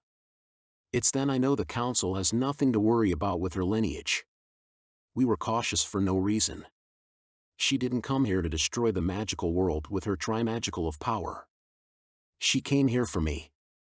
My wolf practically purrs. One cannot deny the call of the mate, I say. I pull her to her feet and we go back to the barn to dance again. This time it's different, like a weight that sagged between us has lifted because we acknowledge the connection we share, but something else stretches tight now. How will I show the council they have nothing to fear? A second question pushes past the first. Although, if the Klave got a hold of her, with her untested magic, that could still spell disaster. Nonetheless, I'm light on my feet as Kenna and I spin and dance to several songs. I will figure out solutions later. For the first time in ages, I let my wolf take control when in my human form and have fun. When the mood turns slow again, I take Kenna in my arms, keeping her close. I nuzzle my head into her hair, inhaling her unique cherry wolf scent. It's a fragrance for me to claim. She is mine as soon as we perform the sealing ritual of fated mates. We're dancing, and I'm on a high, practically floating from the kiss, from expressing my feelings for Kenna, and the possibility of us when someone edges into our space. Negative energy makes my wolf snarl. Amanda pushes between us with a sneer on her lips. Her hair with its purple tint catches in the twinkle lights of the barn. My wolf's ears prick. Kenna doesn't step aside. Her glare suggests she's possessive of me, and it thrills my inner wolf. Amanda cocks her hip, assessing us. Her brows lift as though she realizes what Kenna and I share. Fine. Don't leave, mutt. I was going to warn Corbin, but things being as they appear, this can be for you too. Warn me? My voice is flat. Never mind. Truth or dare, Kenna? Amanda asks. I sense a spike in her energy, like the fae, vamp, and wolf within bristle at the question. Truth, Kenna replies. You're the daughter of Grayson Slade. Kenna glances at me as though asking how to answer the question. What does it matter? It's true, isn't it? Amanda wears a smug smile. It's no secret. But I've never met him, my mate says. Likely story. But it doesn't matter. As soon as the other council members expose that Jalmer's leader has been hiding you, it's over. Amanda smirks at me. She circles us, trailing her finger over my shoulder and across my back. In fact, Corbin here was supposed to eliminate you, weren't you, Corbin? I force myself not to flinch at the truth in her words. But Kenna does. True or false, Corbin? Amanda says, instigating a very uncomfortable conversation I wanted to avoid. Kenna draws away slightly and takes with her the warmth between us. I fear not answering said enough about my original intentions. Regret pierces me. Amanda steps into Kenna's space. We know who you are, but tell us why you're here, Mutt. Because I'm Corbin's true mate. Fate drew us together. Life fated me to this place, right here right now, Kenna says boldly. Amanda narrows her eyes. Is that so? In that case, how about a dare, Kenna? She squares off in front of Amanda, a wolf who's been among us as long as I've been here. One of the fiercest non-betas in Jalmer. Then again, Kenna is a trimagical. Or, I should say, the trimagical, since there has never been another like her. Here's how it's going to work, Amanda says. I dare you to fight me for, she points to me. For him? We can't fight over him, Kenna says. Magical energy pulses through her veins. If Amanda weren't so arrogant, I'd warn her to stand down, but perhaps she needs Kenna to put her in her place. Actually, we can. It's one of the oldest customs in the shifter world. Two wolves challenge each other for a mate. Mate call out. A fight to the death. Kenna turns to me as her lips draw down into a frown. I nod. She's right. Two wolves can fight over to mate with the alpha. She whispers, but what about our fated matedness or whatever it's called? Don't you have a say? I hitch a smile and lean in. Not when a challenge is cast. It's rare because typically the one who calls the challenge has no chance of winning, so they don't dare do it because they know they'll die. But Amanda doesn't know about us. That also means I'd have to kill. Your wolf would. As for our status, Kenna, it means you'll win, I say, only now realizing what these customs must sound like to an outsider. Amanda narrows her eyes as if she heard. Win? She barks a laugh. An untrained, Newmont? I very much doubt that. I will kick your butt, newbie. And then Corbin will be mine. I'll do the council a favor and finish what Corbin couldn't. I'll eliminate you, Kenna. Or I could send you to the council and they can dispose of you. She laughs darkly. Kenna grips my arm and pulls me outside again. The vibe between us when we were out here before, when we were kissing, snaps. Now, it feels like someone slapped me in the face.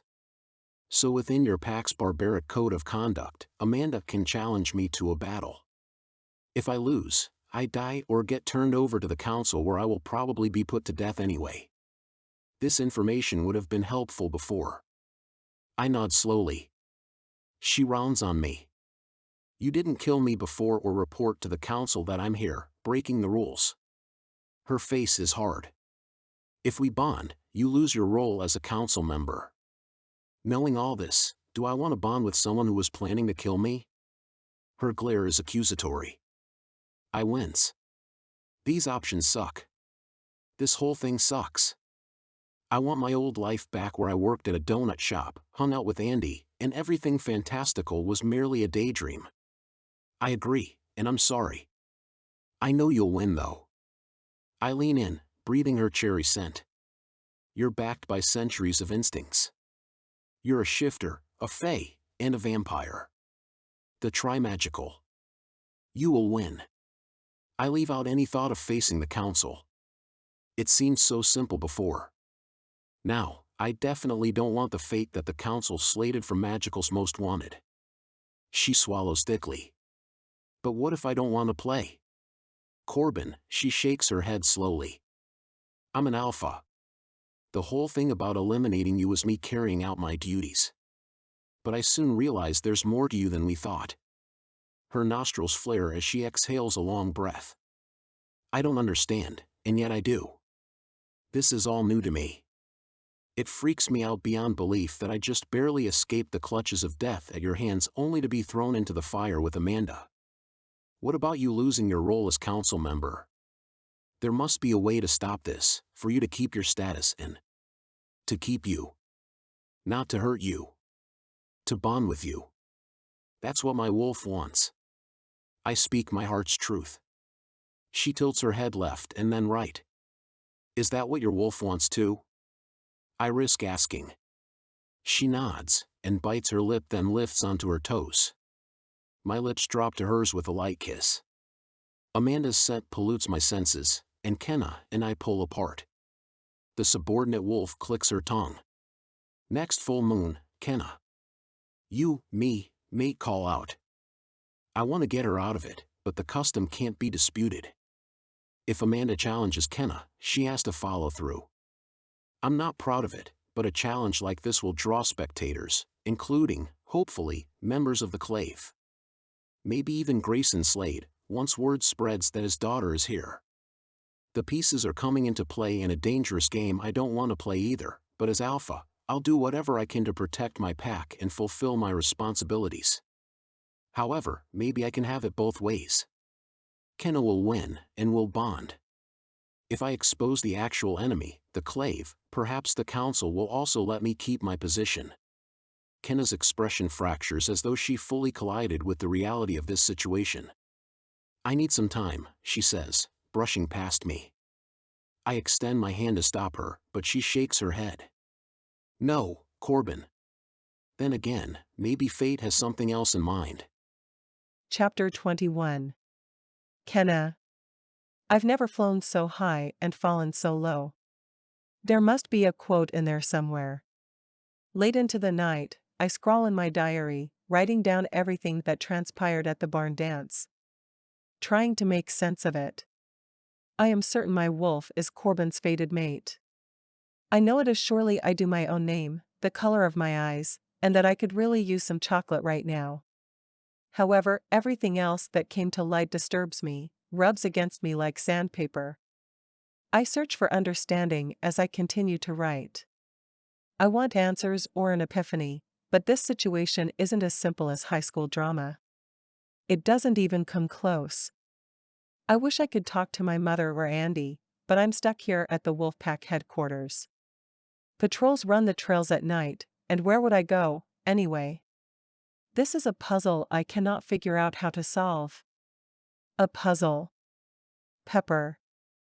A grin lifts on my lips. I'd do anything to talk to her right now.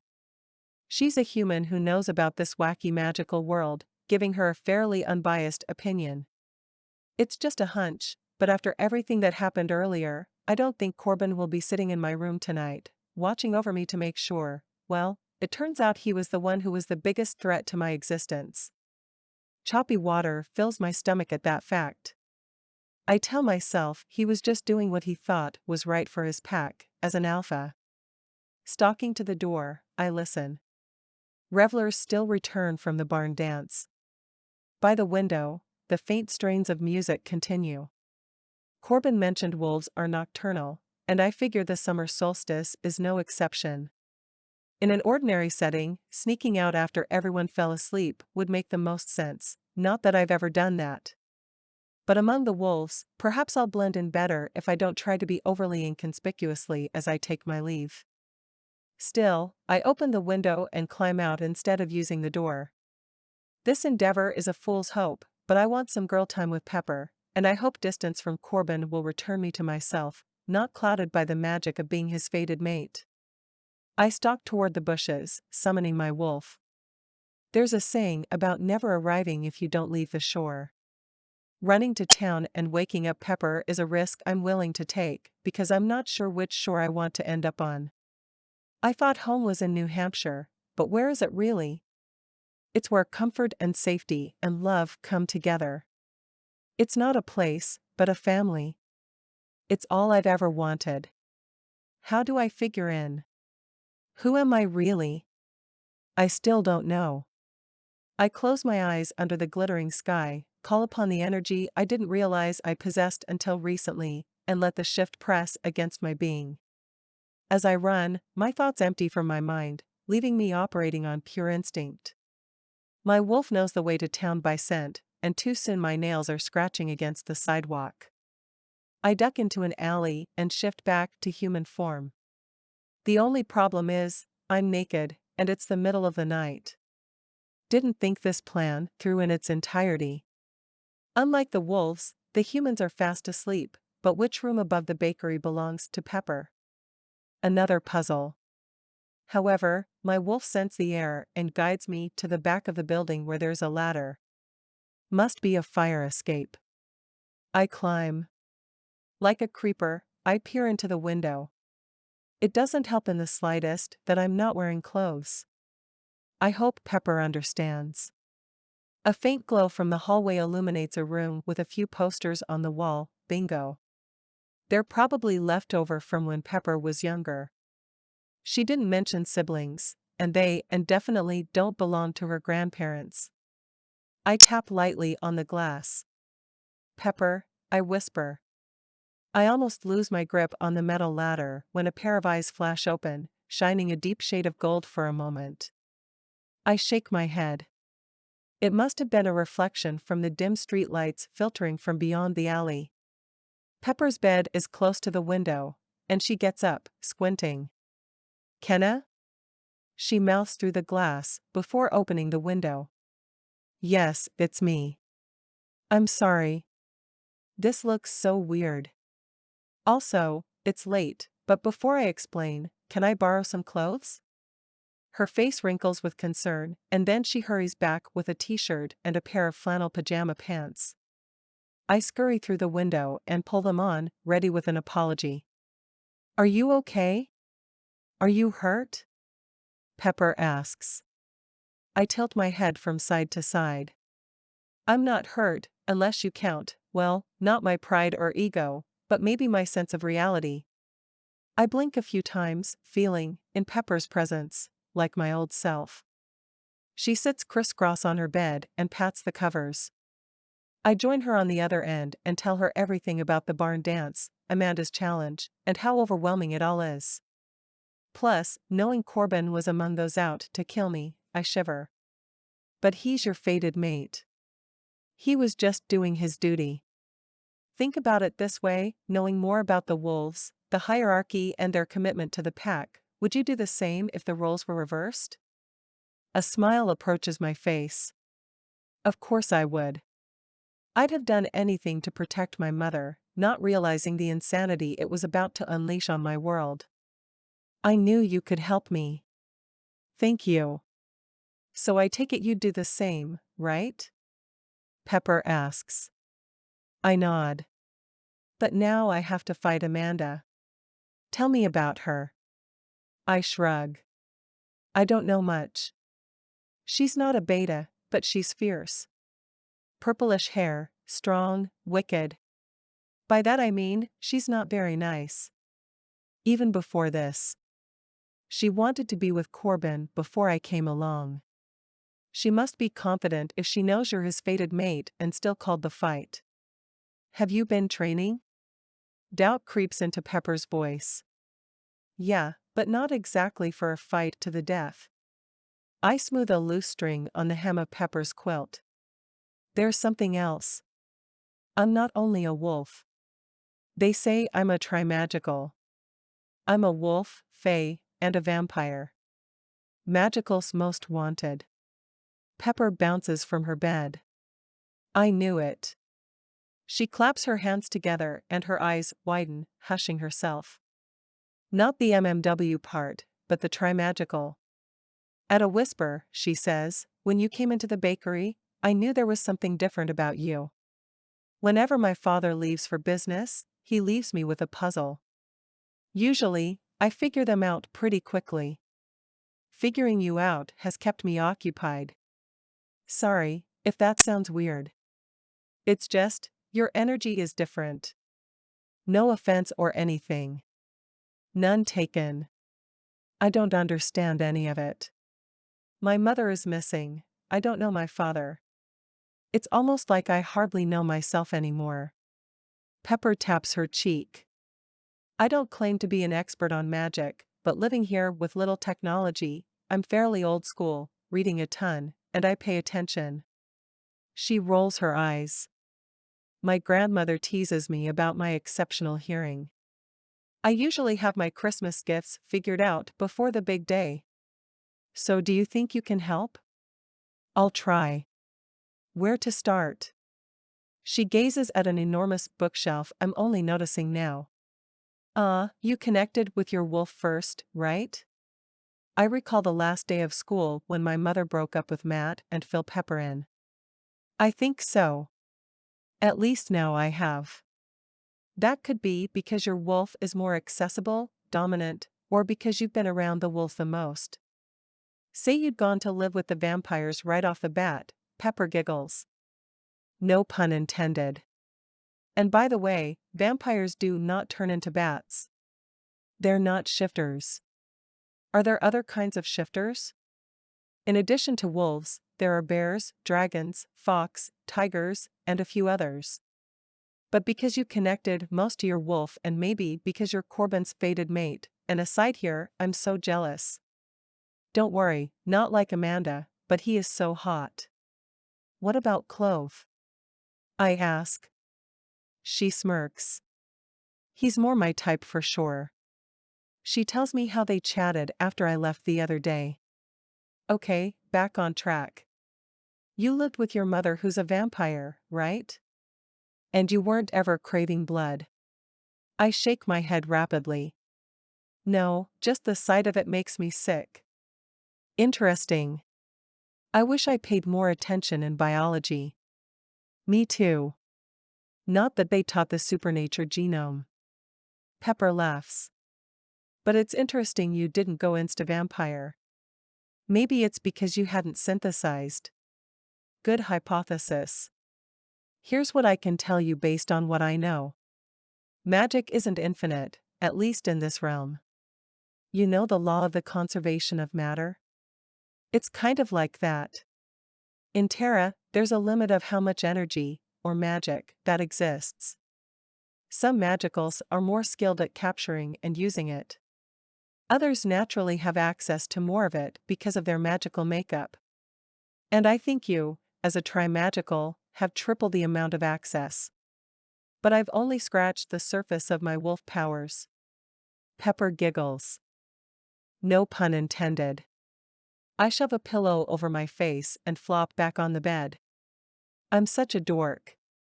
I don't stand a chance, I say in a muffled voice. Pepper grabs the pillow and mock bops me on the head with it. You can capture more magic, but you just need the skill. If threatened during the wolf fight, like during the argument between your mom and her ex-boyfriend, you might find it at your fingertips. This time we both laugh at how corny we are. Here are some things I know about wolves, fae, and vampires.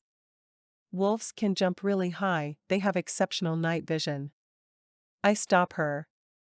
Tell me about vampires and fae. Vamps are super fast, super strong, and have strong intuition. They can tell when someone is lying and convince someone to tell the truth. As well as mesmer people, think of it like mesmerizing or hypnotizing their victims into doing their bidding.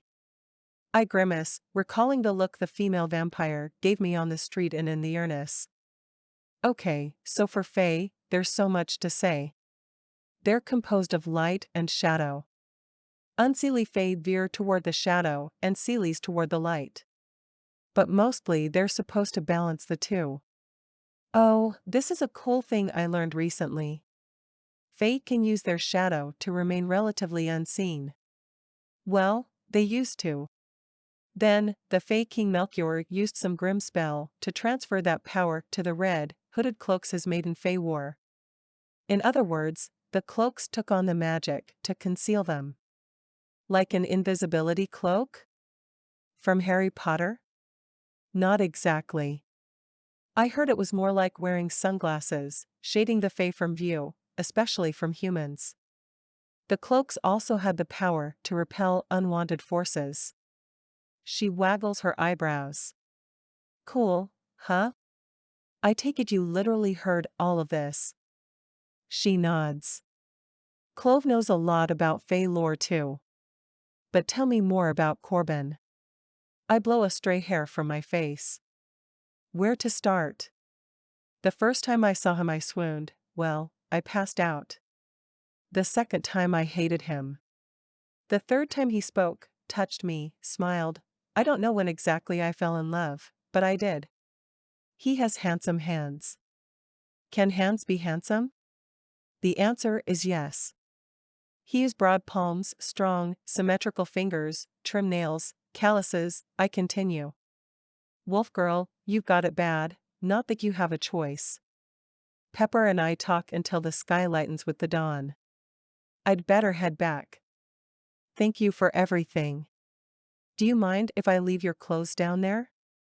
I point to the alley. No problem. I'm happy to help. When is the fight? Pepper asks. Next full moon. Okay, I'm going to bring you a box of sweets to celebrate your win. My brow furrows. That's an excellent incentive to survive. I wave goodbye and climb down the ladder, shifting as soon as I cross the street. I run back to headquarters on fleet feet. When I near the boundary, my wolf gets excited at Corbin's proximity. I growl at myself. I'm as in love and bonded with him as ever, but the fact remains that he nearly betrayed me by ending my life. I haven't quite reconciled that. But I cannot deny the overpowering feelings my wolf has for him, and by default, I have for him.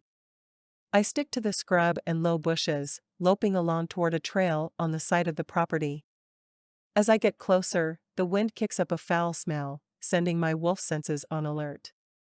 Only, instead of wolves patrolling, I spot a female with purplish hair speaking to someone wearing a cloak. Like Pepper, my hearing is exceptional, and the content of their conversation lifts my hackles. Chapter 22. Corbin. The last few weeks as the full moon draws close blur. Kenna and I spend a lot of time training and kissing, but I'm afraid it's because she can't resist me and not because she wants my mouth on hers. The bond we share is as unavoidable as the coming fight, but she often seems distant, like she'd rather be anywhere but here. Her voice comes out quieter than it used to, and she slips around like a shadow. Her power has been growing, and I wonder if she's called to the Fae or the vampires. When we train in physical form, I catch glimpses of her other magic straining to come through. Her Fae ability to manipulate energy is a force to be reckoned with. Yet, it's like there's a curtain pulled around it or us. Perhaps she's hesitant to let me see the extent of her skills after learning that I was slated to eliminate her. I need to regain her trust. She's my true love, the woman and wolf I want as a constant in my life. I don't want it flushed away or lost to a fight. I have the utmost confidence in her, but can't shake the feeling that Amanda is up to something nefarious. Why did she challenge Kenna to a mate call-out knowing our connection is forged by fate? Is Amanda's ego that big? I can't resist the pull and tug of my fated mate. Every cell in my body draws me toward her. But in these uncharted waters, I worry about what lurks beneath the surface of my knowing. As an alpha, I'm tuned into changing conditions, intentions, and the vibe of my pack. They wonder if she's mostly wolf, or if she's adapting to who she's around. Can she develop each facet of her magic? Is she a threat? I wonder these things too. I also have my ear on the ground after the attack on Richard Dubois after the last full moon. Like Kenna, I haven't reported it to the council yet. It's as if I have half a puzzle completed and can't find the missing pieces. My wolf tells me they're nearby and to be patient. That it'll all come together. I trust him, but after I betrayed Kenna, I hardly trust myself. I gaze over the ridge and to the mountains in the distance. Steely clouds fill the sky. The sun hides behind them and soon the full moon will too. As the evening descends, the flickering of a bonfire fills the open space where the fight will be held. Members of the pack start down there in physical form. The only two people allowed to shift are the contestants. Kenna jogs over the hill, greeting me with windswept familiarity. She catches her breath. I want to take her in my arms and hold her up. I'd give her some of my energy if I could. Inga suggested I warm up, she explains, wiping her brow. She said it'll get the adrenaline to kick in faster. She cuts a glance toward the open space below as more people gather. Word about this fight spread fast and many magicals are allowed to attend, same as they would if we had to fight for any other call-out. Well, if anyone challenged us as Alpha. I haven't told her that part yet. You will win, I assure her. I'm not sure the fight is fair, Corbin, she says. She hasn't spared me from her opinions on her backward wolf ways. Well, if anyone has an advantage, I'd say it's you. Despite Kenna being a hybrid magical, she doesn't show any inclination toward violence as we'd feared, as most magicals do despite the strides we've taken to subdue our inherent natures. Maybe the spell of the Accord is still strong. Then again, she and I connected. When this is over, I will explain everything to the council, not that I have a choice. The Fae and Vamp Alphas are certain to be here tonight. Questions will be asked. Answers will have to be provided. Kenna hangs back, but I close the space between us as magnetized as ever. My fingers graze her cheek, blazing a thrill of excitement through me as I lower my lips to hers. This kiss, like all the others, is like our first time all over again. She cuts it off sooner than I'd like and drops her head to my shoulder, hugging me tightly. When we pull apart, her breath is shallow and her smile shaky. Night falls as we walk toward the clearing with the bonfire. A gaze back as the jagged rocks, piercing the low-hanging clouds, offer a painful reminder that blood will be shed and about the uncertainty of the future of our pack. But I can't focus on that right now. Instead, the churning energy from everyone knocks into me, almost tangible. I deflect and let it dissolve, maintaining my alpha status, making my pack feel secure in my presence as I lead Kenna toward the center of the dirt clearing. My shoulders are square. I release the tension and frustration about being in this situation. I give Kenna one more embrace. You will win. Her eyes are pleading because we both know this fight is to the death. Corbin, be careful who you trust, she whispers. Of course. I'm still learning the ways of the wolves, but what would you do if someone from the pack betrayed you? Fae banish their own, vampires starve the offender of blood. We shun. We kill. I grimace, knowing how brutal that must sound to her. She nods solemnly. If she's afraid, she doesn't show it. Amanda stands nearby, wearing a scowl on her face. Her purple hair hangs lank and her energy buzzes. My wolf snarls in warning, in defense of this irrational challenge to my mate or something else. I study the people surrounding her, a few from our pack and other magicals I don't recognize. A horn blows. King Melchior, the Fae representative on the council, is in attendance. It's rare for him to leave his court. His crystalline gaze doesn't leave Kenna. Several vampires linger near the bonfire. Others fall in and out of shadow as the moon continues to hide behind the clouds. Claude steps into the center of the stretch of dirt. Amanda of Pack Jalmer, state your purpose. She lifts her chin. I challenge Kenna for Alpha Corbin as mate. Claude glances at Kenna apologetically as if to say I'm sorry. I can't ask if you accept this challenge. In the code of battle, Kenna cannot back out when an alpha is challenged for a mate. At my back, someone mutters, the alpha must love having women fighting over him. Another replies, must do great things for his ego to have two women who want him so badly they're willing to die. I turn around and glower. Not at all. Claude continues, this is a fight to the finish. Whoever survives, will call Alpha Corbin mate. If he accepts her. A murmur ripples through the crowd. No way would I accept Amanda. She must be angling for something else. Is Amanda's plan to eliminate Kenna and then eliminate me, become Alpha herself? The problem is, she doesn't have Alpha blood. I ponder her motivation as the two wolves shift. The light from the bonfire tints Kenna's fur a deeper shade of red. Amanda almost looks as dark as the night sky. Her yellow eyes glow. The fight begins. I cannot tear my eyes from Kenna's confidence and grace as she stalks Amanda. She's all instinct and strength. Amanda is scrappy and keen on weakness. She knows where to strike. Kenna doesn't want this fight, but my hope when in wolf form, she won't relent until she wins. The two circle slowly, hackles raised, heads low, lips pulled back, exposing sharp teeth. The crowd starts silent and then eggs them on. Amanda makes the first move, striking at Kenna's neck.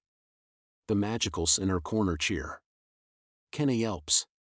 Just when I think she's going to pull back, she coils and springs, not taking a moment to recover as she pounces on Amanda. Attuned to my fated mate, I sense the moment her teeth pierce Amanda's skin. Blood pours from the wound. All of a sudden, Kenna is human again, clutching her throat. She rushes toward the fire, toward the vampires. I hurry after her, shifting in the process. No one has ever shifted out of wolf form when in a fight. Not only is it against the rules, to my knowledge, once the senses are engaged, there's no going back until it's finished. Her eyes are dark and wild. Magic crackles from her hands as though she can't hold it back. It's like when backed into a corner, her entire being has gone on the defensive, but can't agree on which type of magic to use. The guests scream at her display of power as bolts escape her hands like shimmering darts of light. They singe the ground, and some of the lawn furniture that members of the pack must have brought down here. My wolf reaches Kenna by the bonfire, beckoning her onto my back. I'm faster than the others, but they'll soon be on her tail. Something happened, and I need to get her to safety to figure it out. She clutches me tightly as I run blindly over the ridge, along the trail, and then veer east, pounding the ground as fast as I can. It's only when I pick up the lingering and unmistakable scent of a werewolf that I stop. We're outside Richard Dubois' house. Kenna lowers onto the ground, and I return to my human form. I draw her into my arms. What happened? I ask. She pulls back, pressing her hand against her mouth.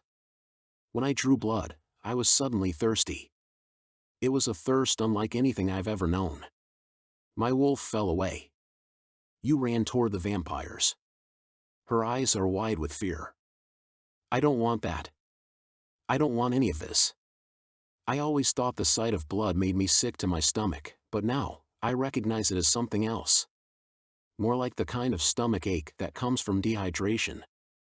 I tuck a loose piece of hair behind her ear. I'm sorry, Kenna, but there's no avoiding what you are. That's just it. I don't know what I am. But Amanda does. How can she know if you don't? If I don't? I ask, confused. She's the one who attacked me in Inverness and then Polaris. She must be a member of the Klave. She picked this fight to expose me to the council but didn't intend to finish me. Rather, the council would intervene and stop the fight. Then there would be confusion and the Klave would abduct me. My face falls, yet suspicion sharpens in my mind. How can that be? She's part of my pack. How do you know? I was out running. I smelled something in the air. The same foul scent as I did from those two attacks. She was talking to someone wearing a hood. She shakes her head. I overheard the entire plan. Why didn't you come to me sooner? Because I don't know where I belong or what I am. I'm the problem, and I'm the solution. I don't want you to lose your position as alpha. She glances over her shoulder as the patter of feet head in our direction. They'll find us soon. You belong here, with the pack, if you so choose. I want her here with me. I can keep you safe from the Klave. But can you keep me safe from myself? At that, she shifts and leaps into the night. My alpha wolf forbids I follow. He wants me to ward off the others, to give her a head start. She's my fated mate. I'll be able to find her. I have to protect her and don't want to hurt her because she should fear me. I'm the one who was going to eliminate her. It's my fault she's in this mess. I don't like it, but that means staying put. If the other magicals get past me and pursue her, it will be a slaughter. Originally, that was what I wanted. I would destroy her before she came of age, before we bonded so I could keep my position as alpha. Wasn't that what I wanted? My wolf knew all along. I should have trusted him.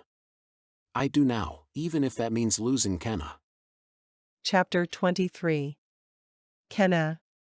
My wolf runs wild, practically runs herself ragged as I pursue a scent.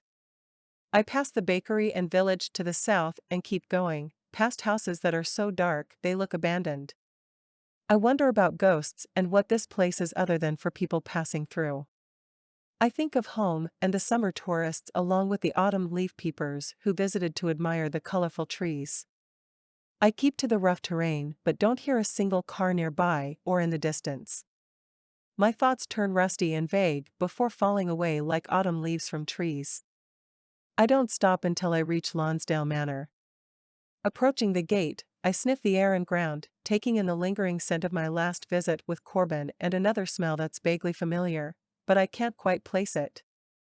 As I shift back to physical form, my thoughts flood back. The fight, Amanda, and drawing first blood. The way it seized me with intense thirst, and like I'd suddenly waged an internal battle, it was like a vampire within threw off my wolf. In a moment, I'd shifted. Despite Corbin's betrayal, my heart belongs to him. I'm grateful he helped me escape, but now what? Where to go from here? No matter what, he'll be able to find me because of our connection, but if I'm not careful, Amanda, the Klave, and the council will track me down too. I didn't dare go to Pepper's house above the bakery and endanger her. Trying to flee the country after shifting and not having any clothing would be dicey. This is the last place I want to be, but the only place I thought to go. Inside the old Victorian mansion, previously owned by my parents, I listen carefully. I sniff the air, relying on my enhanced senses to alert me of danger. Aside from potential ghosts haunting the place, I think I'm alone. As I walk past the covered furniture, the sheets ruffle. I flip on my daydreaming mind and try to picture this place in its heyday. Upstairs, I find the bedroom and a large closet, filled with fancy, but moth-eaten dresses. Pawing through drawers and shelves, I find a white dressing gown that will have to do for now. I sit on a cushion in the window that overlooks the entrance to the property in the distance. If anyone trailed me, they'd be coming from that direction. Other than the occasional rumble from my stomach, the house is so silent, I cannot avoid my thoughts. The gash and wounds from the brief fight with Amanda already heal. After I left Pepper's and encountered Amanda during her pre-dawn rendezvous, I knew she'd betrayed her pack. I opted not to tell Corbin or the others. My wolf prompted me to engage in the challenge to prove myself and eliminate the threat. I never expected my inner vamp to come through and throw things off. It must have been because of their proximity at the fight. Or the blood.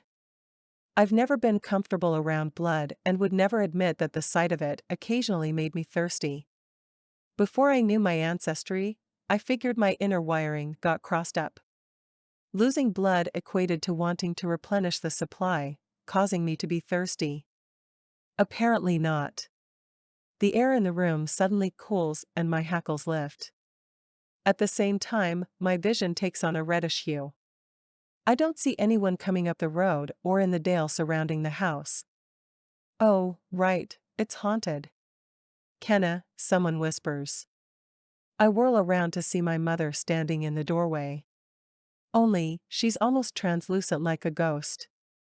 Cautiously, I step toward her.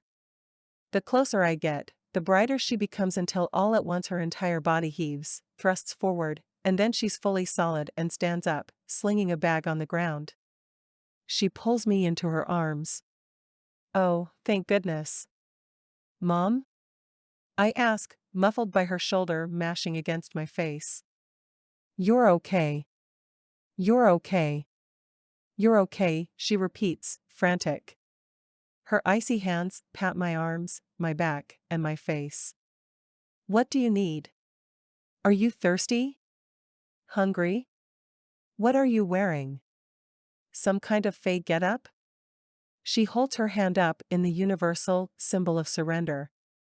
Please know that I come in peace. My forehead furrows. Mom? I ask, bewildered. Yeah, I'm hungry and thirsty. But, I glanced down at my attire. I got this from the closet. Your closet? I ask. She pulls me into another hug before dropping to the floor and riffling through the bag. She passes me a pouch of red liquid, a hunk of raw meat in a Ziploc bag, and then shuffles back. I mean no harm. Me neither. Did you bring donuts by any chance? She pulls a greasy paper sack from the bag and then a wrinkled pile of clothing. You're still you. Oh, thank goodness. I'm still me, but I have no idea who that is. Go change, and I'll do my best to explain. I don't bother going to another room. It's my mom, after all. I don't want to risk her disappearing again. I look down at the t-shirt my mother brought me. It says slay all day. Her lips quirk, and she shakes her head in answer to my question. I was so looking forward to when you'd find that amusing. For the first time in weeks, the ground beneath my feet no longer feels like shifting sand. Well, except the sight of the bag of blood sends ripples of excitement and unease through me in equal measure. She eyes it, then holds it up for me to take. I shake my head. No, thank you. Despite my thirst, I can't bring myself to drink it. She shrugs and drains the thing. I wrinkle my nose. So I take it you're a vampire. Yep, and I've never traveled as fast as I did to get to you. Relief softens her features. I want her to explain her mode of travel, but a crash course in Vamp Life 101 can come later. How did you know I was here? The day I sent you here, Faye abducted me. She tells me about booking my flight and then being abducted. They kept me all this time, questioning me and harassing me. Dirt smudges her face, and her hair hangs in tangles. I think she's leaving the term harassing open to interpretation. Then a few days ago, the atmosphere changed. It was like they were preparing for something big. Turns out everyone went to a fight between a couple of wolves. I gathered that it was a ploy, for show. Their spy didn't intend to kill the other wolf. Now I realize it was you. Rather, they wanted to capture her. I escaped when the guards decreased since they were all excited to see their contact from the wolf pack battle and seize the spoils. I was too late getting to you in Polaris. But glad to know I still got my vamp skills. She mock flexes for me. I can't bring myself to laugh right now or ask exactly what she did to get here. The spoils being me. I shudder a breath, thankful that we're both okay, at least for now. As we lower onto the window seat cushions, she takes both my hands. I couldn't explain any of this to you when you were younger. I'm sorry. Until your magic synthesized, the accords bound me. You see, vampires have a hunger other than for blood. We naturally want to reproduce, but vampires rarely become mothers the traditional way. Unless they mate with a fae/wolf shifter. You're special. Of course, I love you, but being maternal didn't come as easily to me as I would have liked. My father, Grayson Slade, has quite the reputation. A hybrid between a fae and a wolf. Our love was forbidden, but I've always wondered, does that make it less true? You truly loved him? She nods. When my pregnancy became known, I went into hiding.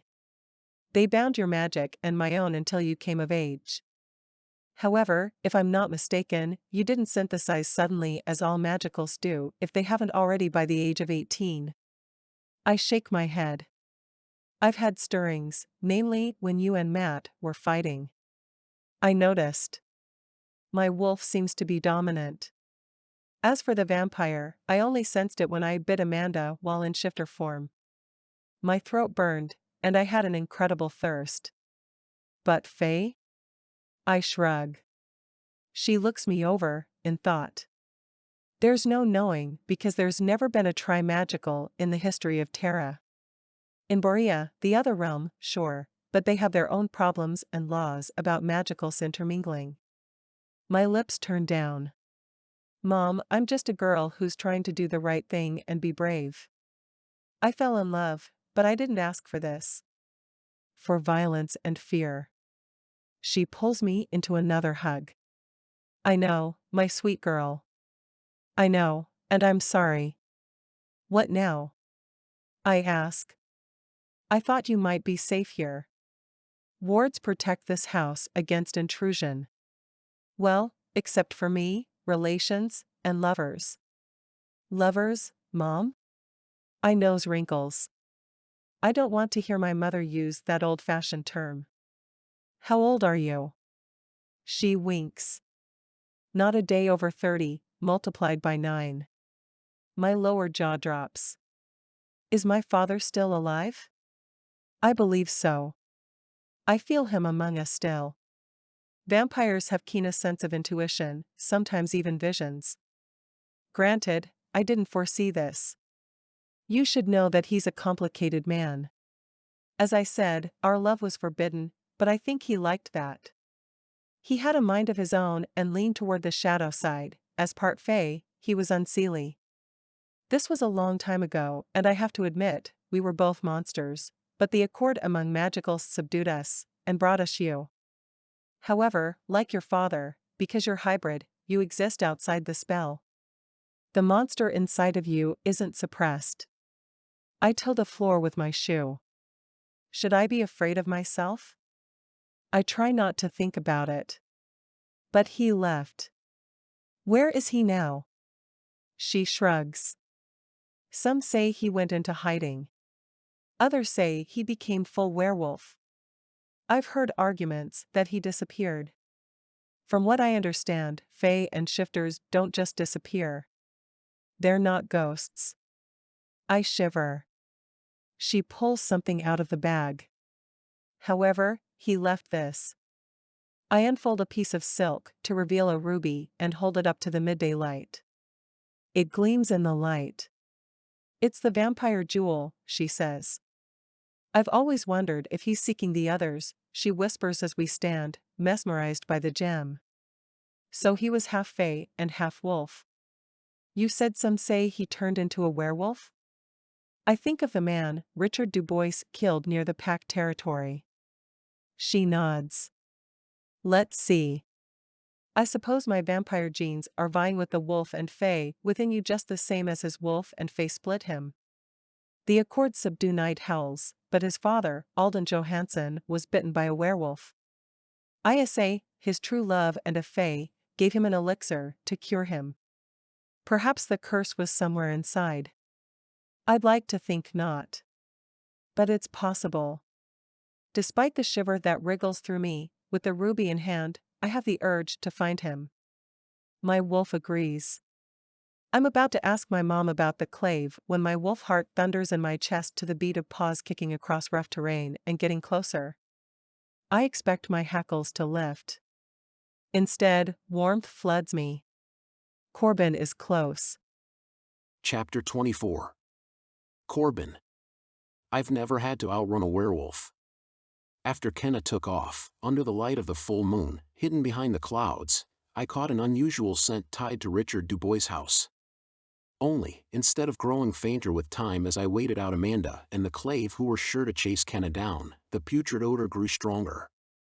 It was wolf with overtones of death and decay. I waited, ready to fight, but Amanda and the search party didn't come. Instead, a light blinked on inside Richard's house. Curious, I investigated and found Amanda inside, seated at a table with Kenna's leather diary open. A red piece of fabric lay cast aside by her wrist. I burst inside, surprising Amanda, grabbed the diary, and then heard a growl. Amanda leered a smile. For an alpha, you're pretty dumb, you know that? The stink increased, and the werewolf slinked by the window outside. Maybe, but I'm also fast. I shifted in a blink, grabbed the diary between my teeth, and took off. The werewolf chased after me, howling. Amanda followed after shifting. I caught Kenna's scent and knew they would too, but my heart also drew me to her, and I could keep on the trail more readily. Racing across the uneven terrain, the wind howled in my ears. I wanted to summon my betas, but better for them to look after the rest of the pack. As dawn approached, the rising sun acted as my ally. The werewolf fell away, likely shifting back into physical form, but that doesn't mean Amanda would as well. Baker alerted me she'd been the one sending emails to an outside source. I'll have to deal with that betrayal later. Now, I'm nearing Lonsdale Manor and am certain Kenna is inside. I also sent Vampire. I'm afraid she synthesized with her inner vamp and is lost to me. My wolf urges me to have hope. As I shift back to physical form, scooping up the diary and strip of red fabric, I use it to hide my manly bits. When I get to the top of the steps to the house, the door opens. A woman's voice calls. I'm Jackie, Kenna's mom, and a trained nurse. I've seen it all. Here, put these on. She looks like she could be Kenna's sister and thrusts a pair of trousers at me. I wobble on my feet as I pull them on. They're woolen and itchy, but I'm grateful. Having lived at headquarters for so long, I forgot about the nudity issue when off the property. Note to self, invent something for shifters to use to carry a change of clothing with them. I'm Corbin, Alpha of Pack Jalmer and Guardians and Warriors Council member. And Scottish to boot, Jackie says. My heartbeat charges ahead of me as Kenna comes down the stairs. She wears a fitted pair of jeans and t-shirt. Relief washes through me even though she doesn't speak. Thank you for looking after my daughter, training her, and for using her as bait to lure the Klave to the fight. Hostility laces Jackie's voice at the last part. Kenna inhales sharply. Does that mean you could have called it off? She asks. No, the rules, I start. Not even as Alpha? Jackie asks, discerning the truth. I shift from foot to foot. Officially, yes, but I was afraid of the Klave abducting you. I figured if I brought them to us and exposed them, they'd no longer be a threat to you, Kenna. Jackie's eyes dim and my wolf warns me of the ferocity of mama vampires, which are probably on par with mama bears. However, her features shift from all business to surprise. And thank you for loving her. She must have sensed our connection if Kenna didn't mention anything. I nod. We're fated mates. I should have realized. Jackie nods, looking carefully between us. I pass the diary to Kenna. I brought you this. Kenna, I'm sorry for everything. For hurting and betraying you. Now, she doesn't look at me. Mom, you left me this? In the house. Why? Jackie shakes her head. I've never seen that diary before. The house is another story. But the diary was on the table in there. She points. Jackie examines it, hovering her hand over the cover. It's very old. Obviously. Kenna's brow furrows. I mean, it contains very old magic, Jackie clarifies. She pulls the red piece of fabric in her palm. This too. I believe it's part of a fake cloak. The kind with the hood? Kenna asks. The original Little Red Riding Hood, Jackie says, parting the pages of the book. It's blank. Her nose wrinkles, and she hovers her hand over the pages again. But I can hear the murmur of the words. Not individual passages, mind you, but there are entries. She leafs through the pages again. Kenna shakes her head. It's blank, Mom. No, the words are hidden. Kenna shivers. From somewhere in the house, a door creaks then closes. I strain my ears as someone approaches. A young man enters the room. Klave? Kenna asks. Both her mother and I look between her and the newcomer. He's pale and wiry, not tan and sturdy like wolves. His piercing eyes flick to me and then Kenna as though he realizes our connection. If he's threatened, he doesn't show it. An out-of-place feeling nips and claws at me. My thoughts float and like a balloon, I have to grab them and anchor myself before they get away. He's Fae. They can scramble a wolf's thoughts with their magic. He must be drawing the power from within Kenna to the surface. What are you doing here? Kenna asks, breaking a heady silence. I live nearby. I thought I saw a light in the window, Klave says. Kenna slips something behind her back. My mother left me this house. She gestures to Jackie. The woman rakes her eyes over Klave. I'm Kenna's mother. And you are? He falters. I was the last person to see the previous owner, who I presume is your father, Kenna, and husband, he says to Jackie.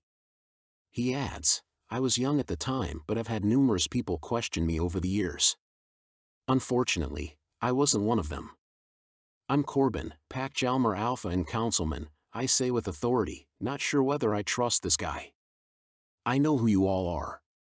His tone gives away nothing other than challenges me to figure out who he is. And when you last saw Grayson, Jackie starts as though the words are painful. Or perhaps she's afraid of what she'll hear. Klave eyes the red piece of fabric and then the diary that Jackie still holds. I see a flicker of interest. I'll tell you what I told everyone else.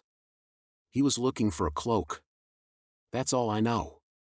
So everything is okay here, he asks abruptly, as though backpedaling with a friendly tone. Kenna nods. My mom brought donuts. Do you want one? She holds open a bag. Klave's eyes widen, but he and Jackie pass. I politely help myself to an old-fashioned covered in cinnamon sugar. I get why Kenna likes these things so much. However, something about this situation keeps my wolf on alert, and I don't think it's because anyone followed me here. Or if they did, they're not close yet. I lost the werewolf at dawn. As for Amanda, we'll see. Still, something about this scenario rubs me the wrong way. Klave, have I seen you around Polaris? I ask. He nods. Did you know Richard Du Bois? He died recently. Tragic, Klave replies dryly, as if he cares little for human lives. You seem like you're aware of things going on locally, seeing as you thought you saw a light come on in this house during daylight hours. Any word on what happened to him? Wolf attack as far as I know. Werewolf is what I heard. I want to tell Kenna about my encounter with Amanda and the werewolf. You should look into that. Klave studies Kenna. Oh, I am. I don't restrain the edge to my voice. Jackie steps closer. You're different, aren't you? She says to Klave. He steps back. Among other things. Her eyes narrow. Different like my daughter. Define different. Klave almost sounds insulted. Kenna clears her throat. Boy, these donuts are delicious. I'd love to continue this little get-together, but I've had a long night, haven't seen my mom in weeks, and yeah. So, I take it she's trying to make this less awkward as well as dismissing Klave. He starts toward the door, then pauses, smoothing the red piece of fabric dangling from Jackie's hand between his fingers. This belonged to a cloak. It almost looks like a wolf's teeth tore it. He eyes Kenna. There's an old legend that Fey magic threads certain cloaks. They say if wearing it while singing the cry of the Fey under a full moon, a maiden can earn her way into the king's court. He exhales through his nose and gazes at Kenna. Fascinating. Her eyes glaze over. It was nice meeting you, Klave. Will I see you in Polaris? I ask through tight lips. You can be sure, he says mildly. I hate this guy, but I'm not sure why. After he leaves, Kenna turns to me. You can go too. I lift my eyebrows. Arrogance is not becoming on you. I step closer, speaking only to her as Jackie continues to look at the diary. Drawing the deepest breath, I do what I need to do. What I should have done sooner to protect Kenna.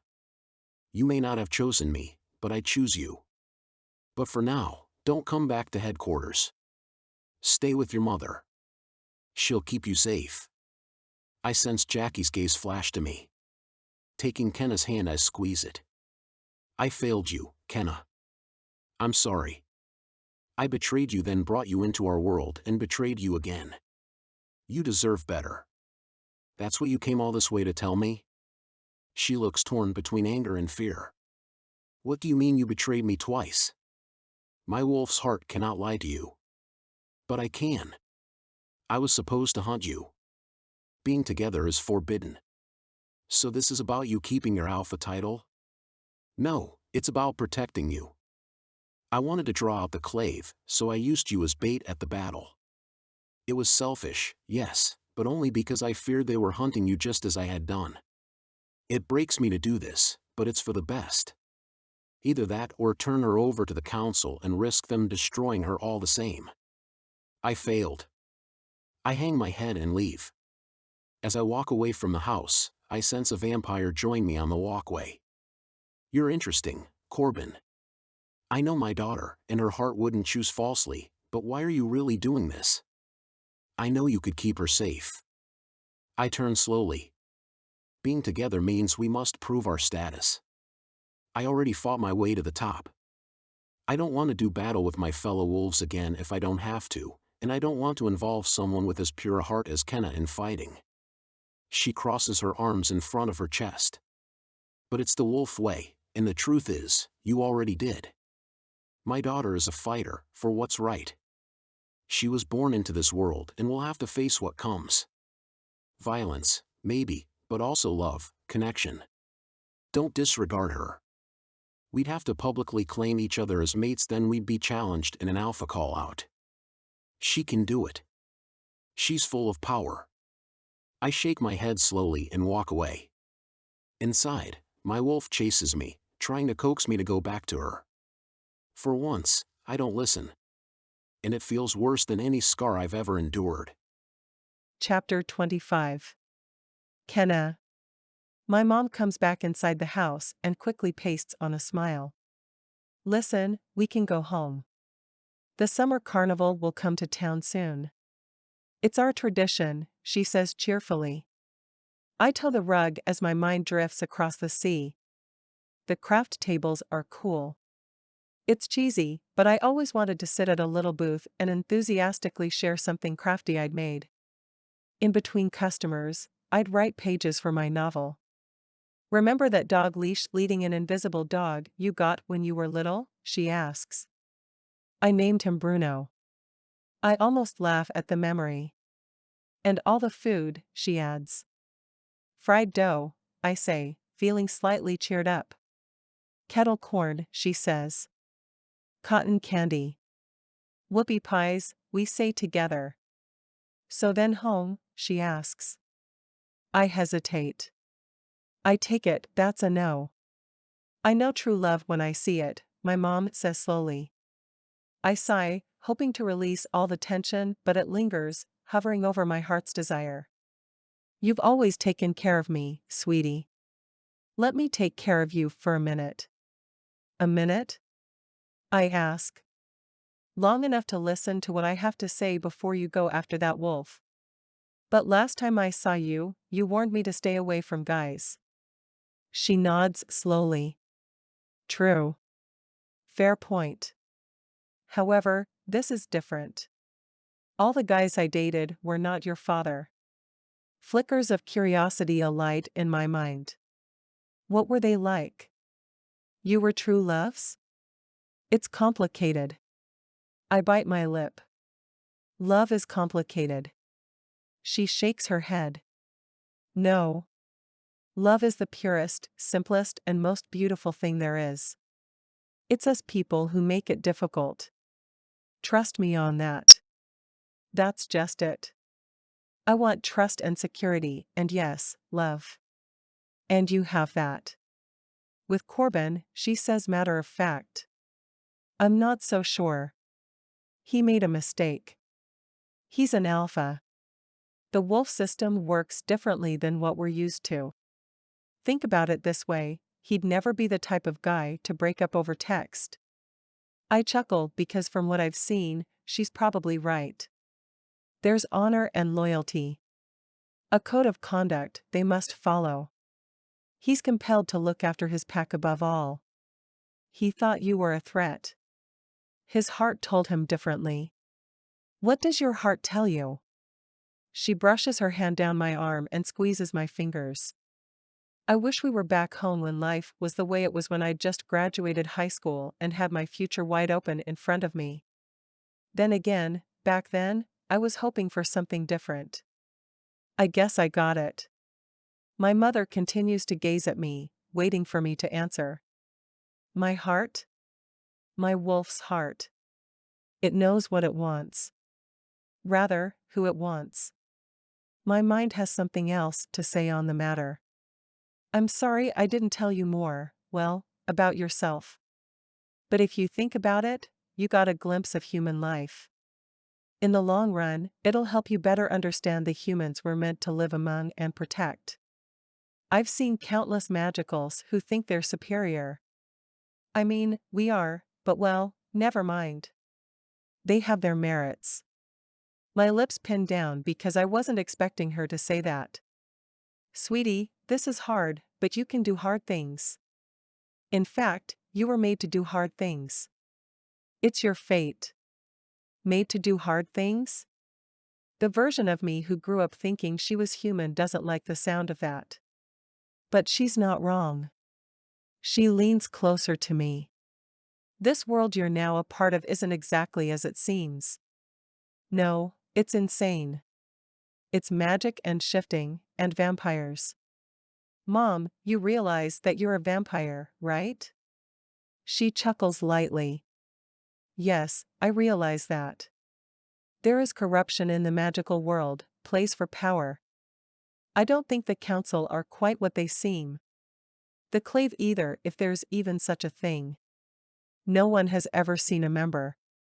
It's almost like two extremes when what we need is to move more toward the middle, toward unity. I get it, that's what the Accords intended, but well, we don't need to talk magical politics. She must sense she's losing me.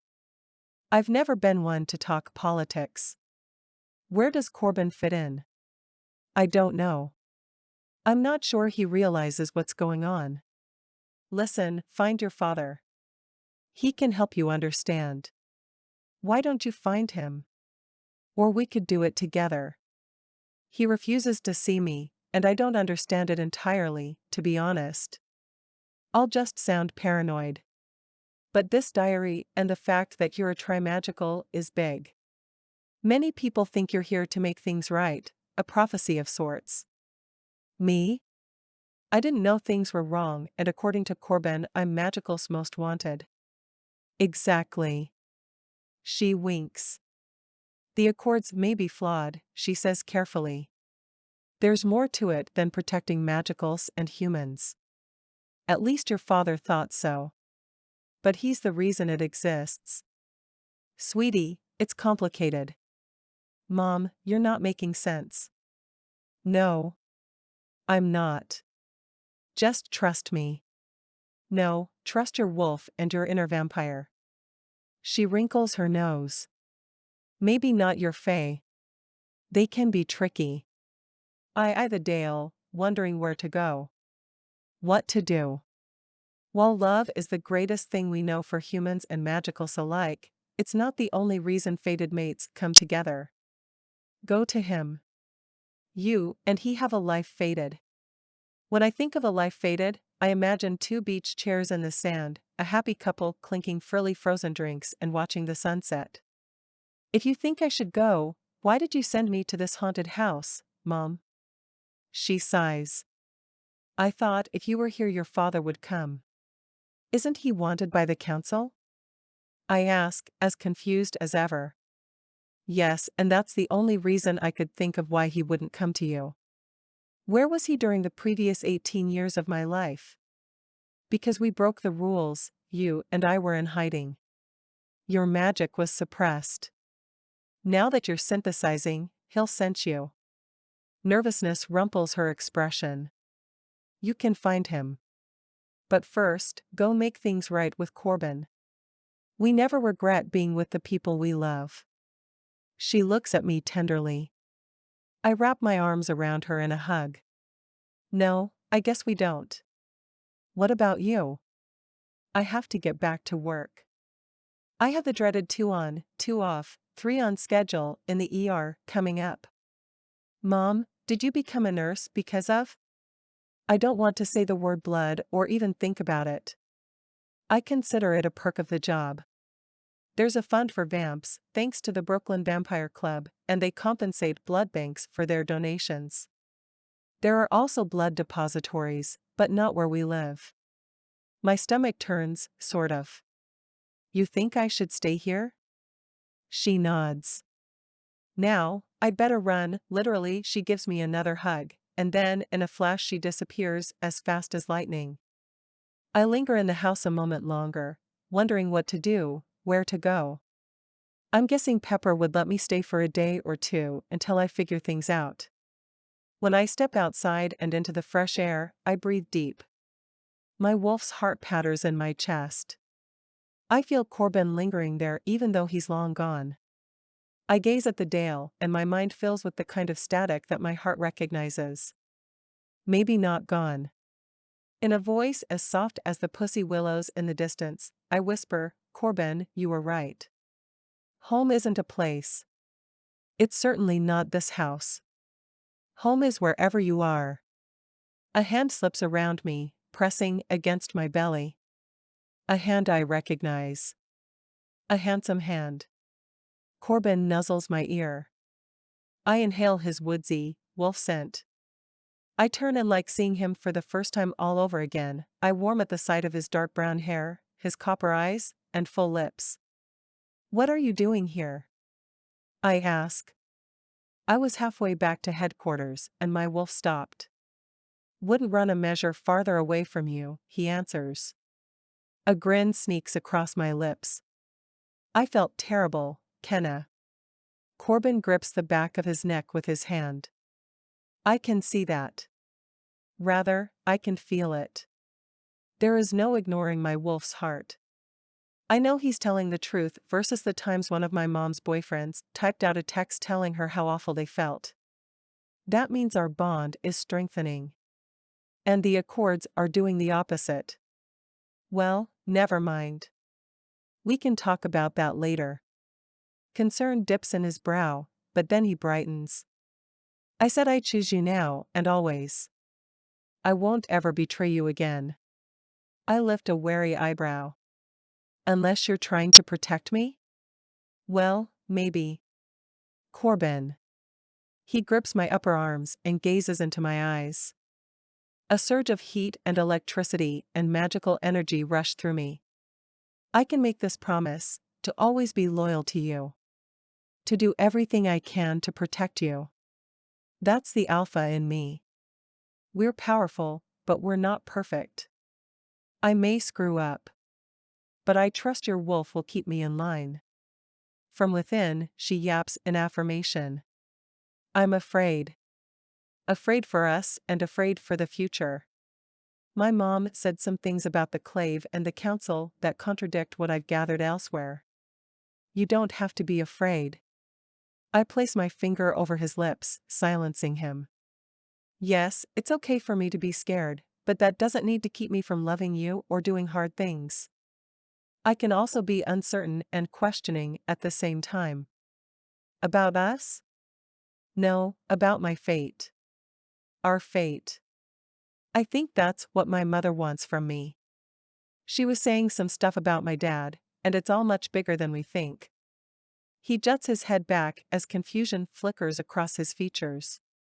I was hesitant to say that, but I'm going to be honest with you. I don't know what to make of it, but I trust her, and I trust myself, my wolf. Can I trust you? You can trust me to always do right by you, Kenna. And you never have to be unsure about us. For almost my whole life, I didn't feel like I belonged. As strange as it is, and as much as I might feel the pull toward the fae and vamps as I synthesize with my power, I know I've found my place with the wolves in you. He brushes his lips against mine. But I'm not done speaking. I also have always felt like I'm made for more. I'm ready to live my destiny, wherever that brings me, as long as we're together. Corbin's lips drop to mine. Around a kiss, he says, me too. Fires light within. My wolf prances.